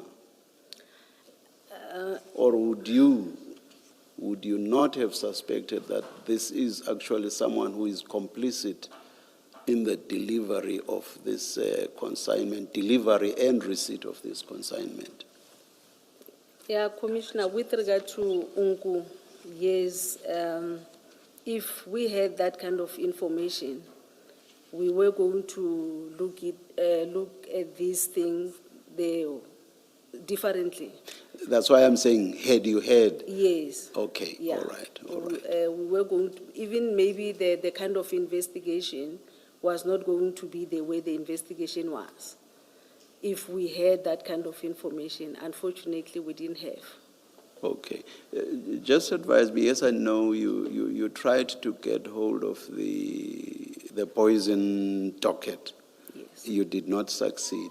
Just remind me again, how high did that request or inquiry about the docket, how high did it go on the IPID side? Who was the most senior on your side who tried to get hold of the docket after the meeting that you referred to had failed? It was the NHI, the National Head of Investigation. Okay, all right.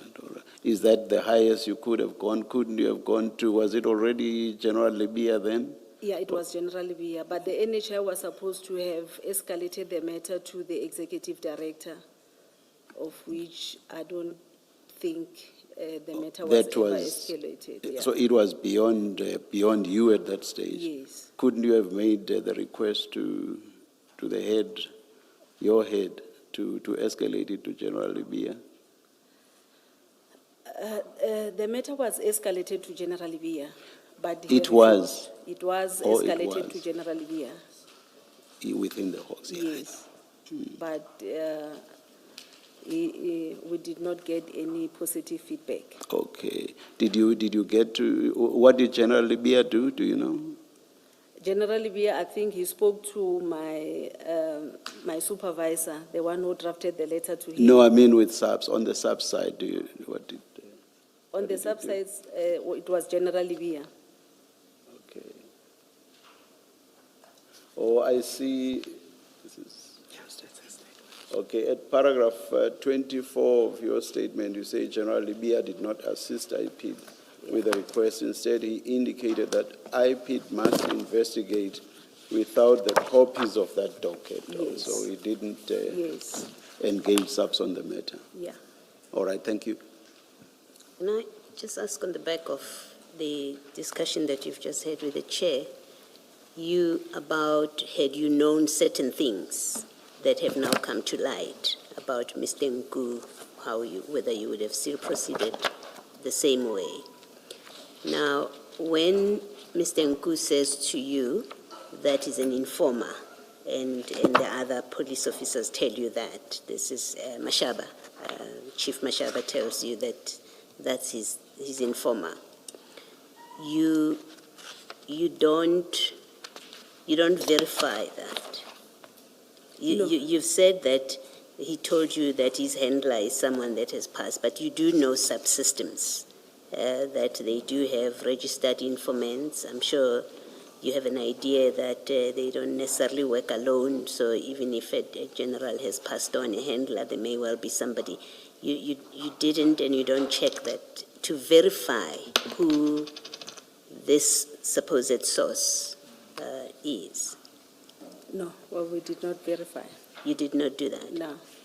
Is it because that's not what you do? You take things on face value. I think I'm trying to, like the chair, I'm trying to understand how you conduct your investigations and whether, as I must say, it seems to me to have been the case with this, that you don't get, the IP doesn't get used to, as in this case, I suspect that that's what happened with the complaint that came to you, to pursue meritless cases because there are agendas. People want to get to some point. You don't verify that kind of basic information. Is Nku indeed an informer? We have a way of checking with the SAPs. You don't do those kind of checks. Commissioners, with Nku, because he mentioned somebody who already passed, and he was not telling us that he was a registered informer. We did not verify that kind of information. But on the day of this, he was saying now he's giving information to Chief Mashaba. So he was now the handler of Chief Mashaba.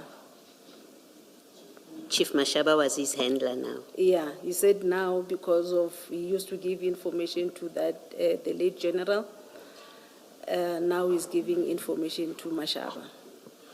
So the reference then to that late general, for purpose of your investigation, should be relevant if it meant nothing. If it's someone that you used to share information with, but it has no bearing on this, then it's irrelevant. You proceeded solely on the basis that he is an informer of Mashaba, of Chief Mashaba, who is his handler. That must be the basis on which you proceeded.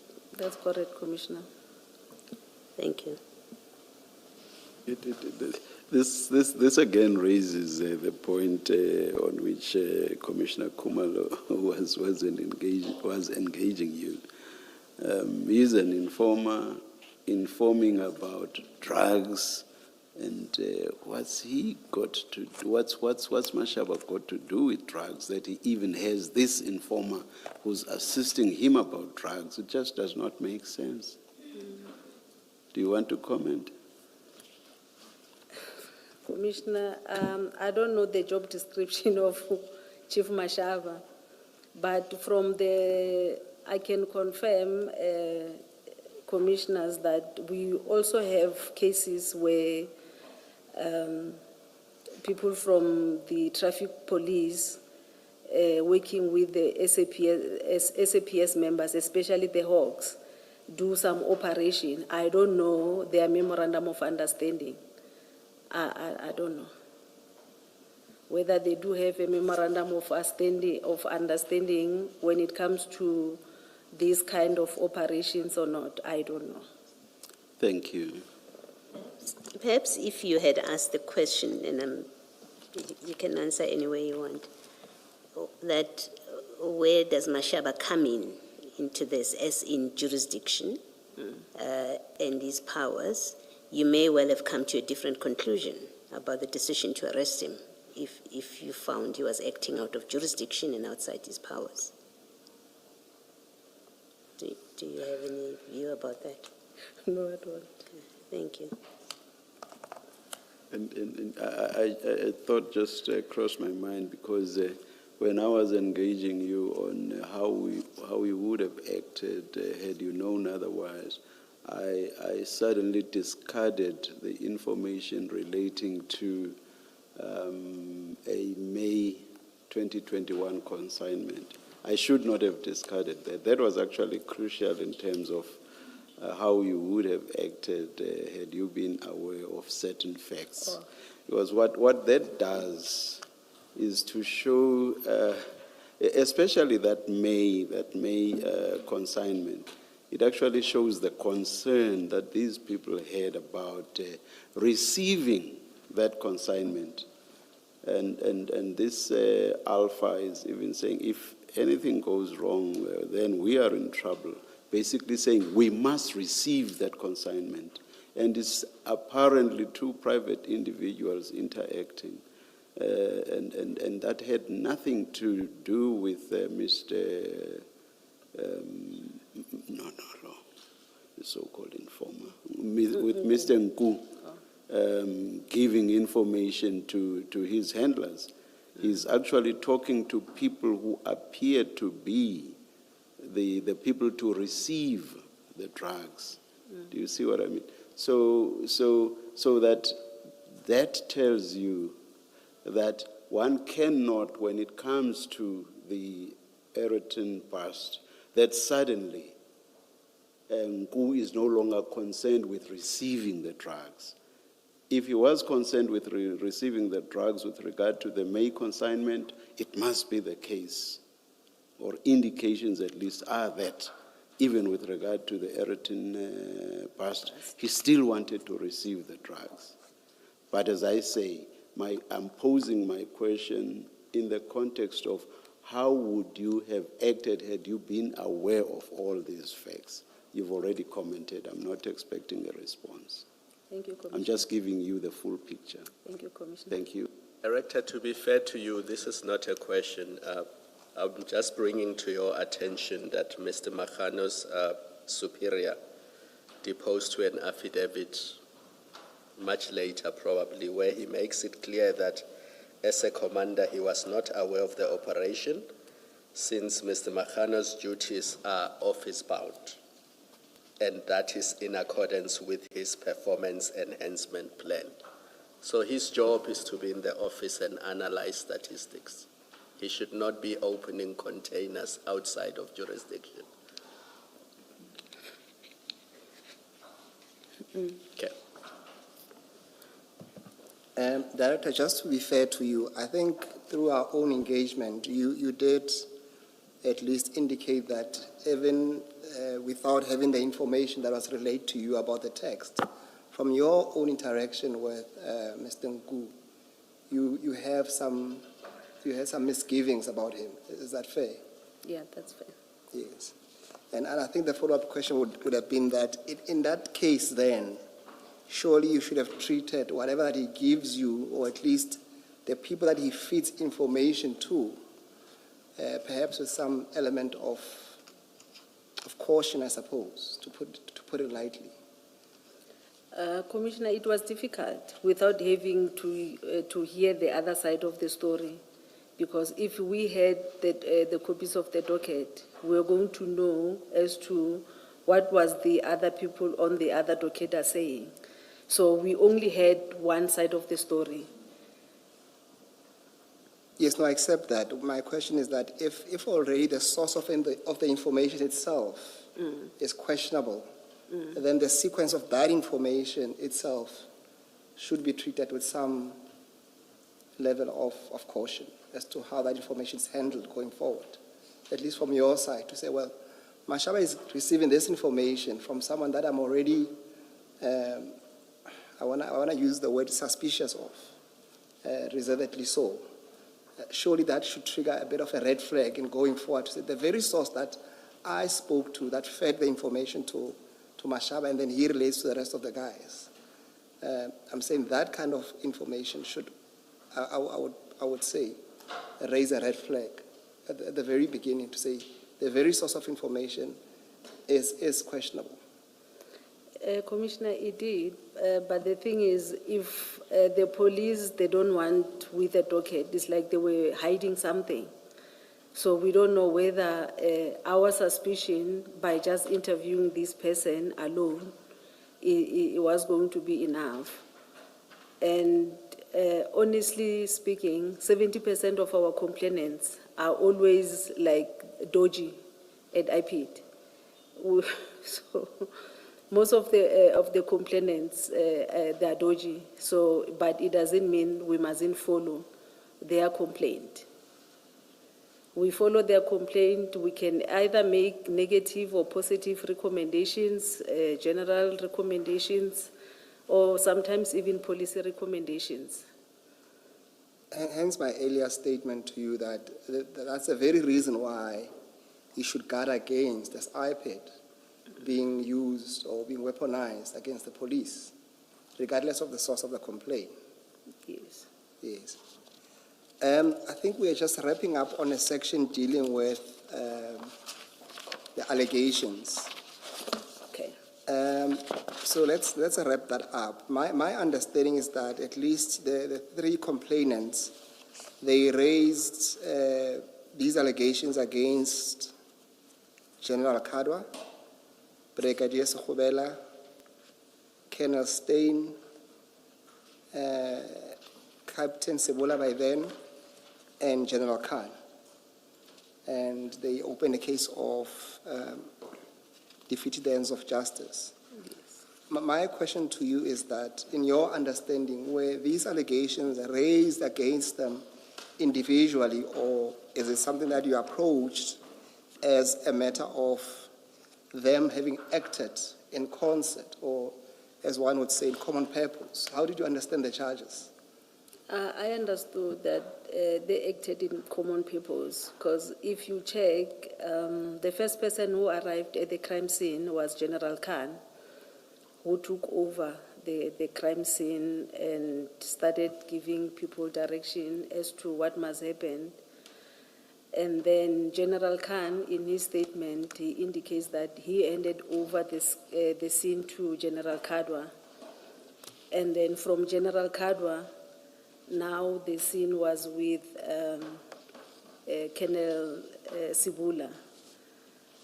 So, however, Brigadier Sekhobela, Colonel Stein, and were also there at the crime scene.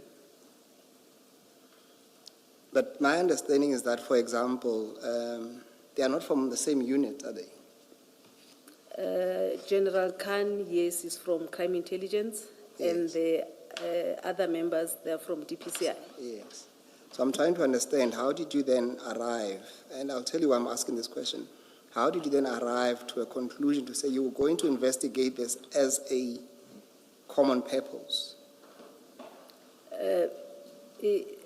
Because what happened at the crime scene, it was like a chain. After General Khan came and took over the crime scene and did what he did at the crime scene, he said he handed over the crime scene to General Kadwa.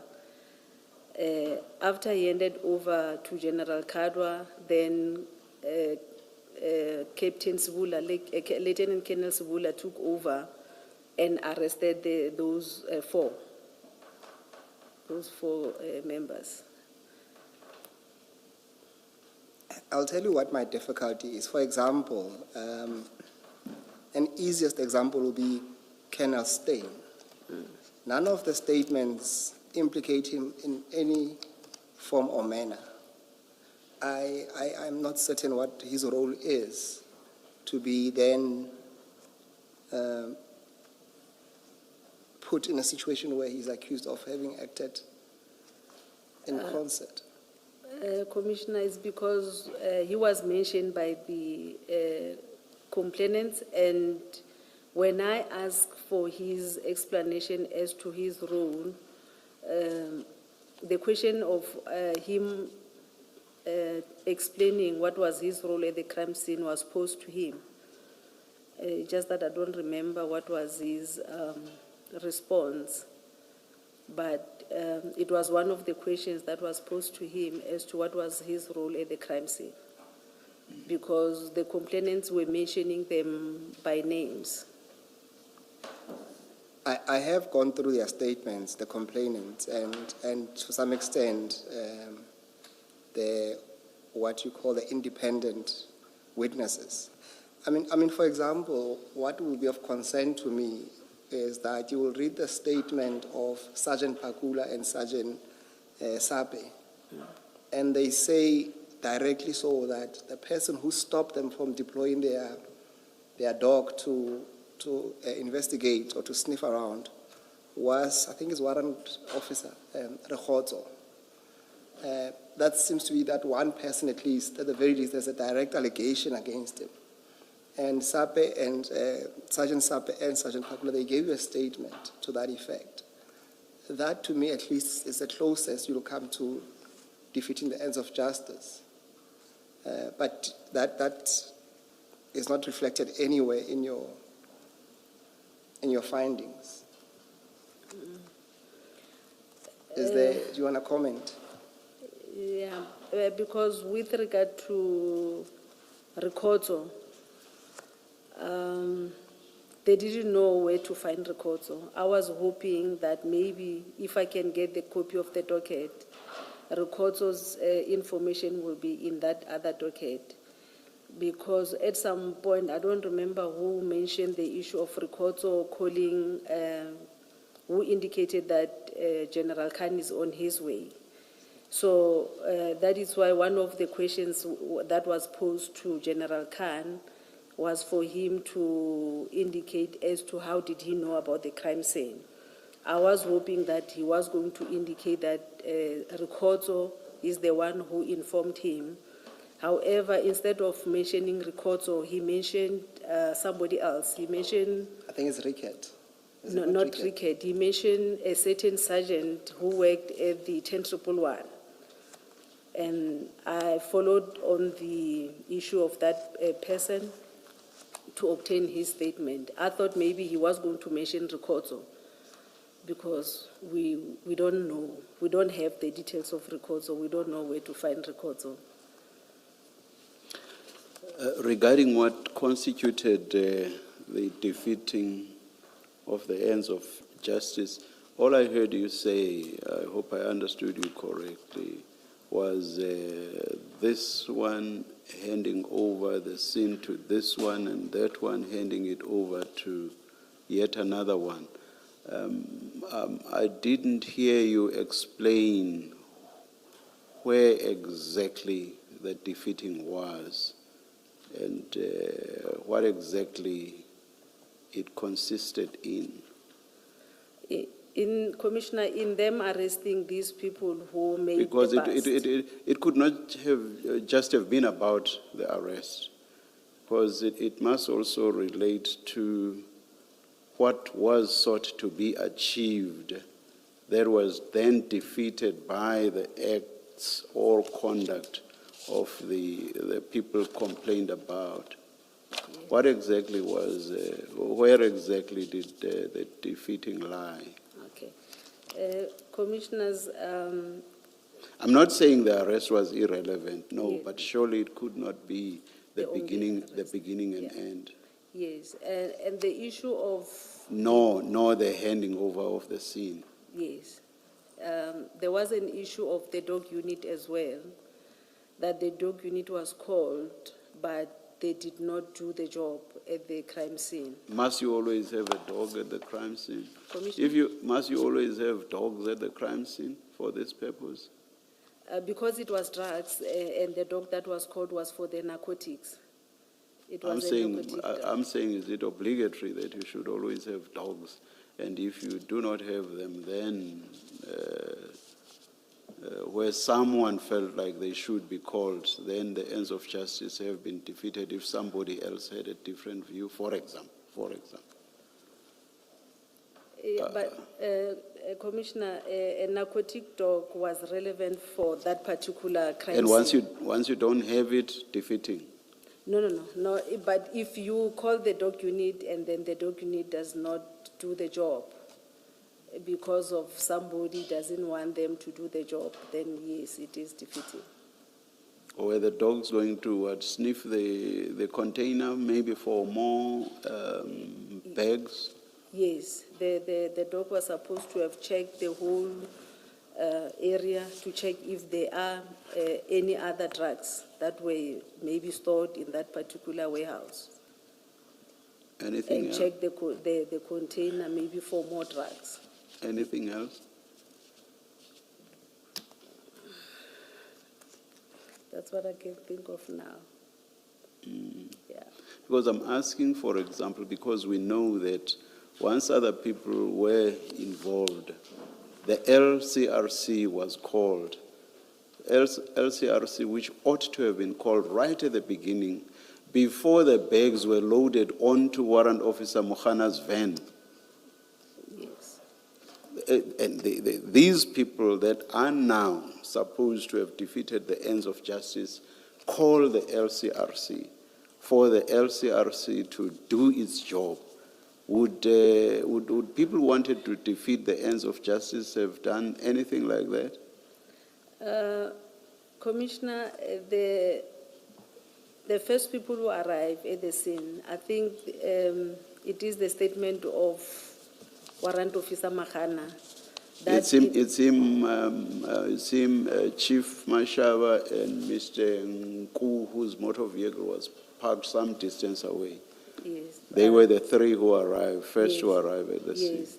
I'm talking about the LCRC person. I wanted Okay. to talk about All right, the all issue right. of the LCRC All right, person. yes. That they did call the relevant stakeholders to come at the crime scene, whereas the LCRC was one of those. Who of these two called the Is LCRC? Mahana with the assistant of the Boysen's police. Definitely not Warrant Officer Mohana. No, it was.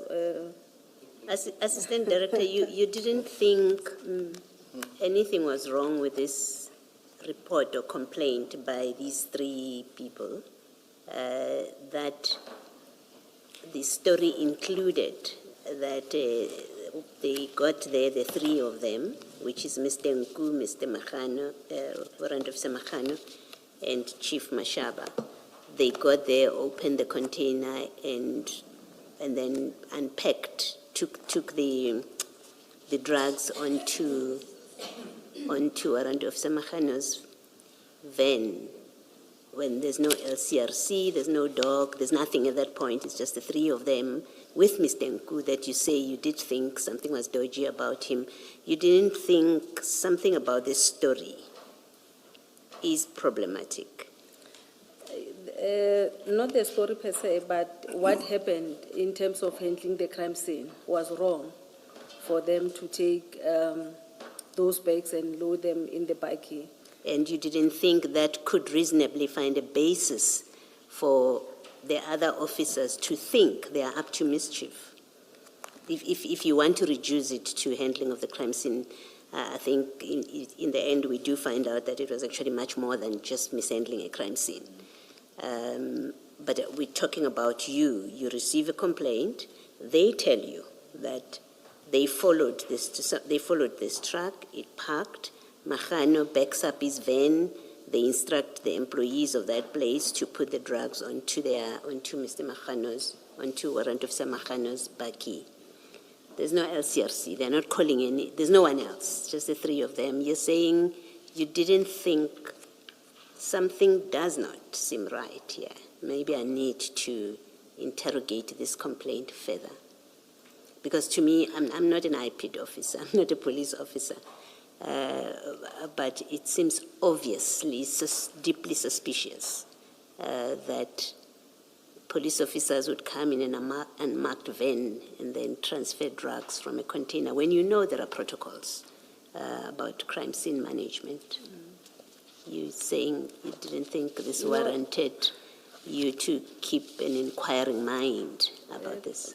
Commissioner, we did ask about that, but he indicated, it's just that I don't remember whether it was Mahano who called the LCRC No, he did person. not. No, he did not. With So the we know from his evidence that he did not. He did not call the LCRC. He had nothing to do. Mahano had nothing to do with calling the LCRC. In fact, his evidence is he knows nothing about The LCRC. drugs and crimes, the management of a drug bust scene. Yes. That one indeed, from what happened at the crime scene, you can tell that he had no knowledge of managing the crime scene. But from what we have, the LCRC person was called. The only challenge was that they've already contaminated the scene by taking the drugs from the container into the bikey. But when we asked them about that, they indicated that they were waiting for the LCRC person to come and take pictures and package the drugs. I must say that I'm surprised that you didn't think that that kind of conduct is sufficiently suspicious to have you inquire further. I know nothing about this stuff, but I must say that the first time I heard that's what happened, it made me ask the question, why would he do that? He knows the protocols, and that's why we engaged him on, do you know anything about crime scene management that involves drug busts? And he told us, I've never done this before. My job doesn't involve this. So I ask you in that context that I would have thought you would know more than I had the first time here, to have an inquiring mind about what in fact was going on here. Let me find out before I make conclusions that there was a defeating the ends of justice case here. But I've heard what you say. Okay, Commissioner. And what, if anything, did you make of the fact that they had already loaded these bags onto Warrant Officer Mokhana's van? We asked about They that. take them, they handle them, there are hands all over them, there are fingerprints all over them, and then they load them onto Warrant Officer Mokhana's van. What did you make of that? Because it's something that you were aware of. It's at page 37 of your statement, at page 10. What did you make of that? So any chance of fingerprints being uplifted, DNA being uplifted, were almost gone, if not gone altogether. Well, what did you make of that? We did ask commissioners about this conduct, but it was the issue of... No, what did you make of it? What did you think about it? I'm not asking about whether you asked them about it. It was the issue of saying that they don't know how to handle the scene. Surely they've never even maybe attended the crime scene management. Would that not tell you then that perhaps people who have better knowledge, who come in and say, get out of the way, were not necessarily defeating the ends of justice? Yes, if the police maybe took over the crime scene, not They just say, you necessarily- bumbling Lord, just get out of the way, let us do a proper job of this. Would that not have told you that those who came later were actually the people who were doing what ought to have been done? Yes, Commissioner. However, the conduct of not knowing how to handle a crime scene does not necessarily make it a criminal offense. I'm not suggesting that it is. That's not what my question is suggesting to you. The thing is, the police who came, the Hawks who came later to come and handle the scene, did not only handle the scene, they also arrested these people. So the only problem that leads to the charge of defeating the ends is because they were arrested. Not so much that something wrong was done with regard to what ought to have been done. Not so much that. Yes. It's just because they were arrested. That's the issue. Not I'm not suggesting, by the way, that it is right or correct to arrest someone who should not be arrested. That's not what I'm suggesting. Okay. Commissioner, it's not only that.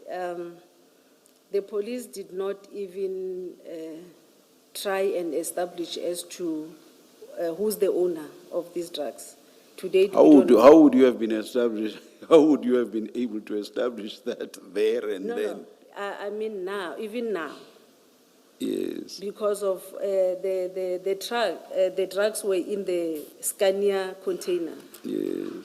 I don't know whether they did follow up on the Scania issue, but from the information that we received, like on the street, was that the CEO of Scania at that particular time was from Brazil, who later resigned or something like that and left the country. So I don't know if maybe at that particular time they've made follow-ups on this matter. Maybe we were going to have the real That's- owner of those drugs. None of that is answering my question, but I will leave it. Thank you. I think to be fair to you, Director, I think on the issue of the dogs, I think there was a mention that there's a suspicion that there could have been more containers. I think from the information that you received, that there could have been about 3 containers containing, I think other ones containing guns and other ones containing drugs as The well. drugs as well, yeah. And I suppose the stopping of the dogs at least shut that window of opportunity. That's true, Commissioner. If that was the case. But that would be only in relation of the one container, because from the evidence, there's only one container that came up, or that's at issue in Ayrton. It's an issue in Ayrton, Chair. One container. That it could have been 3 containers on the premises. At least the information that was relayed. It comes across later on when we get affidavits from people from Scania that were expecting 3 containers. So Whether they the- would have arrived the same day or a day before, that's something else. Yeah, that's what I'm clarifying. You're not saying that the evidence is that at the time of this incident that is happening on the premises of Scania, there was another 2 containers No, that no, the dogs would have helped to sniff out. You're not saying No, we're not saying that. Okay. We're just saying to an extent that there could have been, a dog could have, but that's as high as it goes. But there's no evidence to suggest that there were more No. than that. Please correct me, I may be misunderstanding the rest of the evidence. My understanding was that the vessel coming in with a container, with containers, or this particular container even, there were other 3 containers that were going with this particular one, but only one came up to Gauteng to become an issue in this case. We don't know. That's the difficulty, Okay. Commissioner. What became of those 2? Whether they stayed there or they moved prior to the 9th or the 8th, it remains a question. So is the point that the dogs would have been used on more than just the one container Yes. that contained the suspected drugs Yes. or the suspected cocaine? So they would have sniffed Other containers. at a minimum of 3 containers on the day, For what it's worth, Chair. on the day. For what it's worth. But remember, I still have the reservation to say, but even the person who stopped the dogs is Rekhozo. It has nothing to do with the 5 accused in any event. But to leap to that conclusion, you would have to assume that on the day at Scania, there were, in addition to this container, 2 other containers. Because if you were saying they might still be coming 2 or 3 days later, calling the dogs on that day actually makes no sense. No, that's perfectly true, Commissioner. And from all I'm what saying- we saw, there was not another container that came from Durban on that day that was in the premises. Because if it was there, the policemen who were there would have searched those containers, even without the dogs. That's all I can take it as far as that. Chair, to We say. may not have seen others, at least in the pictures In the that pictures, we yeah. were shown, but even if there were, the focus was just on this one, on the evidence before us. Yeah. That's Thank true, you. Chair. So I don't think that assists you, I tried, Chair. Assistant Director. Commissioners, in fact, that whole thing, they were expecting 11 containers.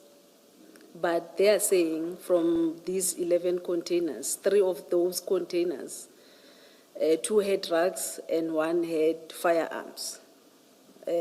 So the thing is, I didn't even see the photo album of the crime scene on the day of incident, so I cannot say much.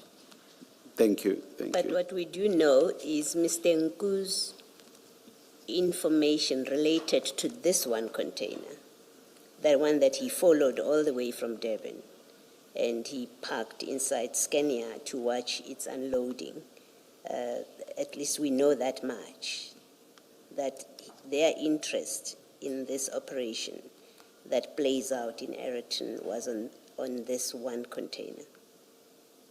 And so was the interest of Chief Mashaba Yes. and Warrant Officer Mohana, just this one container. Yes, I'm not sure about the 2 containers, whether it was on the same day or the previous day, or I don't know.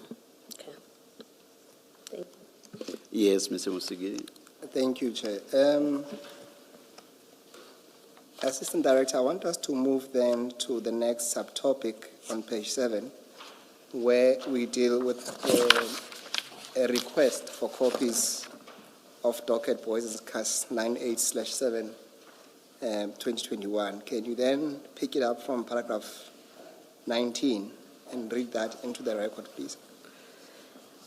On 2021-10-21, I've made contact with investigating office of DPCI, Captain Sibula, requesting the copy of the docket. He said we must come to his office at Germiston on 2021-10-22 to collect it.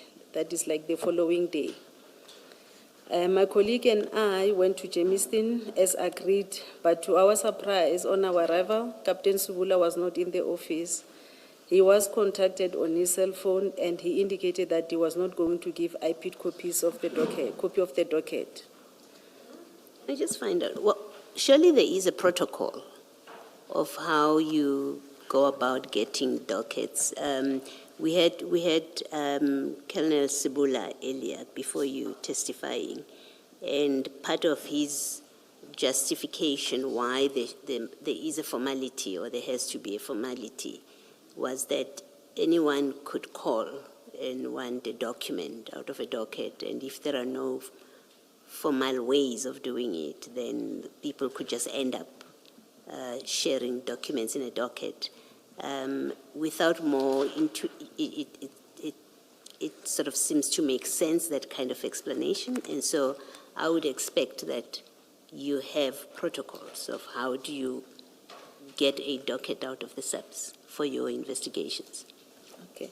Commissioners, with regard to getting the copies of the docket, an investigator can just go to the police station, or maybe you call to find out as to who is the investigating officer first, to make that kind of arrangement. What we normally do when we arrive at the police station or whatever unit of the SAPS, they normally take the picture of our appointment cards to say this person, I gave the copies of the docket to this particular person. But there's no issue of saying you must request the copies of the docket from the commander, because as IPID we rely on section 29 subsection 2 of the IPID Act that talks of cooperation, that SAPS must cooperate with IPID.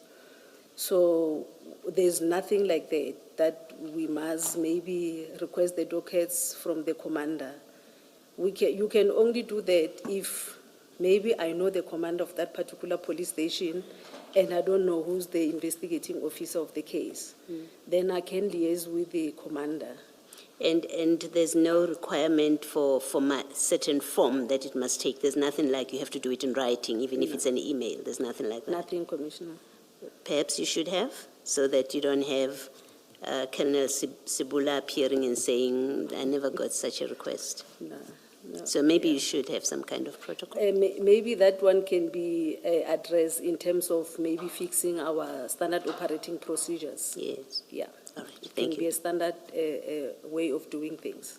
Thank you. And to be fair to you, this letter on page 34, assuming you had not asked for it formally, by the time you got to this November letter on page 34, it's in writing from your director to General Libya, and you are making it clear there that you are asking for this docket.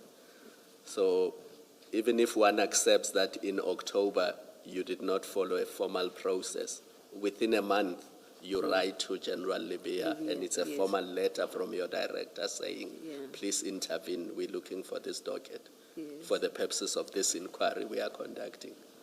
That's correct, Commissioner.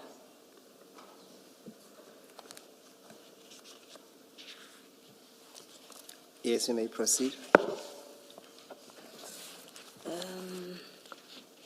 The matter was escalated to Brigadier Skhobela, that is Captain Sibula's commander, and she said she will talk to Captain Sibula and she will give us feedback. A follow-up was made with Brigadier Skhobela on her cell phone, but the phone was always on voicemail and she never returned the call. On 2021-10-28, an email was sent to General Kadwa seeking his intervention, and the meeting was arranged for IPID and DPCI at Jamestown on 2021-11-05. On 2021-11-04, at about 1700 hours, the staff office of General Kadwa called me and said the meeting was cancelled due to unavailability of General Kadwa and the legal services. However, there was no other date provided to IPID.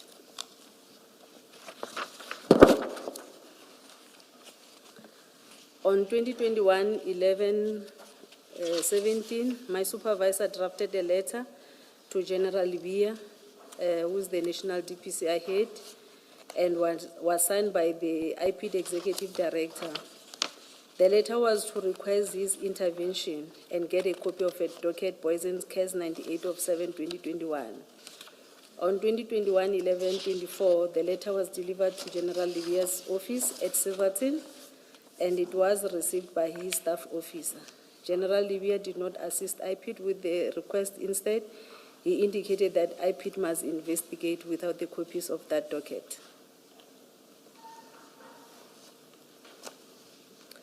It must be noted that most of the cases that IPID investigate emanates from cases investigated by the police. It is a standard practice that IPID always requests the copies of the docket in terms of Section 29, subsection 2 of the IPID Act 1 of 2011.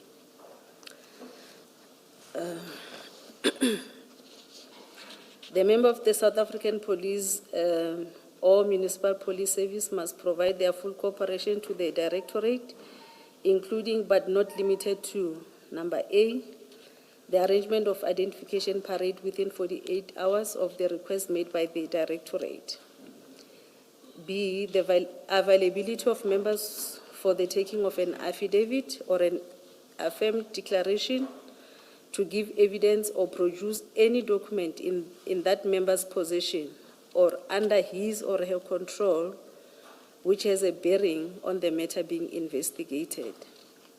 C, any other information or documentation required for investigation purposes.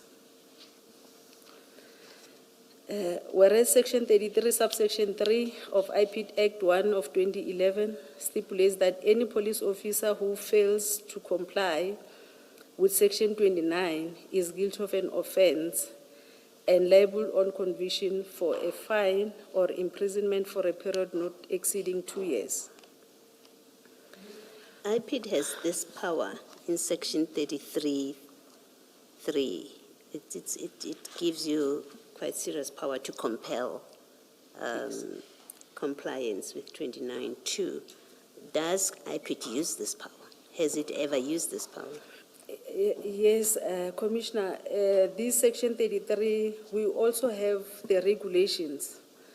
In terms of the regulations, because section 21, we've got subsection 1 and 2. With subsection 1, it deals with the reporting of the cases to IPID. So the regulation in terms of section 29, subsection 1, is clear as to what must happen if the police fails to report the case.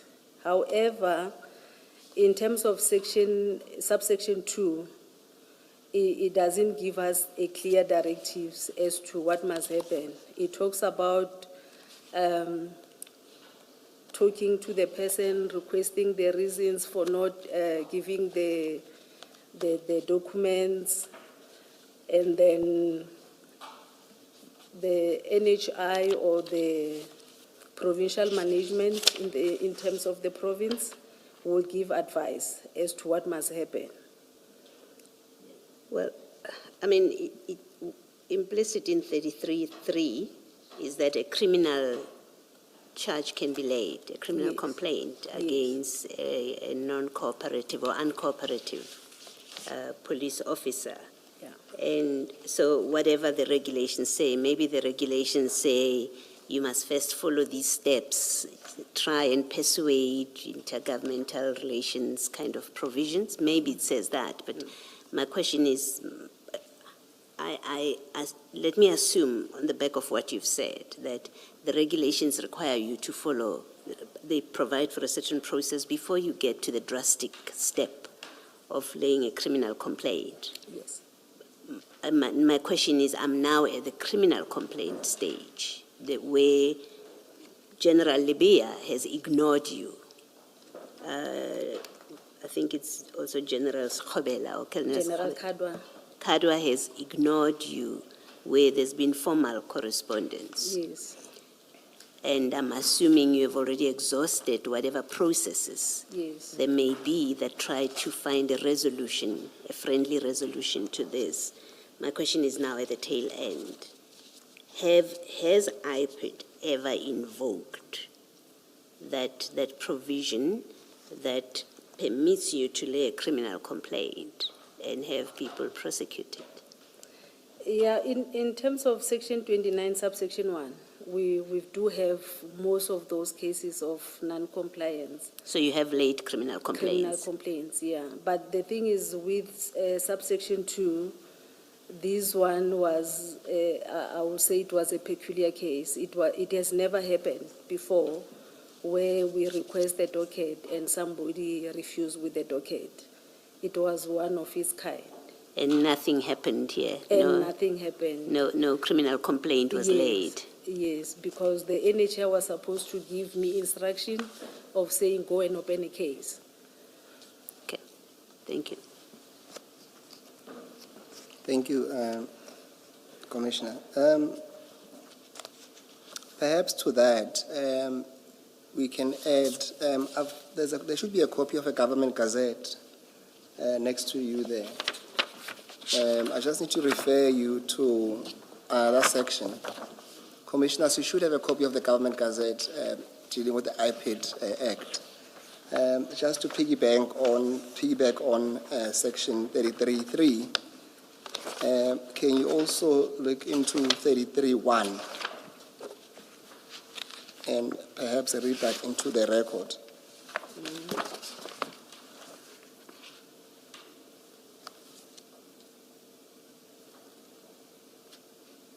Do you want me to go through? Just Okay. read 33.1 only. 33.1, it says, any person or private entity who interferes, hinders, or obstructs the executive director or member of the directorate in the exercise or performance of his or her powers or functions is guilty of an offense and liable on conviction to a fine or imprisonment for a period not exceeding 2 years. Yes, so my concern is that I think just to follow up on the point raised by Commissioner Balo is that there seems to be somehow some teeth being given to IPID. But the question is really, are they using same to bite? And I'll tell you why. I mean, if we go, for example, to the letter that you referred to by Commissioner Kumalo on page I need to go to page 35.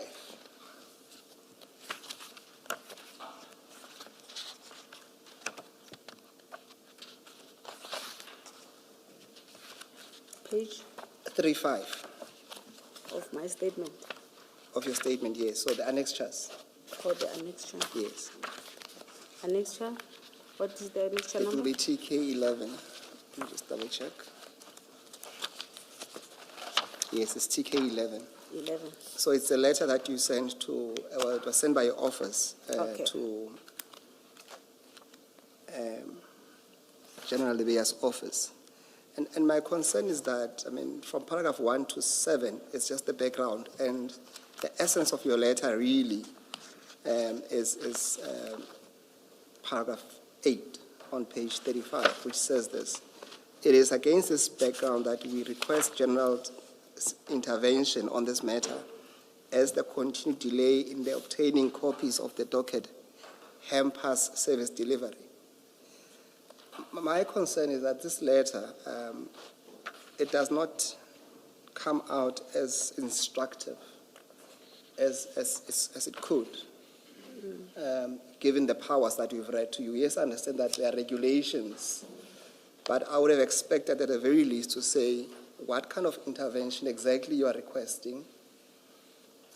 Secondly, perhaps state out that failure to comply, what would that potentially attract in terms of the act, and also explain what is meant by hampering service delivery, you know, and perhaps lastly mention the consequences, and I suppose as lawyers as well, I would have found this letter to be having more bite if at least it gave deadlines as to when at least General Lebeya ought to have responded to this, so that you can say failure to respond by this date will take you that you are also hindering or obstructing our service delivery as it's put there. What's your comment to that? I agree with that, Commissioner, because the letter does not have the time frame as to when do we need the copies of this docket.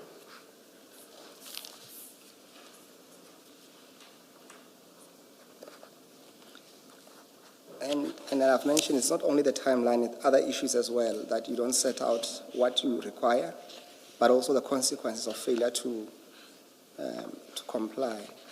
Now, going back to your statement at paragraph 24, that's on page 8.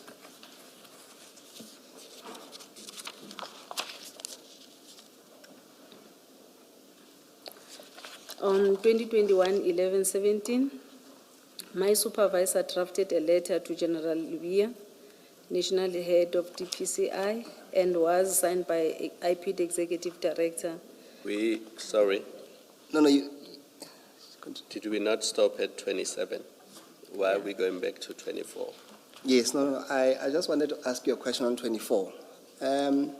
You'll see the last sentence there. You say that General Lebeya did not assist IPID with the request. Instead, he indicated that IPID must investigate without the copies of that docket. I've searched through the documents that you've provided to us. Can you assist us? Where did he indicate that? Or can you recall where he indicated that? I don't have anything in writing with regard to that, but I remember we had the meeting with the NHI as a team, as the NC team, and the message was conveyed to me that General Lebeya said we must investigate without the copies of the docket. Yes, I see that at paragraph 27, you say that the issue was discussed with the National Head of Investigation, and I was advised to continue with the investigation without the requested copies of the docket. Yes.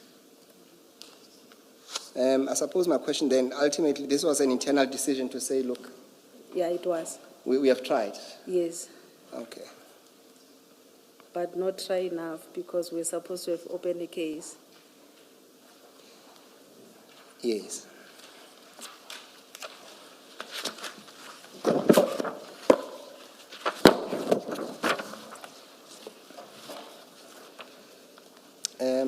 I want us then to move to the next topic, which relates to your investigation. It says investigations conducted by IPIT, and there you start with the statements that you took from the independent witnesses at paragraph 28. Can you take it from there, please? Okay.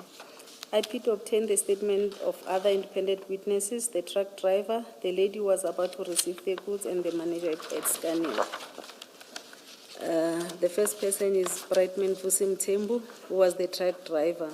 His statement attached the statement STK12 indicated that on 2021-0708 in the morning he was in Durban when he received a message from his company with the container details to be collected at Durban Harbour. He arrived at the Durban Harbour at about 13:20. He inspected the container and the seal was intact. He then took the container and drove to Rorikop, where he arrived at about 20:20. On 2021-0709 at about 6:30, he arrived at work and went to inspect the truck and found that the seal was still intact. He was about to take the container to Ayrton when he was informed that there are police officers who will escort him as they wanted to search the container. He was escorted by the police to Ayrton, and on arrival, the container was received by Jolene, who asked him to put the container at the bay. He did not see who opened the container. When he alighted from the truck, he noticed the black bags being loaded from the container into the Nissan NP300. A tall guy who identified himself as a police officer informed him that he was under arrest for transporting drugs. He tried to explain to the police officer that he did not know what was inside the container. Just find out, what did you, because as I understand your report, part of your complaints or your what causes you to refer, to find that there is a case for defeating the ends of justice in this complaint, is that the police officers that arrived on the scene, the General Khans and them, they caused the driver to be released. You accept that you accepted that he was under arrest, and then they ordered that he be released. Can I just understand, what is it about the conduct of the driver that you say that indicates to his arrest being proper, and therefore the instruction to release him being a case of defeating the ends of justice?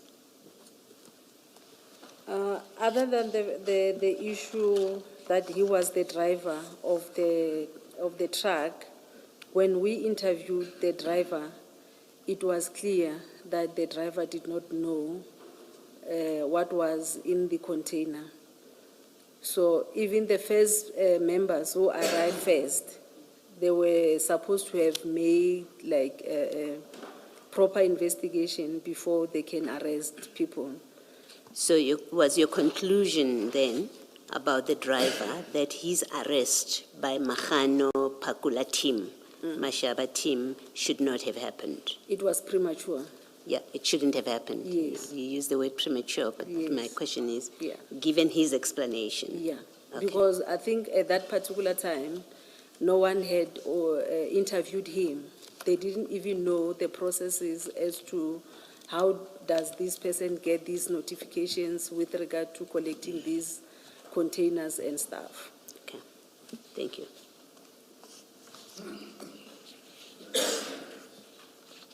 Perhaps just on it's a different subject, but still affecting the driver. I've read from you've provided us with a copy of your diary entry where you interviewed Mr. Nku. And he seems to suggest there, if my memory serves me well, that the driver is involved or somehow is implicated. Did I capture that? Is my recollection correct? Yes, Commissioner, he did mention something like that. Yeah. Because he was indicating that the driver did not pass through these way bridges. So he drove from Durban to Rodikop without stopping at any way bridges. And according to him, because of him doing that, he knew what was inside the container. And this weight bridges is where there's a potential, I suppose, search Yes. of the trucks. Of the trucks, yes. Yeah. Was it that the only inference from him to say because he didn't stop, Yeah, that was the only that inference. renders him Yeah. suspicious as well? Yeah. He was saying maybe he was instructed by somebody that he mustn't stop anyway. He must just drive from Durban to Rodikop. Now, when you spoke to Jolene and them, the Kukemurs, did you explore this with them in terms of the traveling of the truck and the stops? Are they compulsory? Did you take this issue further with them when you interviewed them? Commissioners, the Jolene's and the other lady who works for Scania, Jolene works for Scania, I think in South Africa. There's that other one, Scania Brazil. They don't know as to the traveling arrangements because the company, the truck company belongs to another company. It belongs to Yellow Jersey, Yes. not the Scania, the Freighten, because the Jolene's company is Freighten, but they deals with Scania.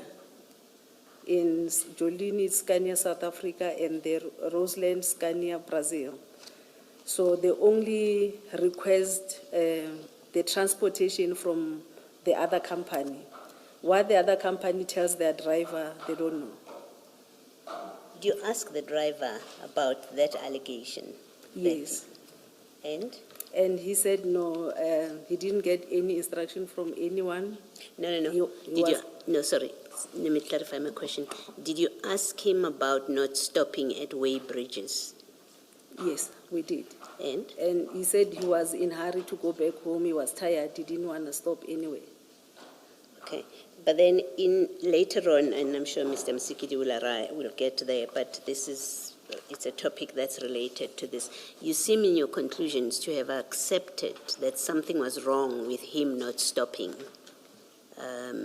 at way bridges along the way. Yes, Commissioner, because normally I don't know what is the purpose of these drugs going to these way bridges, whether there's a reason for them to go. Normally when I drive, I just saw the trucks going through way bridges. I don't know what is the purpose of those trucks going there. But if this one is saying this person did not even go to the way bridges, I went and asked the driver, why you didn't go to the way bridges? And his answer was that, no, I was tired. I just wanted to reach my destination on time. Okay, you may misunderstand what I'm saying.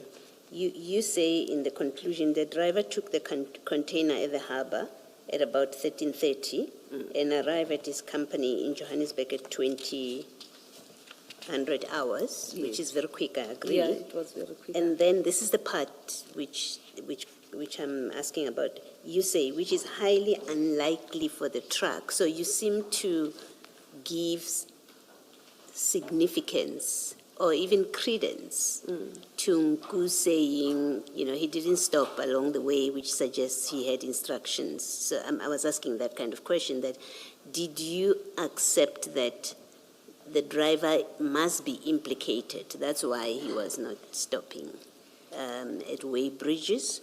Or in the way that you now, as you're sitting there, seem to speak about it, you now say, well, that's what Nku said. And yet your conclusion in paragraph 90 suggests you accepted what Nku said, that, yeah, indeed it is suspicious. And I was trying to clarify that with you. Yeah, Commissioners, it is really suspicious that a truck can travel like from Durban from 1 o'clock and then 8 o'clock is now here in Johannesburg. It was really suspicious.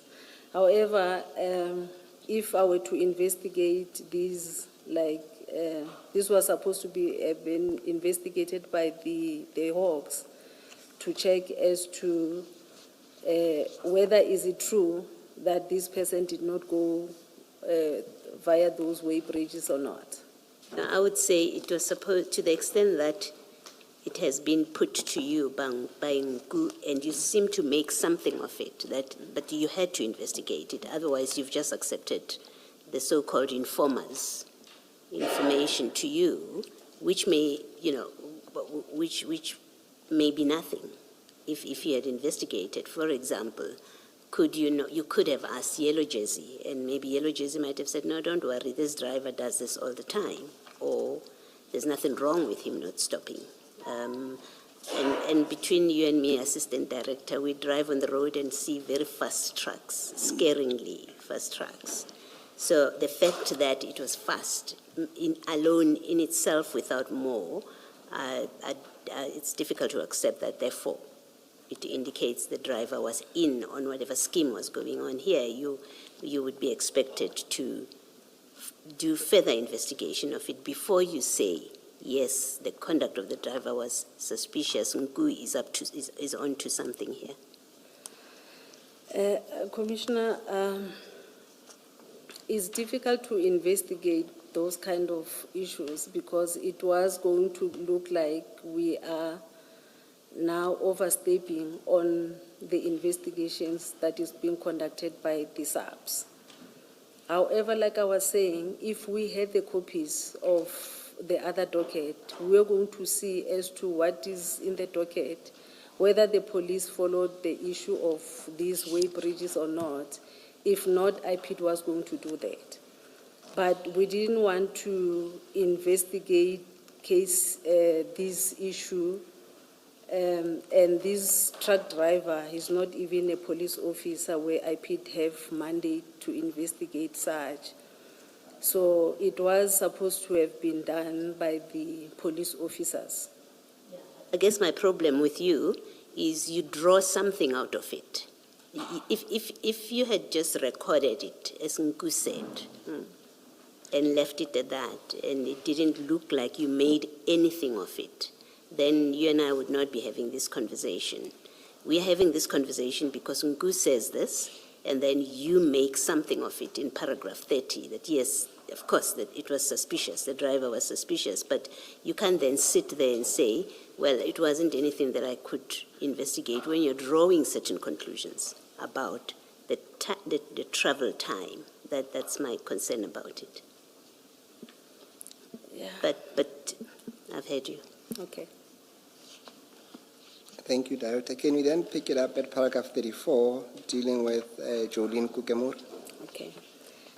Jolene Kukemur-Wenzel, the lady who received the container, see attached annexure TK13, state that she is employed by Freight and Logistics Ereton. Her duties include, amongst others, receiving the goods, warehousing, and distribution of Scania, South Africa.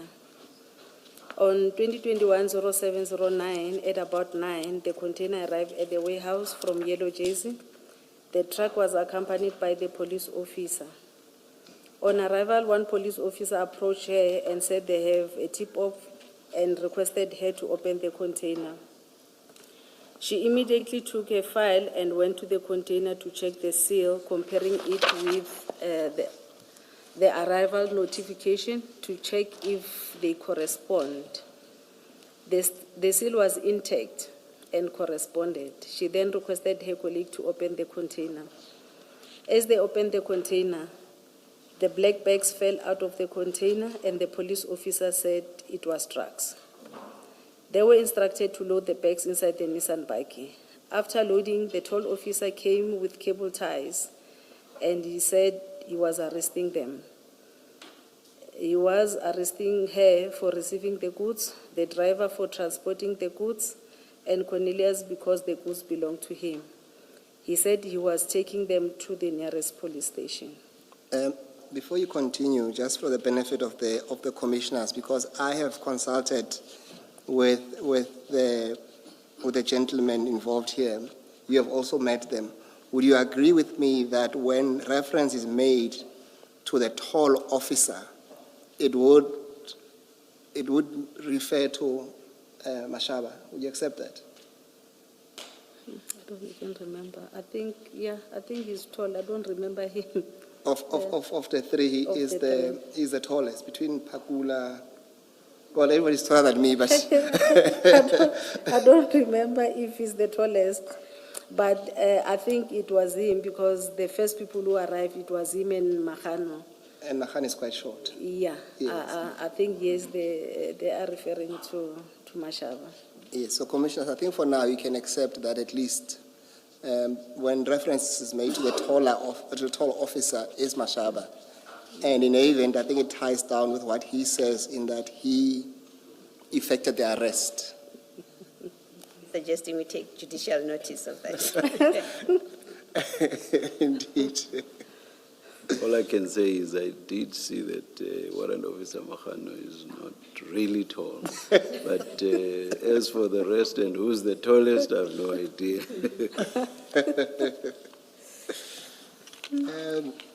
Deputy Director, can you then continue? I interrupted you when you were about to move to paragraph 38.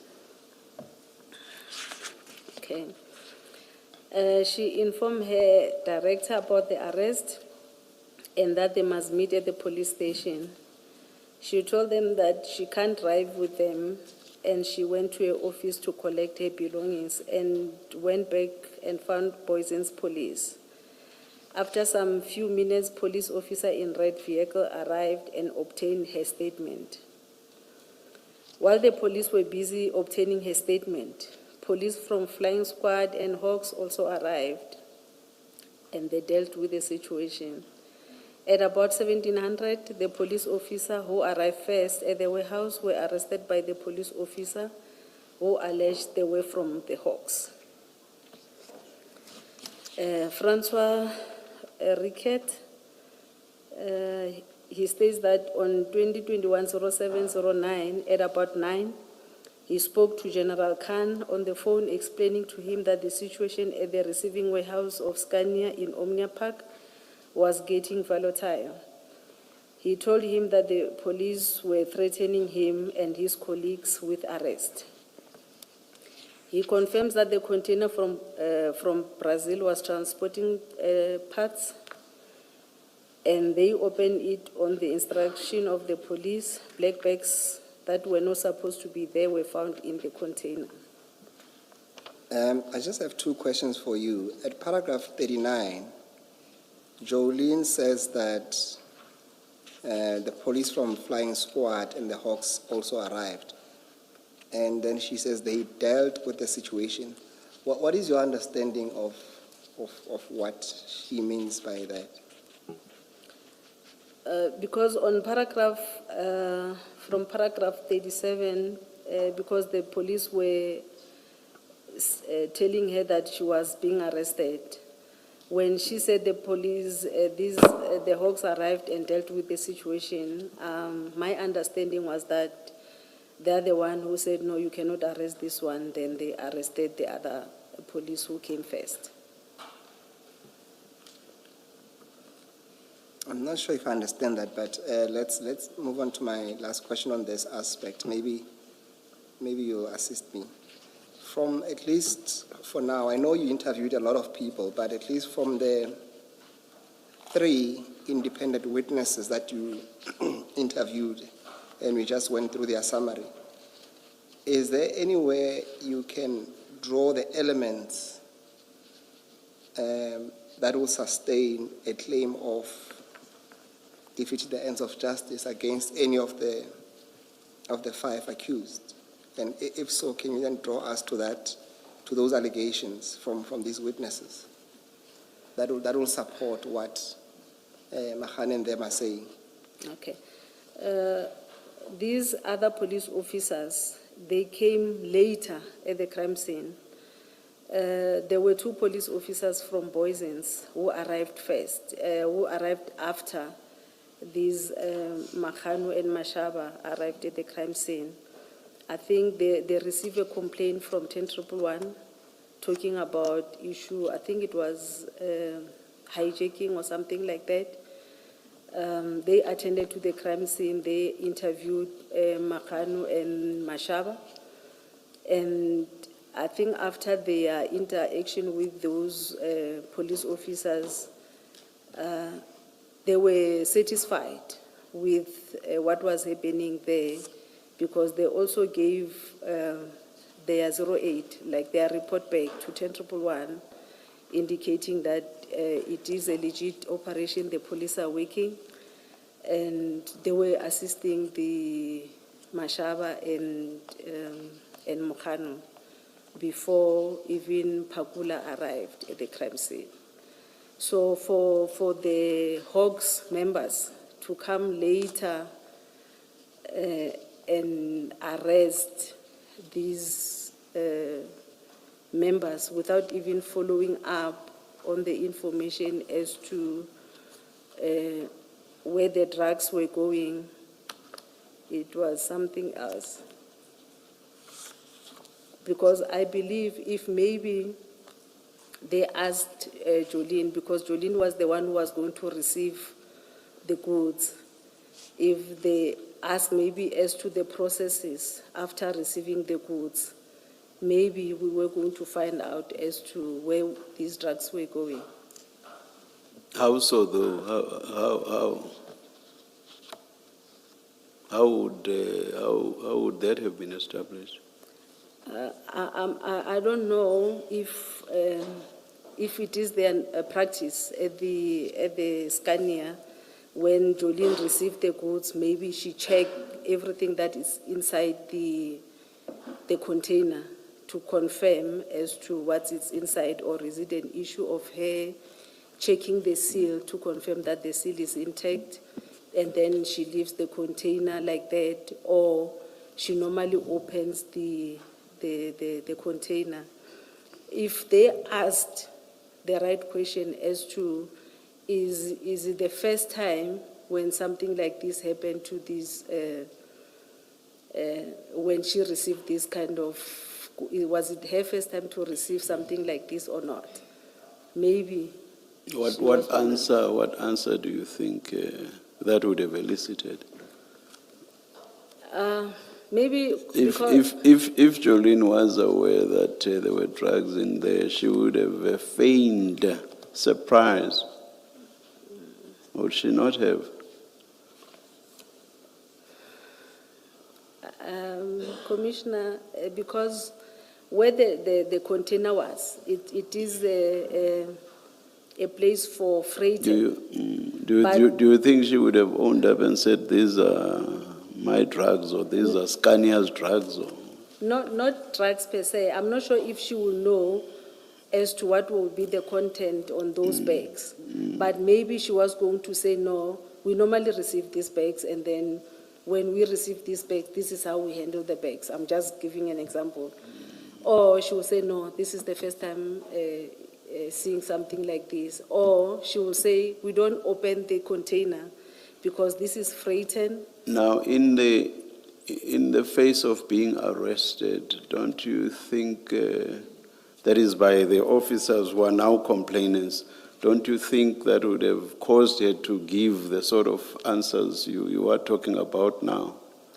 I don't know what was Jolene's statement at that particular time, because I got the information that Pakula was obtaining Jolene's statement when he was arrested.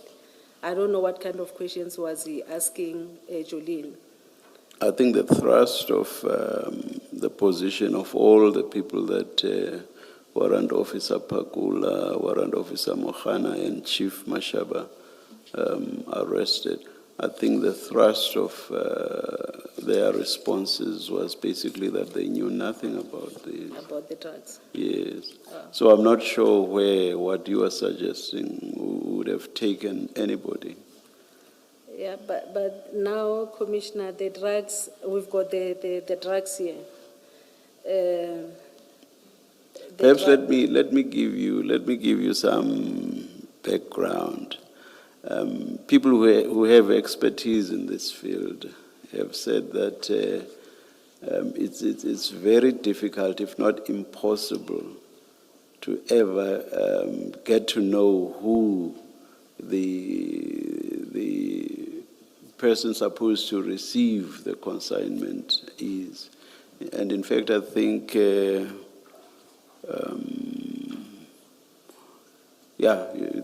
the officers who testified or gave evidence on this, they basically said they have never found, in all of their investigations, they have never found the consignee.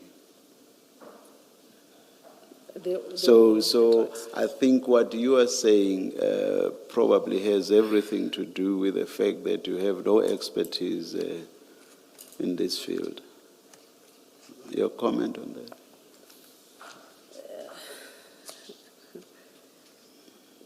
Commissioner, I don't have expertise with drugs, but when you talk about this consignment Yes. coming from Brazil. To give you names, I think it was Uflin, and then also Sander.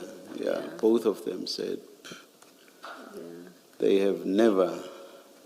Yeah, I think even Colonel Jacob, they have never been able to apprehend the owner. the consignee or the owner, as you put it. Yeah, I accept that, Commissioner, but if the Hawks, maybe they dealt with the scene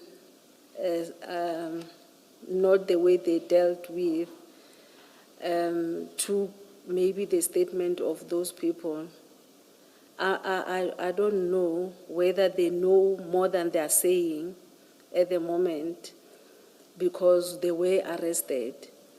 If maybe the police were working with them at that particular time, maybe, I'm just saying maybe because I don't know, maybe they were going to say more. Indications, and you say which people probably know more? Commissioner? Which people do you say maybe know more? No. Mashaba and Tumelo. Okay, Yes. all right. Because I cannot talk of Makanu and Pakula because they only came later. Commissioner? Mahano was there right from the beginning. I thought your basis for saying But, maybe he knows nothing is founded on some other reason, but not the timing of his arrival. He was there right from. He even went to Yellow Jersey, so he was there. I'm talking let's not speak at the same time. Okay. He was there right from the beginning. Yes. I'm not shutting you down. There are problems with transcription when people speak at the same time. No, I'm saying he came later, Commissioner, because I'm talking about he was only notified in the morning. Even Mashaba called Pokungwani first, and then he was referred to Mashaba. Yes, he was there, but I'm saying maybe he did not have information more than what Mashaba and Nku had. So I'm saying if maybe the police were working, they tried to work with Mashaba and Nku, we're going to get more information. There, I think you are correct because based on the chats that we have been shown, these others interacted even before Mahano's involvement. At that level, I would agree with you. Yeah. Thank you, Commissioner. Just ask the question, how is the failure to ask the question, who do these drugs belong to, how does it constitute defeating the ends of justice, your conclusion? Because ultimately that's what this is about. It's about certain conduct, and you say that conduct constitutes defeating the ends of justice. And now in your testimony, as you were speaking to the chair, you say they didn't, for example, they prevented them from asking the question, maybe they should have asked Jolene. You're surely not saying the failure to get that question asked is to defeat the ends of justice. Okay. For them to fail to do proper investigation, I would say, from where I'm sitting, is like they were protecting the owner. They knew who the owner of the drugs was, but they didn't want, they wanted somebody to be blamed because now these four disturbed this smooth movement of these drugs. You're also not saying that an investigation would and should have happened on that day in Eriton, on the scene, done and completed and gotten all the answers. You're not suggesting that. Because Commissioner? you're not saying that the investigation should have happened on that day, on the scene, all these answers obtained, who the drugs belong to, and all of those answers closing, basically getting the answers that you say they should have gotten. And because that did not happen, because the General Khans and others arrived, Yes. you're not saying that was the end of it. I mean, an investigation is ongoing, right? It's not just on the day at the No. scene. No. So when you say their conduct on the day at the scene constitutes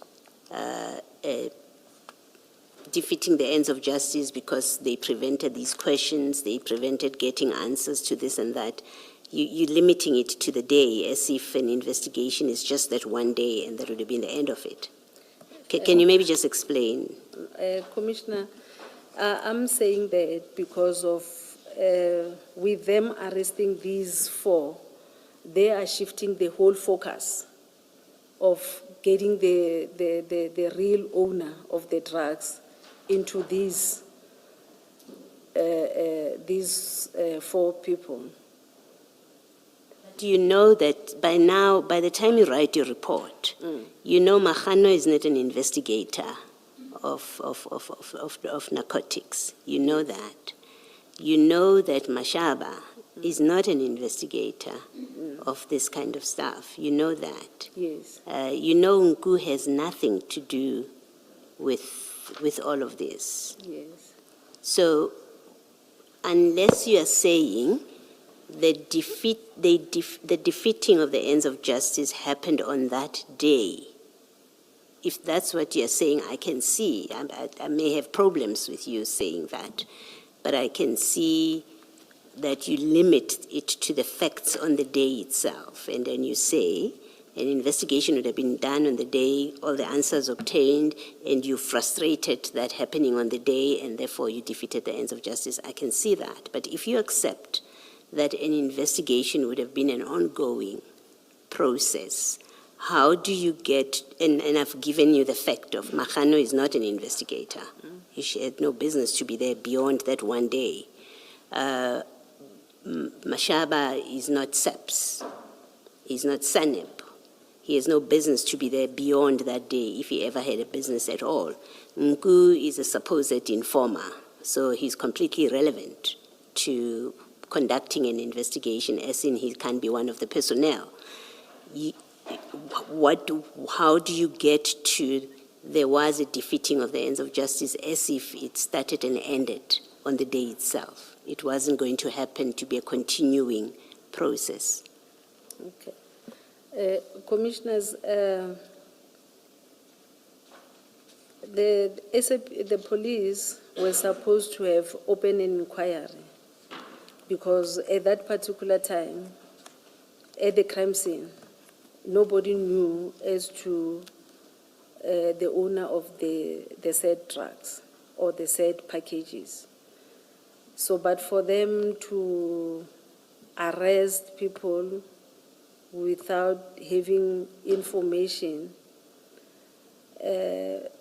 I took it as if they knew who the owner was of the drugs, but because of these first four disturbed their own mission, the police mission, or whoever drugs belongs to, now they must punish these first four with arrest. Were you told that one of the SAPS people that arrived asked about an inquiry number, and Pakula said, "We don't need that. I don't need that. I don't have time for that."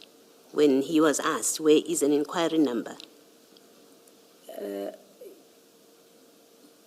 I don't remember. Well, there is evidence like that Pakula, I think it is Pakula, but it's one of the Mahano party of people who said, I didn't have time, and there's no time for that. This is an urgent operation. So you should be actually charging Pakula for not getting an inquiry number, because they're the first people on the scene, and that's what we've learned from the evidence, that the people that do the drug bust, they are the ones that arrange for the registering of an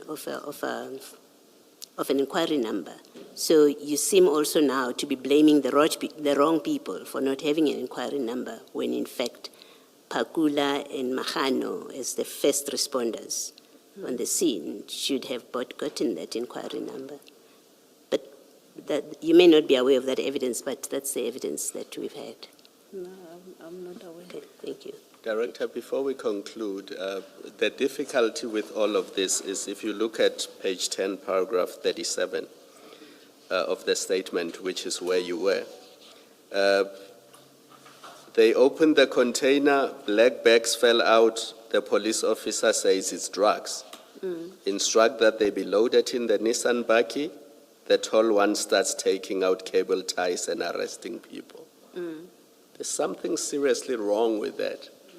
Because first of all, you cordon off the scene, you call the right people, they put whatever it is that is found there in exhibit bags, it gets booked in, within 7 days it must go to FSL, which must determine that this is drugs. Then the investigation continue and you can arrest people for being in possession of drugs. That's true. Here, you're just seeing black bags. For all you know, it could be powder milk. It could be soap. You've got somebody who's only ever arrested people for dacha, deciding that these are drugs and arresting the driver and arresting the manager. You don't do that. Yeah. So the mere fact that they had done that was improper to begin with. So it's not shifting blame. As Commissioner Baloy correctly points out, the investigation does not start and end on the 9th of July.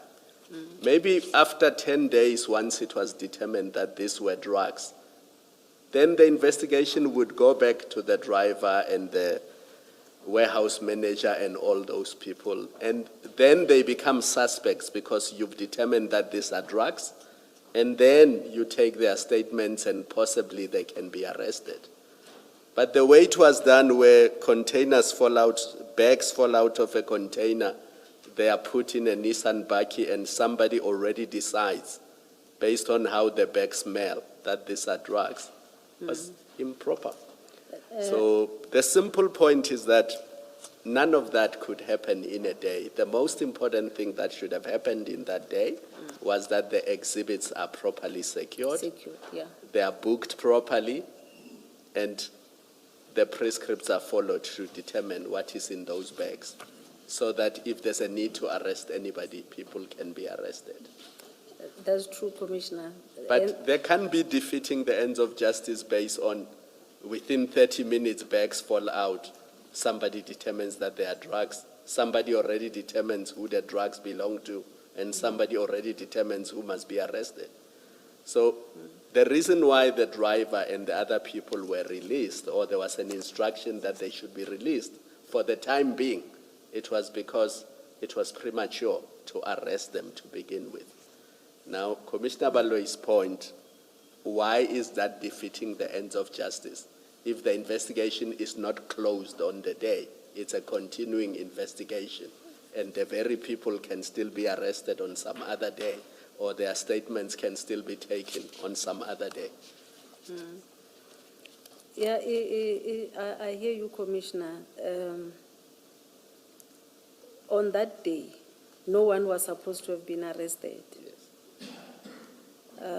So stopping there, releasing those people then cannot constitute defeating the ends No. of justice if nobody should have been should have arrested. been- yeah. I would Had- understand if the driver was a Brazilian who was leaving the country the following day, and his release would have resulted in the police never getting hold of him ever again. But you don't have those facts in this case. No, I hear you, Commissioner. So And you accept Commissioner Baloi's point? I accept. That is why even previously I indicated that when Commissioner was saying, I indicated that the arrest was prematurely for the driver, that they were not supposed to have arrested the driver because of, when I interviewed the driver, it was clear that the driver didn't know about what was in the container. So I'm saying on that day, no one was supposed to have been arrested. But with them arresting the others, it seems as if they knew where these drugs were going, but they wanted to shift. Nobody don't- knows that it's I drugs don't, on that day. I don't follow that logic. Oh, okay. I'll stop where I'm saying nobody was supposed to have been arrested on that day. Okay. Okay, Leave it there. okay.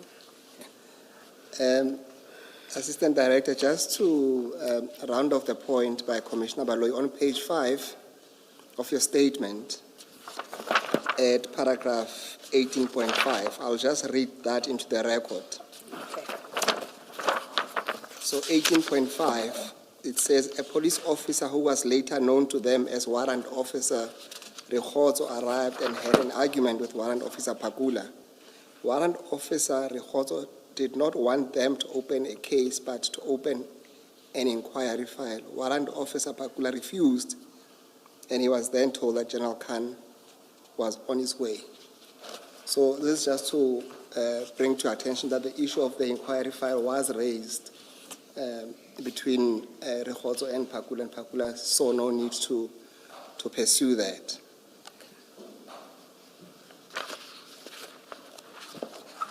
And I suppose to round off the last conversation you had with Commissioner Khumalo is that we then accept that what if you say that no one was supposed to be arrested, we can accept that you were not investigating a case of unlawful arrest No. in this case. No, IP does not have mandate to investigate unlawful arrest. Yes. Can we then move to paragraph 42? The topic is statements of... Sorry, oh, you're starting a new heading now. Yes, Chair. Statements of sub-stock unit members. Yes, Chair. Let's do that tomorrow. Let's adjourn and resume at 9:30 tomorrow.